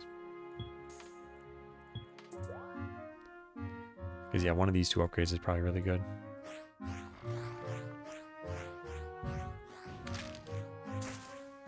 Yeah, I saw this tip pop up for a YouTuber who played recently. If you don't build the farm for a little while, a lot of people wonder how they level up. So that tip shows up. Try speedrunning after launch. It's all about how you minimize your frame stutters. Okay, so yeah, we need you to get hungrier. Which means I need 4 gold. So I should probably get another customer next. Oh, hey, we can just give that to you. Nice. Okay, new customer. Who is it? Who's it gonna be? Oh, it's that person. 30-page notebook. You'll need more than that to beat me.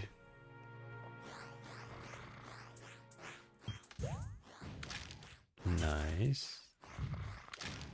I'm just gonna let the blue potion go away.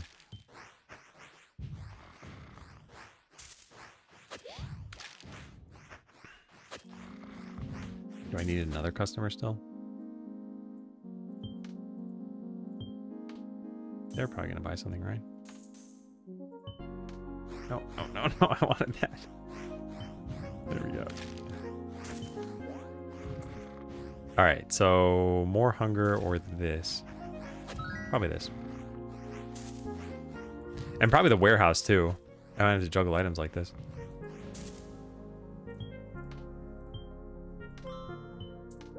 Nice. Played a game like a normal player from start to finish? Yeah, a bunch of times. I mean, that's pretty much what I'm doing now. A normal player might branch out into other perks first, but doesn't really make too much of a difference in terms of playtesting. Why did that just happen? Did I... What? Why did that just happen?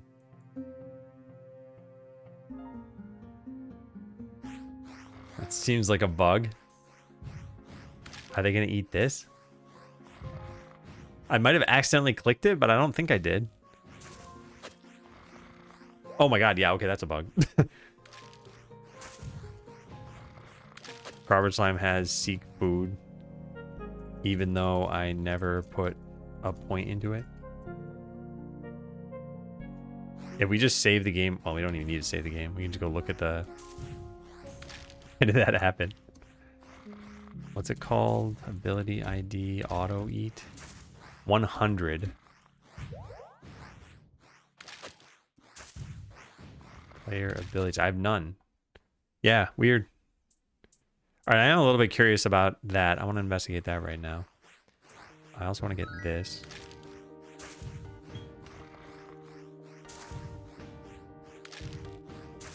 Really? Pretty funny. Stats class not found. Steam may not be initialized. That's also not good.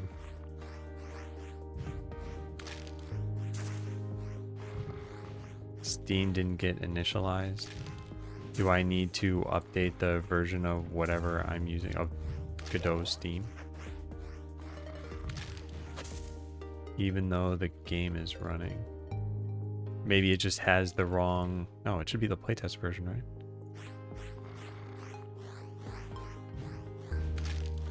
No, something's amiss here. What do we have in Project Godot? And what is this number? This is the playtest version. Yeah, weird. Maybe it's because this was out of date?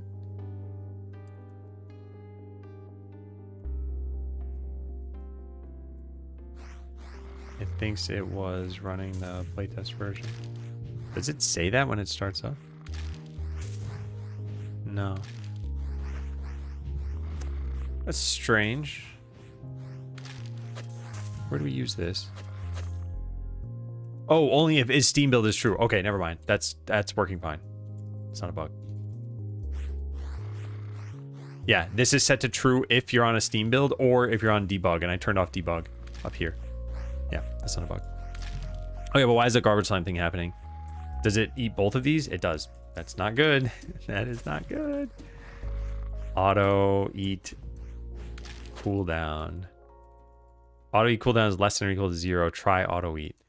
Oh, we don't check to see if you actually... Oh. Shouldn't this start at infinite then?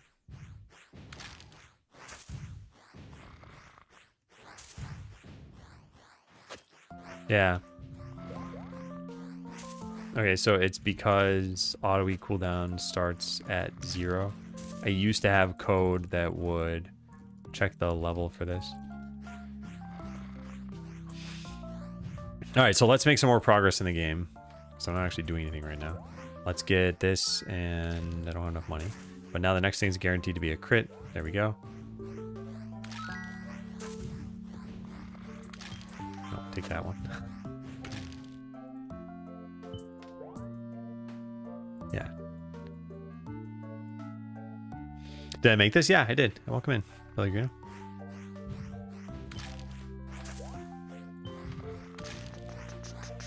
So I want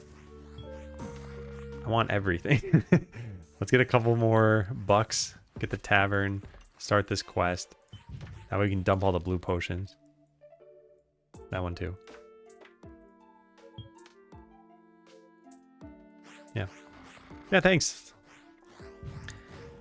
Yeah, you can check out the demo if you want to. There.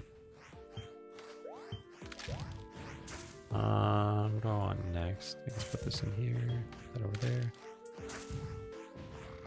I guess when we already have this maxed out by cheating, changes the game a little bit. Yeah, now we should probably get the farm. Hey, Seshamara, how you doing?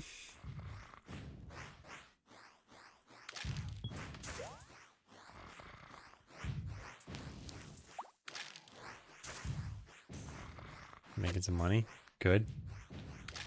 We've gotten no level ups because I didn't have the farm until just now. Yeah, I watched a YouTuber play, and the order he was going in looked like he was going faster than how I normally go. He was a new player. But now I'm not so sure. Or maybe I'm not copying him correctly.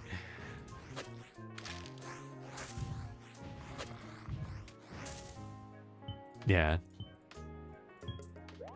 Leveling up is definitely important.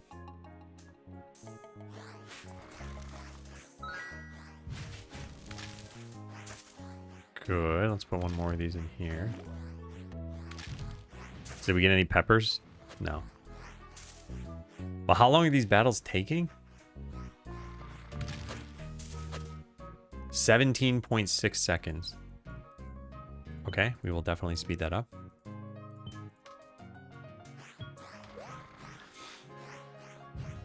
Got my communication between GDScript and GD extension, C++ working. Nice, nice, nice, nice. Yeah, I've been dealing with some engine stuff too. Although not on that same front exactly. It's been quite tedious. Alright, so that took 18 seconds. When we do this, it's going to go much faster.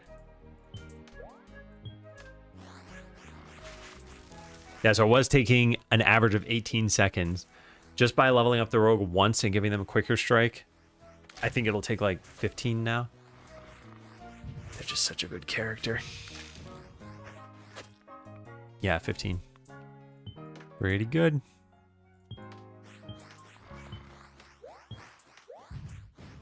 We're getting a lot of money, although not a lot of crops.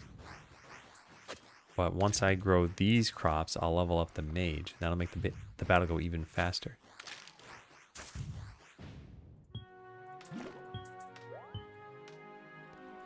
Hey, SWAT Kid. So I had a release date. Congrats. Was wondering if, when you think working on performance is a premature optimization versus gameplay, or how you decide.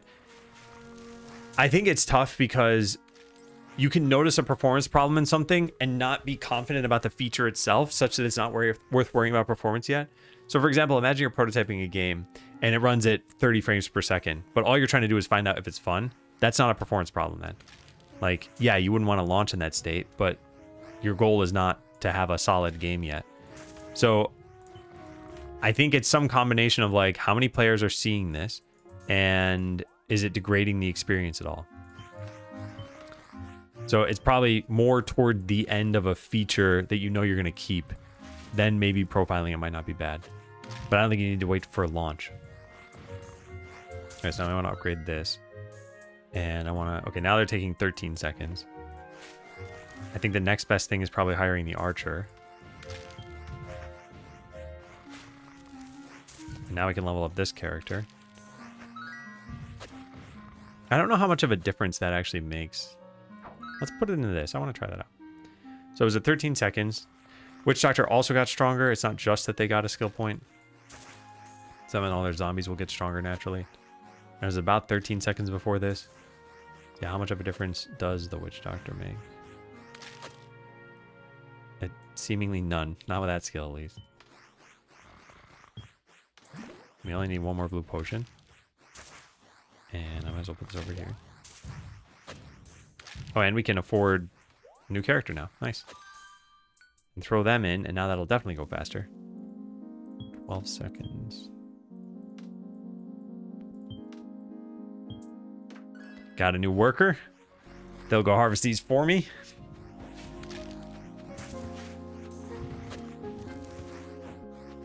Good job, workers. Good job. I'll get the last one.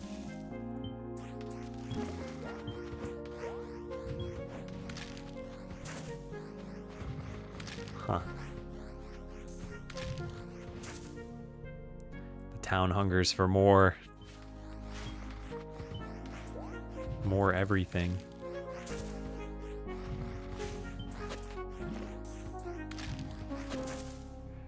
Hey Puello, testing 4.6. Yeah, just seeing if anything broke.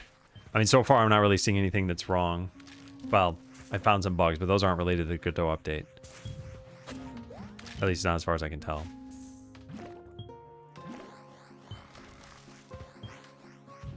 So we got to just play the game for a bit. Work. Think about that a lot.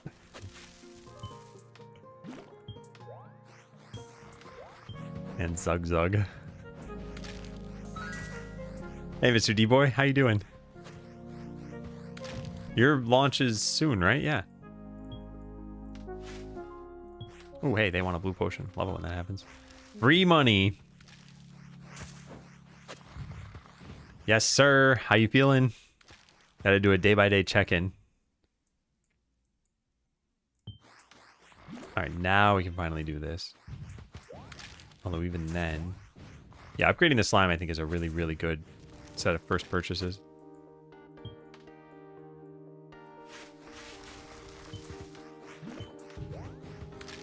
It's free real estate. Oh, hey, I have a level up that I have not been using. Let's also level up the mage.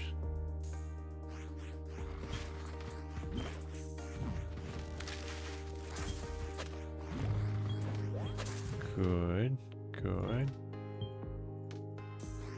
Losing 20 strands of hair per day. Could be worse. Could be 22. Yeah. I don't know if you're being serious that you're stressed out, but it is pretty rough toward launch, I think. But did you feel this way around your early access launch?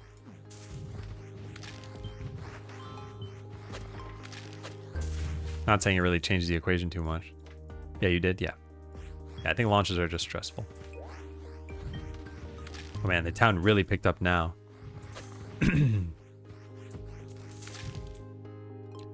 Alright, so we could go to the next place. I think it's actually still best to probably fight here.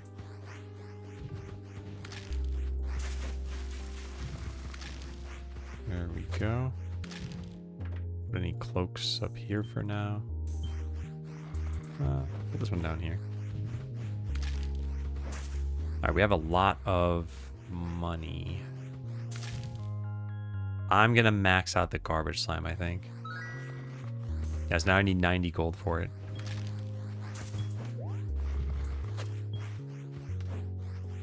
Hey, Tim Bears.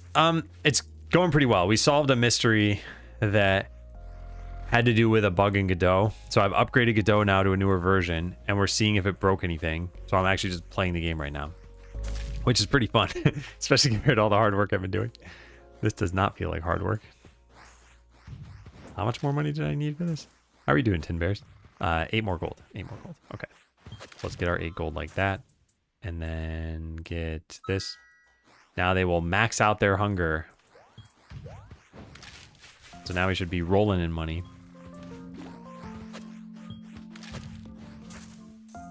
Oh, I don't even have the lever. Now we do. Yeah.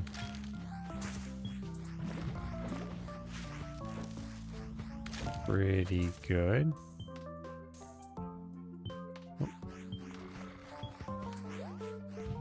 Yeah, pretty good. So we've maxed out all the things that give us money for this. What should I get next? I mean, this doesn't give me more money, but I still want to get it. But then we're going to invest in the farm. Yeah, we're winning these battles in like 8 seconds. Which is very fast. Double crit on that. So what's the next farm upgrade? 200, 150. Let's go for clear rocks. Well, I could level up another adventure. In fact, let's wait for the mage to hit level... level 4. What was the bug? The bug was that anytime you used a tween in Godot, it would allocate string names every frame. So the allocations were going nuts. In 45 seconds, I had like 3 or 4 megabytes of just string names getting allocated. So I upgraded Godot, and now that's not happening anymore. And yeah, progress is pretty good, Boolean. How are you doing? Hey, 8 bits a byte. Wait, I use tweens. Wait, what? You're not using C sharp though, right? So it shouldn't be a problem. It's just a C sharp problem. Yeah, it is because of C sharp interop. And it is rather unfortunate. Oh man, now we're really pulling in stuff. No, no, I wanted that. There, yeah. And do we have room for that? No, we do not. We're 4 sludge away. Oh, look at that. Handsome man. Go buy my items. Now we're 1 sludge away.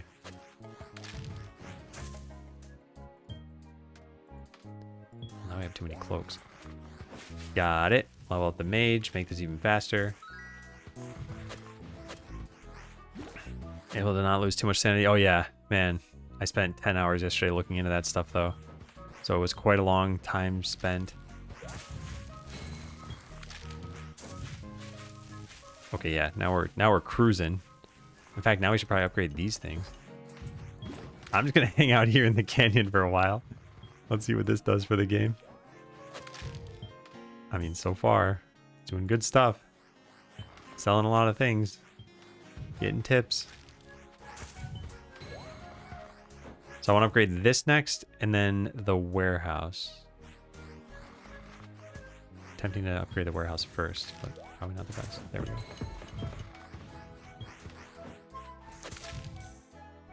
In fact, I wonder if you just hang out here the whole game. Get the maximum power.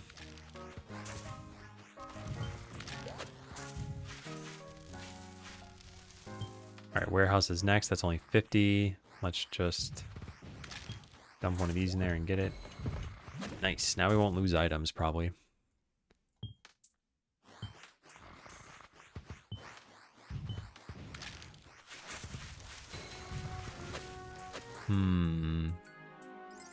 Let's level up the rogue.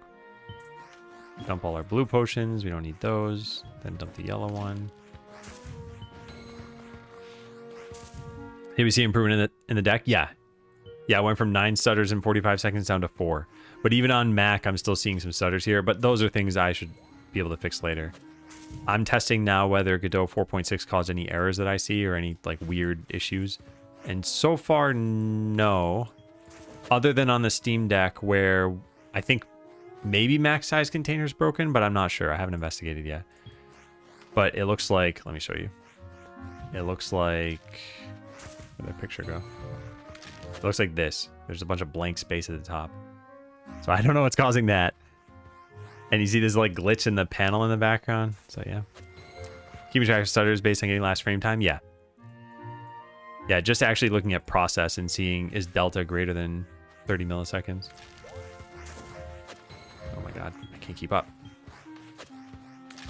Okay, get rid of all this stuff. And then get that.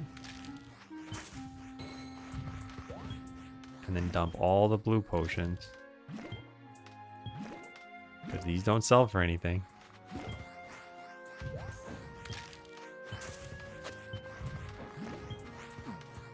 There we go. Okay. Now make workers move a little bit faster. Should also push the background of anything. Yeah, I don't know what's going on with that. And since it's only happening to me on Steam Deck, it's going to be really annoying to investigate. So yeah, now we're maxed out on pretty much everything. So I'll just go to the next area, which we could have done a while ago. Yeah, great. I need 70 gold for that, though. I'm not there yet. Oh, hey, you want a yellow potion? Okay, now we can level up to that.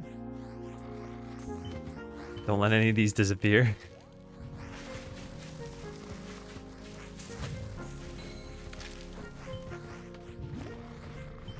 Cool.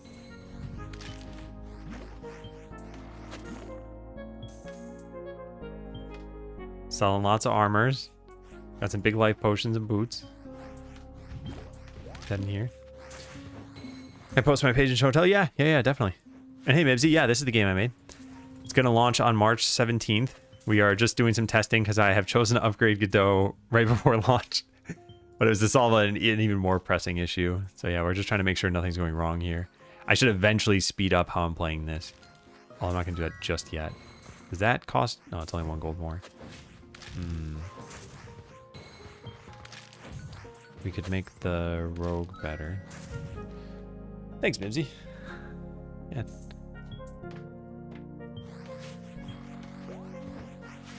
Okay, let's get all the crops we can get. Yeah, so now, once we get to 5 boots, I think going back to the canyon is actually best. Wow, 21 gold tip. Oh, and they want a blue potion now, which I'll get for them after this. Yeah, let's be nice. They want a cloak. I love it when customers want things. Hey, Base.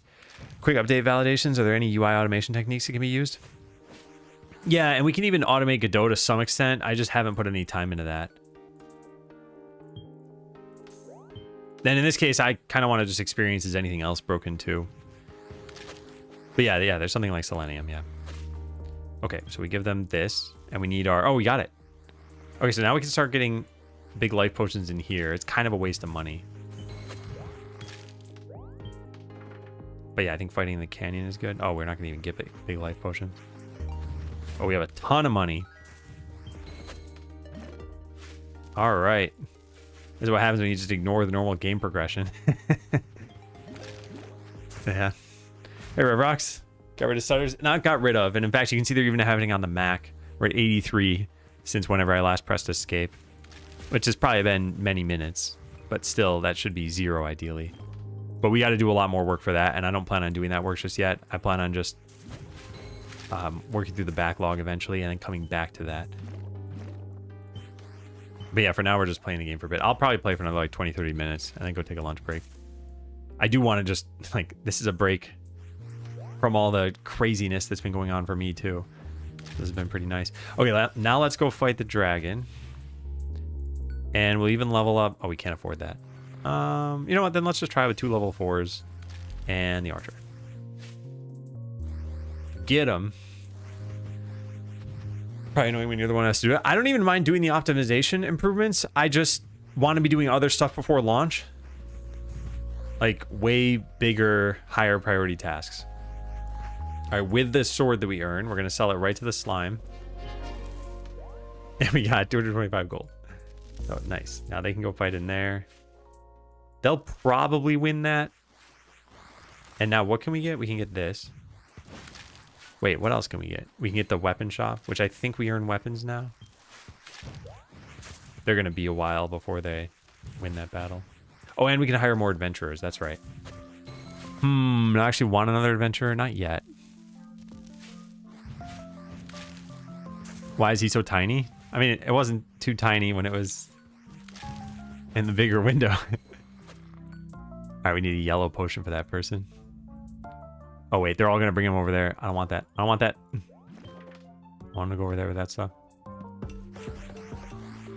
It's a cool game. Yeah, thanks, Phil. It is a cool game. I think it's a lot of fun. It's really a turn your brain off kind of game. Like, there's stuff going on, and there's strategy to it. Like, what order do you do things in? What are you focusing on at any given time?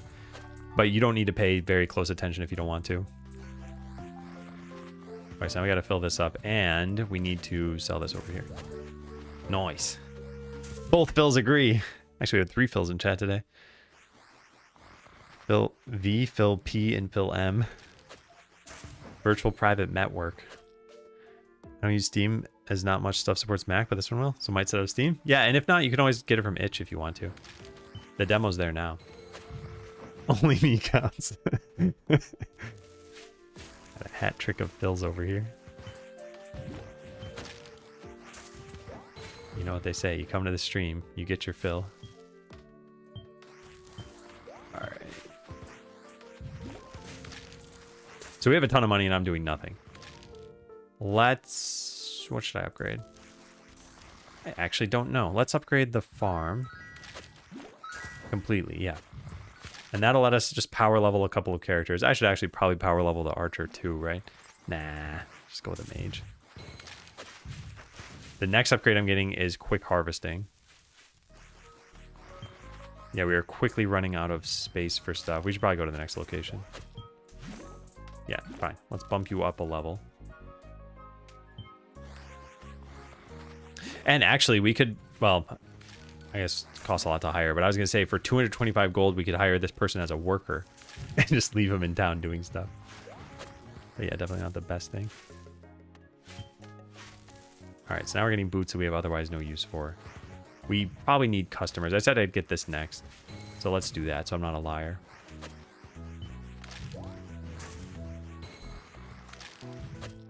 They're winning pretty fast.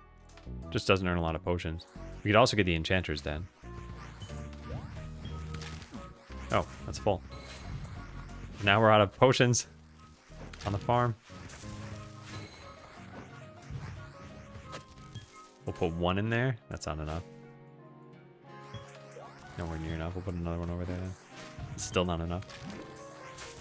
Think the game would run fine on my MacBook Pro 2017 that's running Arch Linux? You could try it. The demo is on Steam, although I will say I've been putting a decent amount of time into performance improvements. So if it's running like okay, you could probably expect it to run better at launch. What counts as a stutter? Any frame that takes longer than 30 milliseconds. And hey, Flare. Okay, yeah. I want to go to the next location. We can afford a level up for the rogue, but not the mage yet. I want the mage to level up.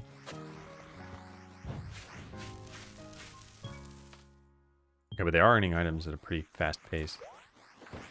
Oh, but they're putting my potions in there. I love it when a worker takes one crop.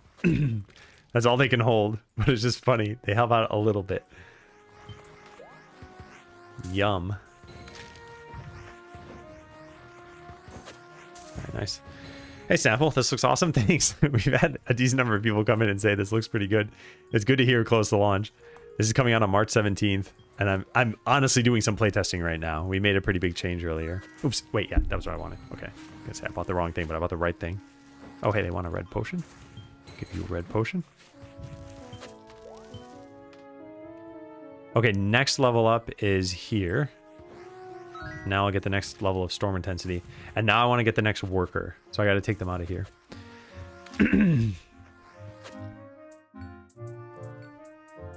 That's what I'll say, Flare.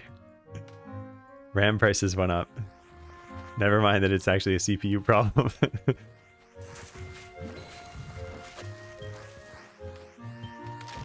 Yeah, we need more armor spaces. That's 200 gold, though. Or just more customers. I kind of want to get the enchanter. Yeah, let's just get that. And then one upgrade here, maybe? Yeah. Now, there's some loot.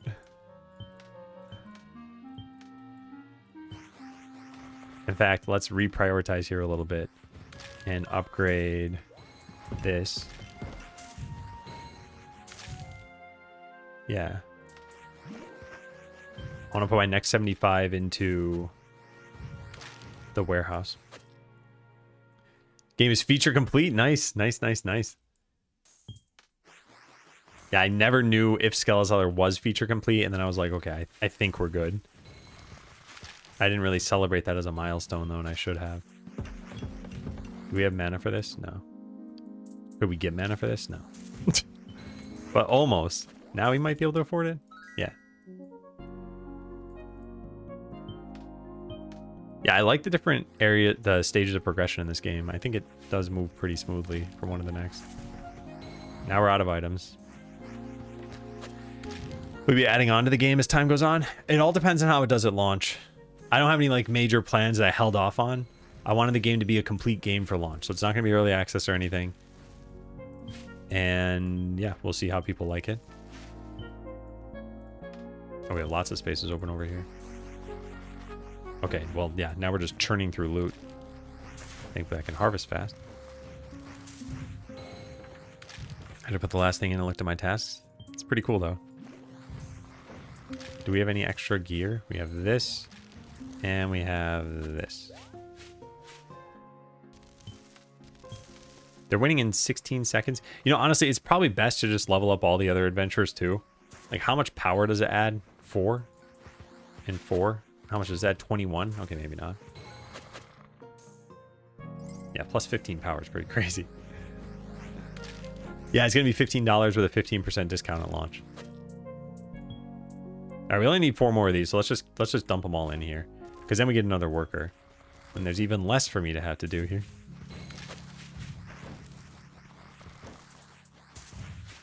We could even move on to the next area. Although the next area is a boss, right? Yeah, but it's a boss I could beat. So yeah, let's just go fight the boss.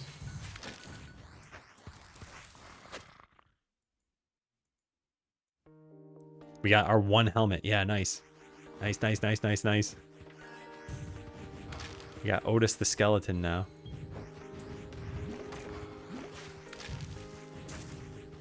Alright, so they're fighting the Enchantress. They've almost killed her, but not the shadows yet. Nice. Now I gotta time this right. We don't really need to time it right. It's a 30-second window. But that might let us get 2 armor items. Nice. Look at that. Tons of money. And look at all the confetti from all the NPCs. It looks so great. He just got 1,100 gold. Okay. That's pretty crazy. I don't even think they can beat the next location. Well, at this point, we might want to hire more adventurers. Actually, I should get this. Well, not just yet. 900 gold.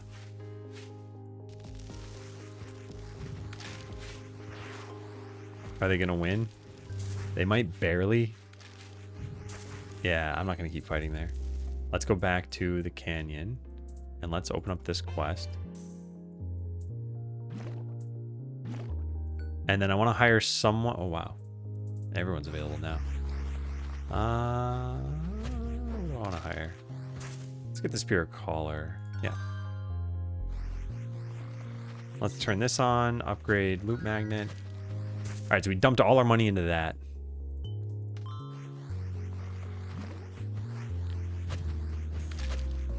I want them to put all the quest items in here. Yeah, and let's make them move a little bit faster too. 200. 200. Hey Casey, long time no see. What was that email service you went with before? Zoho. Yeah. And it's been working out pretty well. Okay, so now we're gonna pull in some of these quest items here. I don't mind if the blue potions go over here, but I don't want yellow potions going over there.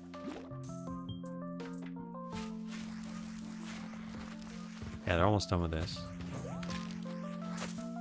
Bit high considering most semi-auto games or idlers seem to be between 5 to 10. Not saying it's not worth it, but this might bite you considering the competition. Yeah, I agree. And I do want to see how it does, because at its current price of $15, I still need to sell like 10,000 copies for me to have made minimum wage.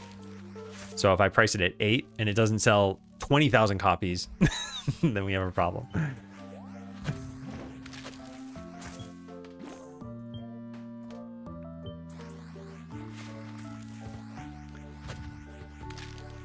Did I hand draw the sprites? I did not make any of the art. That is, yeah, thank you, Claire. There's the credits page there. Mostly Quickie Joe who did it. All right, so I need 1 more yellow potion. And then I should change up my party a bit. Let's go send these characters up here for now while I change around my party. Yeah, so just let my workers do stuff. I'll increase their speed a little bit. Okay, I want to level you up as much as possible.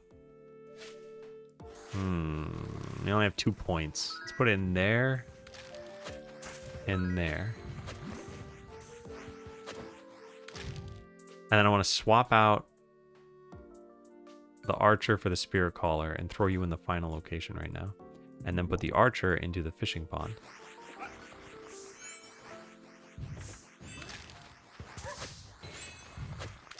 Okay, cool. I hope so, Mibsy. I hope so.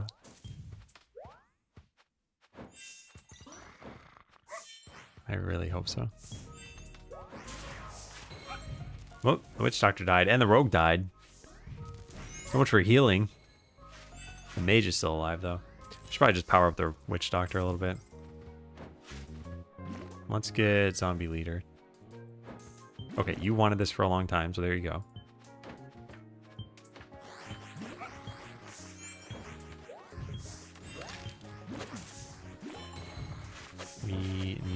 stuff.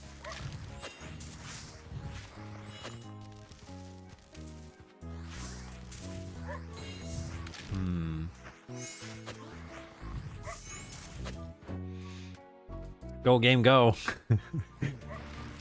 That's what he's saying. I'm gonna be shouting that at my monitor. All right, so the archer's collecting some fish for us. Doing a pretty good job. I should probably turn this off for a bit.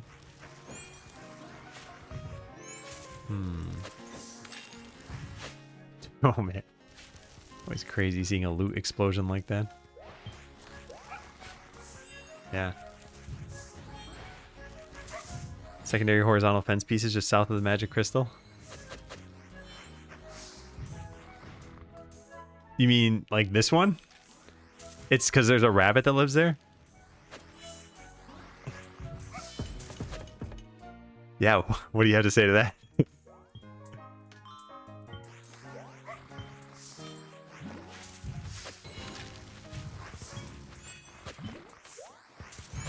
Alright, we are getting lots of items now. Hey, Pretzel. And the one on the left. That's for fencing in the tree. There was some rampant growth from the roots there, but the fence actually extends all the way downward and it's solid below there. So that way it doesn't propagate. Okay, we should go fight in the next area. The next area is a boss, though. We should probably increase our fishing ability, huh? Yeah. Especially because we have all these potions. I should probably just turn this back on.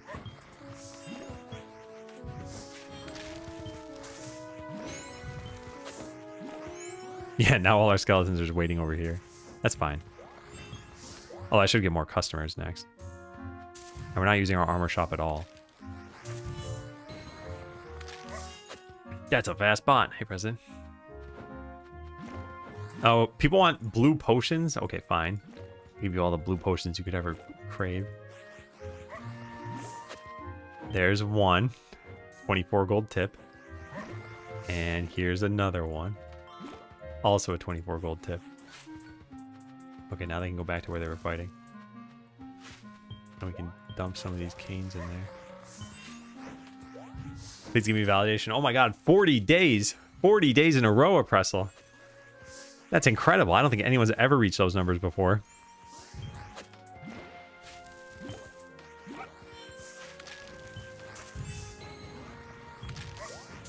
Much appreciated.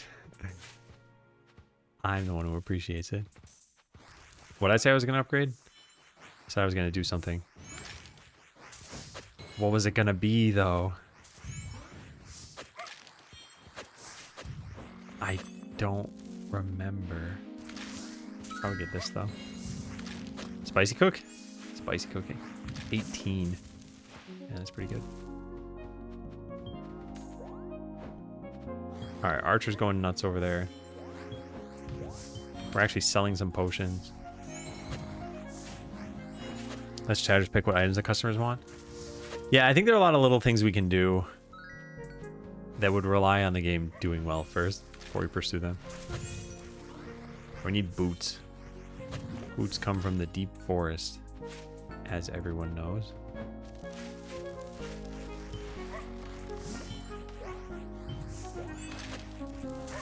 Should finish pretty quickly, too. Well, let's fight there for a little bit longer. That's 450 now. I get that. It's all about mana. I can just keep casting this. Oh, we already have... Oh, that's 150? I'm ripping people off over here. Did I even click that? I did not. So like last year sometime, full disclosure. Just as a badge of honor. Man. Well, I've been saying this for a while, but it's going to be open source. Altman's been... It's been on the back burner, I should say. He hasn't been actively working on it, but he will probably get back to working on it at some point this year. And then you could download the GitHub repo, mess around with it if you wanted to. It is not good code. It's all in JavaScript.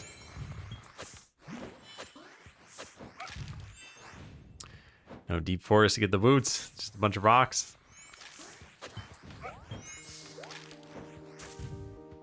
All right, we are chugging right along. We actually should send them back to get those potions. Also, there's a good mix of loot here. JS makes my eyes burn. Yeah, I don't blame you. I'm gonna just superpower the mage still. We need 400 sludge. That's when I'll fight the next boss. When I get them to level 8. Which actually won't be too long from now.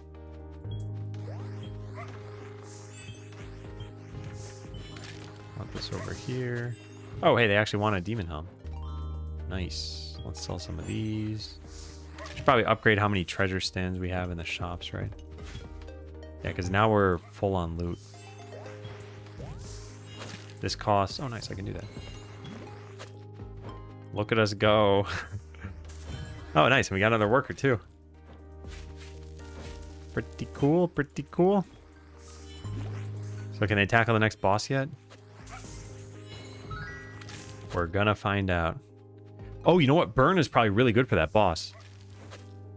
Although that is too. In fact, all of these are probably pretty good for the boss. I wonder how the witch doctor does against them. Kind of want to try that. Poison could be... Wait, does poison work on the boss? I don't even remember. Huh. Doesn't say poison doesn't work. Kind of want to try that. But we need more sludge, and I wanted to try fighting them with the party that I had. Oh, our archer can't handle this? Okay, let's split up our party then. Let's take the rogue out of there and put them over here. There.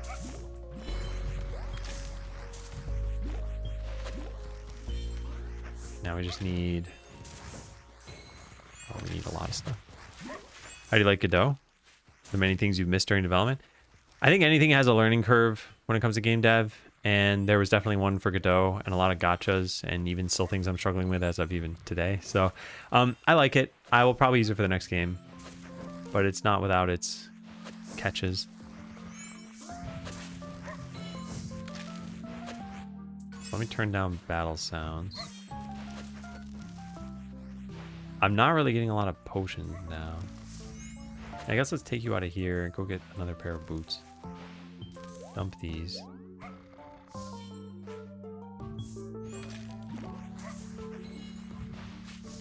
Yeah, I need like a steady stream of potions, which I guess come from here.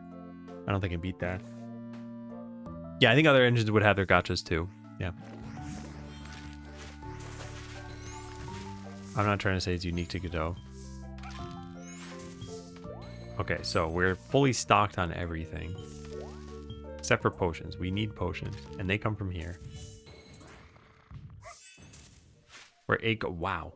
We're 8 gold away from auto casting. Let's just get it. There. Nice. Alright, now to crank up the sludge generation. Actually, I should get the quick move menu next. I can use hotkeys. Oh, we need glowy fish as well. Alright, quick move menu and then glowy fish. That's what we're doing.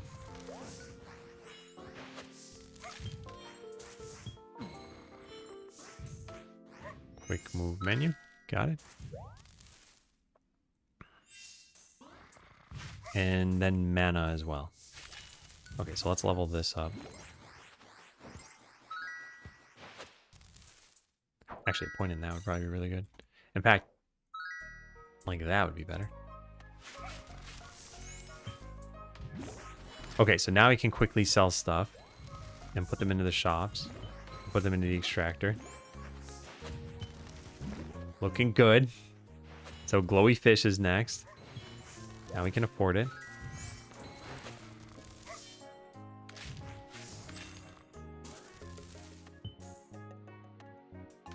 So I want this all over here. In fact, I don't really think the archer is helping all that much. Maybe they are.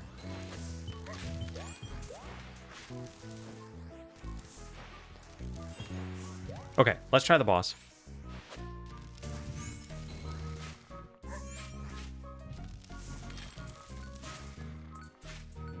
So we're going to take you two into battle. And I actually don't know how this party will do. I think poisoning the boss is a good idea.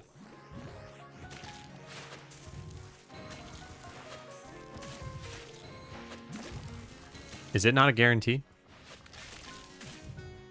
No, it's a 100% chance. Oh my god, they ripped through the boss. This party's incredible. Leather pants. Nice. Wow, that was pretty cool. So now, what can we get? Treasure room is now available. We can upgrade the town hall.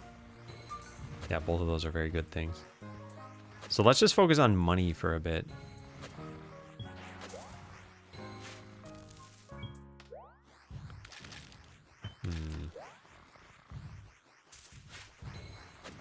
They're not going to win, are they?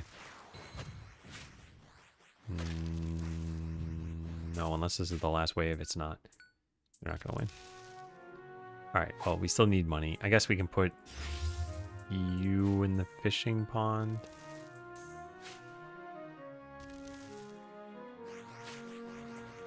Because I want a couple of things. I want to upgrade this, and then I want to get item stacking. That's 750.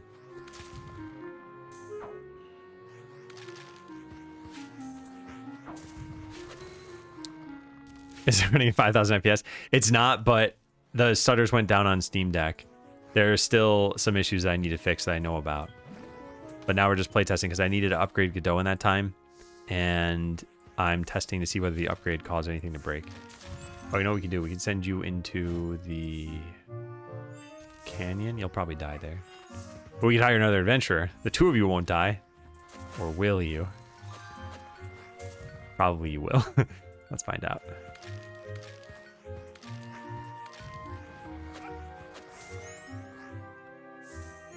Can they beat this? Yeah, they can probably beat this.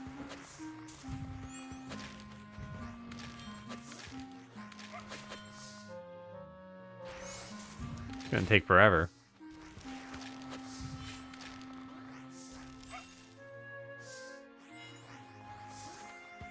Nice. Okay, there's my cloak that I then give to you. And then take you out of there. Put you over here. Hey, you want a cane? We got plenty of those. Whoops. Did it go smoothly? Yeah. I went to 4.6, so the latest version.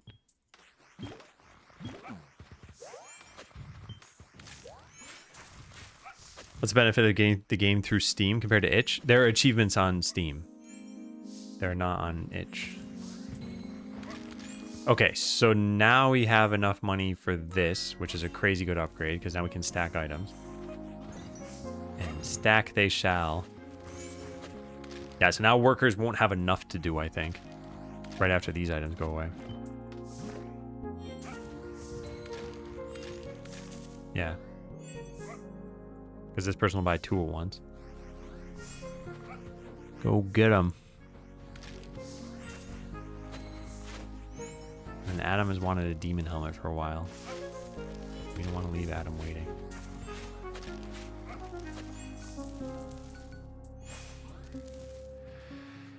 Friends will see you playing it. You wouldn't be tricking them, though. Very important.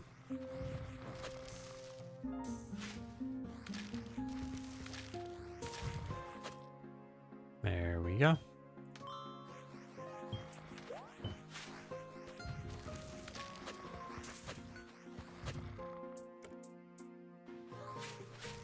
Actually, should I turn this back on? I guess I will for a little bit. Then I'll turn it right back off. And we'll put this stuff in the shops.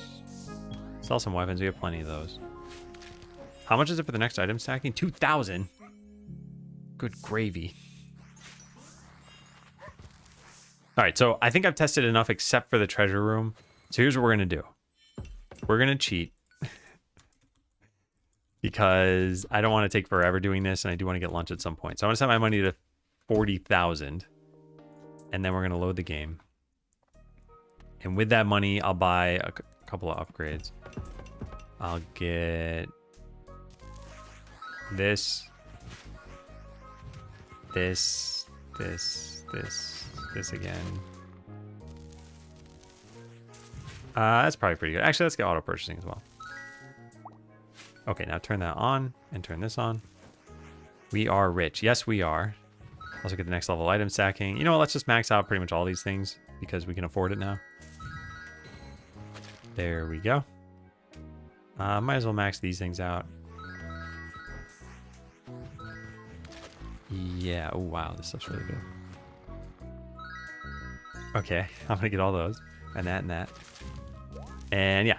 So let's let this run for a little bit. We got this on, so we're getting keys. just one more perk.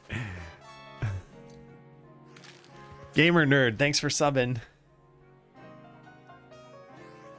Welcome to the ranks of the subscribers. I don't know why I did that. That was actually a waste. Okay, so now they can probably afford to go fight in better locations, right? Level you up a couple times. Get Vampiric Bite instead of what we had. Get that instead of what we had. Yeah. I'll send them to the next location. This is on, right? No, it is not. That is a problem.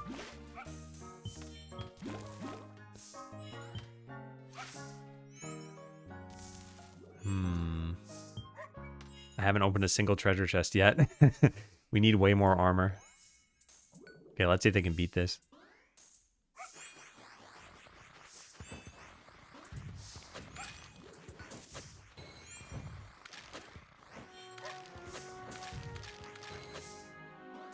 They might be able to. I think the rogue's gonna die.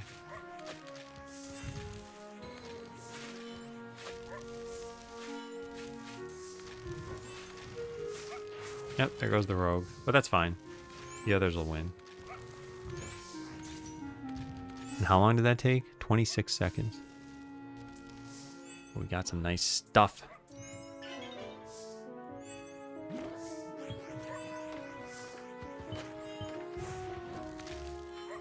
Oops, I did not mean to do that. Okay, I want to put all this in here because this gives us 3 Omni Orbs, which powers up all of our adventurers. Oh, they're already getting some power-ups. I didn't even notice. So what, our mage has plus 6 power now? It's pretty good.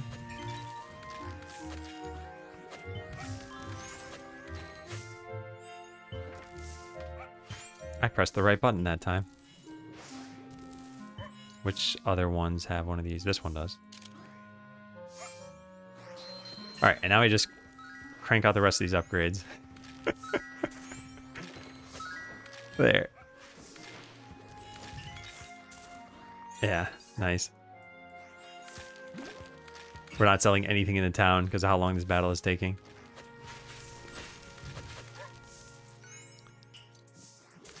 But we'll just keep leveling up and we'll overcome it that way.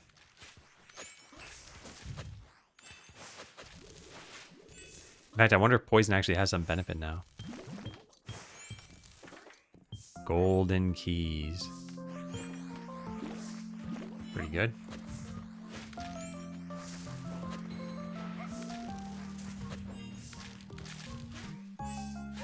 I upgraded basically everything, right? Yeah. That's every perk that I have access to now, and we get another few perks when I upgrade the town hall, and those are expensive. Loot. Loot. I did not upgrade the shop, so I should probably do that soon too. Sell some of those, get a new worker.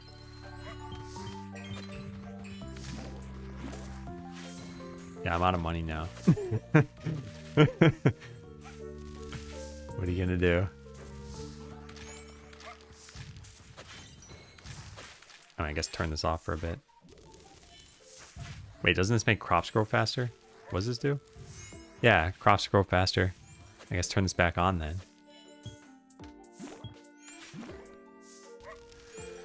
How the perk fix is going? Well, now we're just playtesting. We had to upgrade Godot in order to address one of the issues because it was a bug in Godot. So I wanted to make sure nothing broke, and now I'm just kind of having fun. Well, you should probably stop having fun in a little bit and get lunch and then come back and do work. Wow, that plus 100% speed really does help, huh?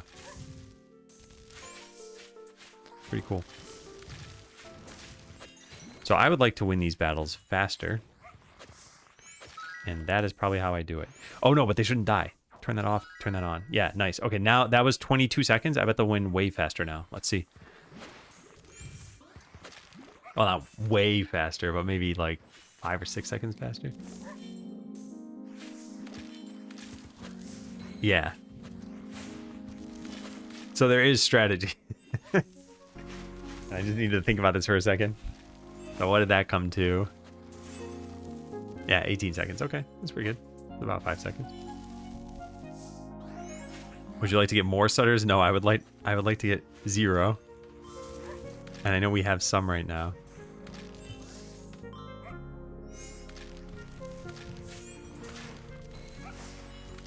All right, nice. Yeah, so we just need a ton of armor. And probably to power up things like the archer's level 2. Might as well just cram a bunch of points into him. Yeah.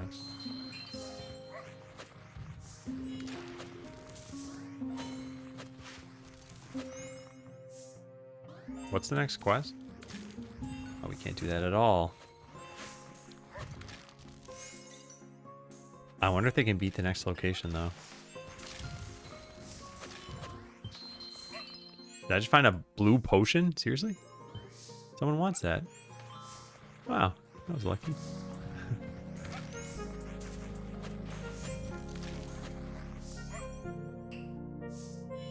Okay, let's try the next boss. Are they going to beat this in time? They have 3 seconds. 2, 1, 0. Now it's off. That's too bad. All right, next location costs 200 gold. And we have just enough now. Okay, can they beat this?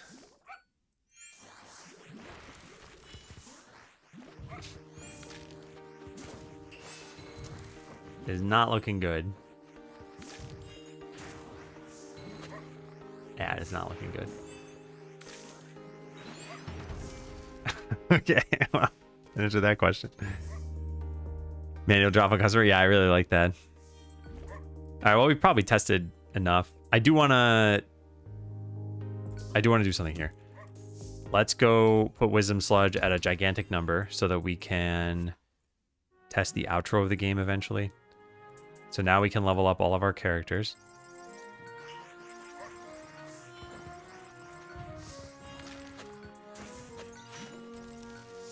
And a bunch for Mushy. Let's get Mushy to level 20. There.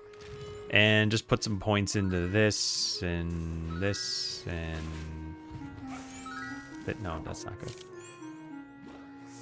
This. I don't know, that's pretty good. Alright, Rogue. Let's get you a bunch of stuff. Cool. Mage. And Witch Doctor. Alright. Now let's send them into the new battle. They're going to do great. You, and you. And then with my other characters, let's just send the archer in there.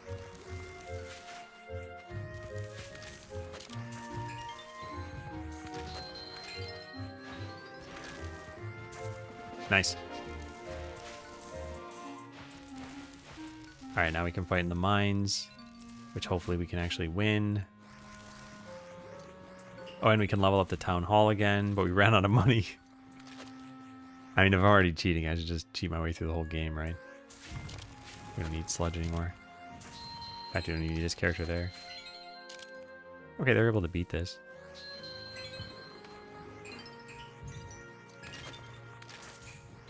So any money I get is going right to treasure chests.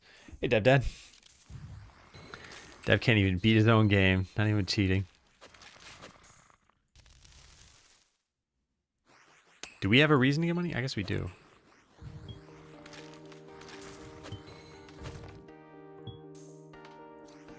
Wow, they are really fast when they have this spell on. What causes special frame around the battles? Epic boss or final boss? Just any of the elite ones, yeah. Yeah, I really like them. Yeah, you need microtransactions for the sense of pride and accomplishment. Alright, so what do we... Oh, a skeleton key. Nice.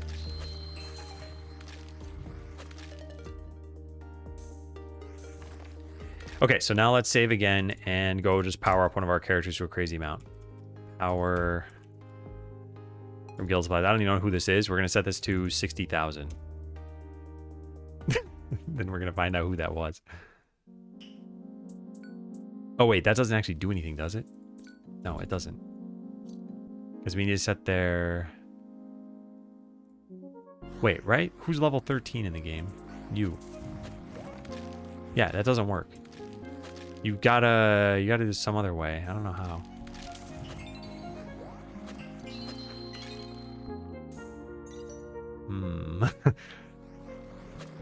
I don't remember how you change this. Maybe there's a guild supplies thing? Huh. I don't remember how you... I don't remember where this gets saved. There's a guild supply level somewhere. Guild power up. I don't know. Can't be... Is there guild save data? Is it? Seriously? Do I not know? Okay. What's the point of saving it? It's just a coincidence of saving the components. This gets bundled in there, but then it's read from somewhere else at load time. Let me turn off those sounds because I'm trying to focus on this. All right, let me think about that. What happens when you turn in an item? I guess guild has a drop-off item. Here it is. This calls guild master drop-off item. This does that. Get drop-off point process.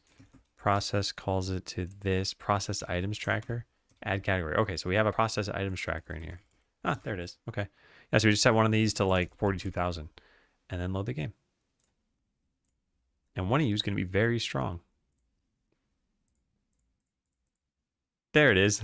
42,000 power and a ton of health. Okay, so now we send you in to fight every single boss on your own. We can also level you up a lot. And that'll make you do 74,000 damage per hit. No, I want more level ups than that.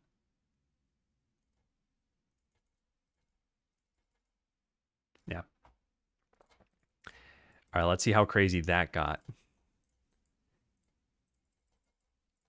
They'll die in one hit as soon as the Yeti gets any attack. So can they kill the Yeti in one hit? That's the question. Yes, they can. So now, how do they do in this battle? Yeah, it's fine, but it just takes them a long time.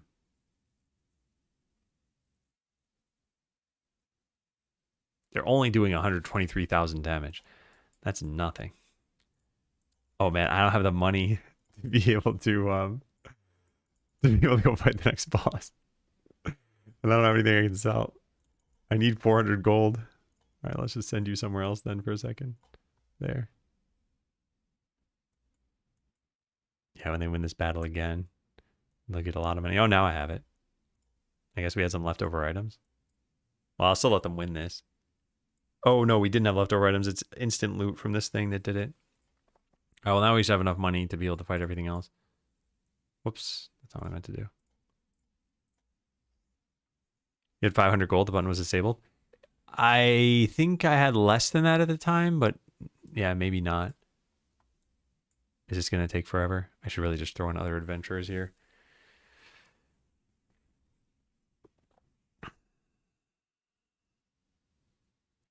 It wanted 800? Oh, I read 400 on it.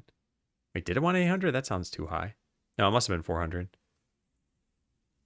Okay, so now we fight the final boss, and then I'm going to turn on the sound for this. You have finally avenged your own death. Watch outro. Beat the game. Did not cheat at all.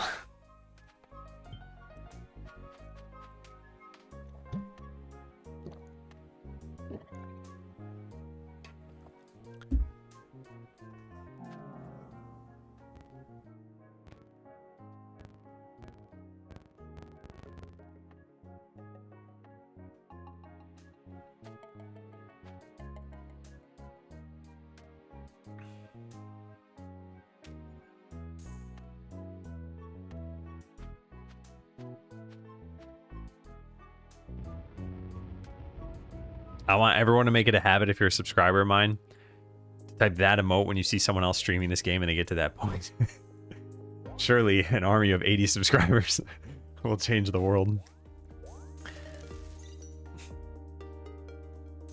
I checked the stream. You had 528 gold. Yeah, strange. I wonder if there have been any bugs this whole time. That is not actually a problem. The rest of the stuff... What do you consider a commercial success? I think probably more than 20,000 sales. All right, so it looked like everything pretty much worked. Let's go take a look at bone mode really fast. I don't know. I don't want to spend a lot of time on this. Definitely don't. I want to get lunch. So we're just going to do the bare bones. That was not intentional. We're going to do the bare minimum to test this. Whoops. I didn't mean to click that. Adam, please.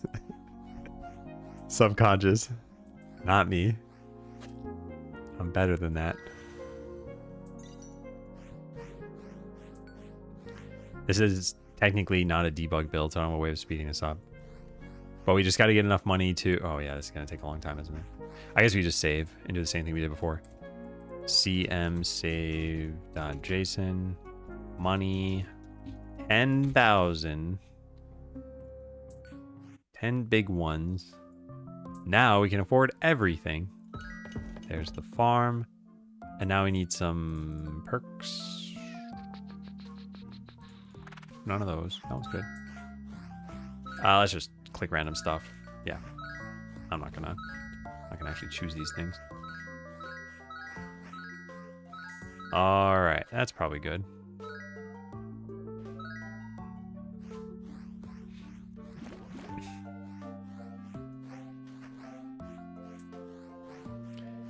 That's like 400 to 500 reviews. Yeah. Actually, that's an interesting way of thinking about it. Alright, so how much does it cost? 5? I should just give myself wisdom sludge. I don't know why I gave myself money so I could get the sludge when I could have just given myself the sludge. Well, whatever. We're waiting now. So these should be the super powered ones. They give you way more in terms of power.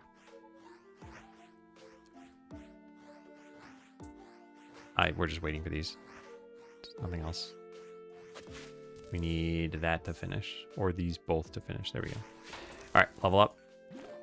Yes, these are the super powered ones. They're all 2 to 3 times as effective. So like plus 22 health on the first level is quite a lot. 10% lifesteal. All right. Well, I'm pretty much convinced that the upgrade was a good idea.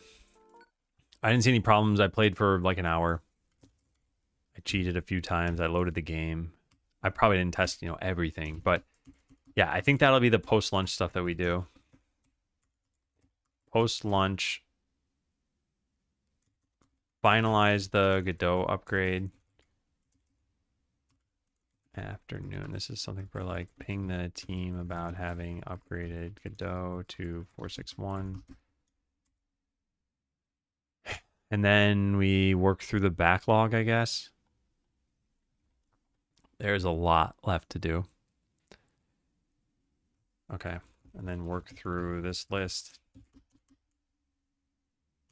Well, work days until March 17th. 19. That's not a lot. Well, yeah, we're gonna do as much as we can. Yeah, no pressure. Hey, Ape. 19 days to get through the list. Yeah, I'll probably work on each of the days, each calendar day. So we do have 27, I think. But yeah, it's all a question of like, can I keep up for that time? But yeah, we're gonna work through as much as we can. I'm excited.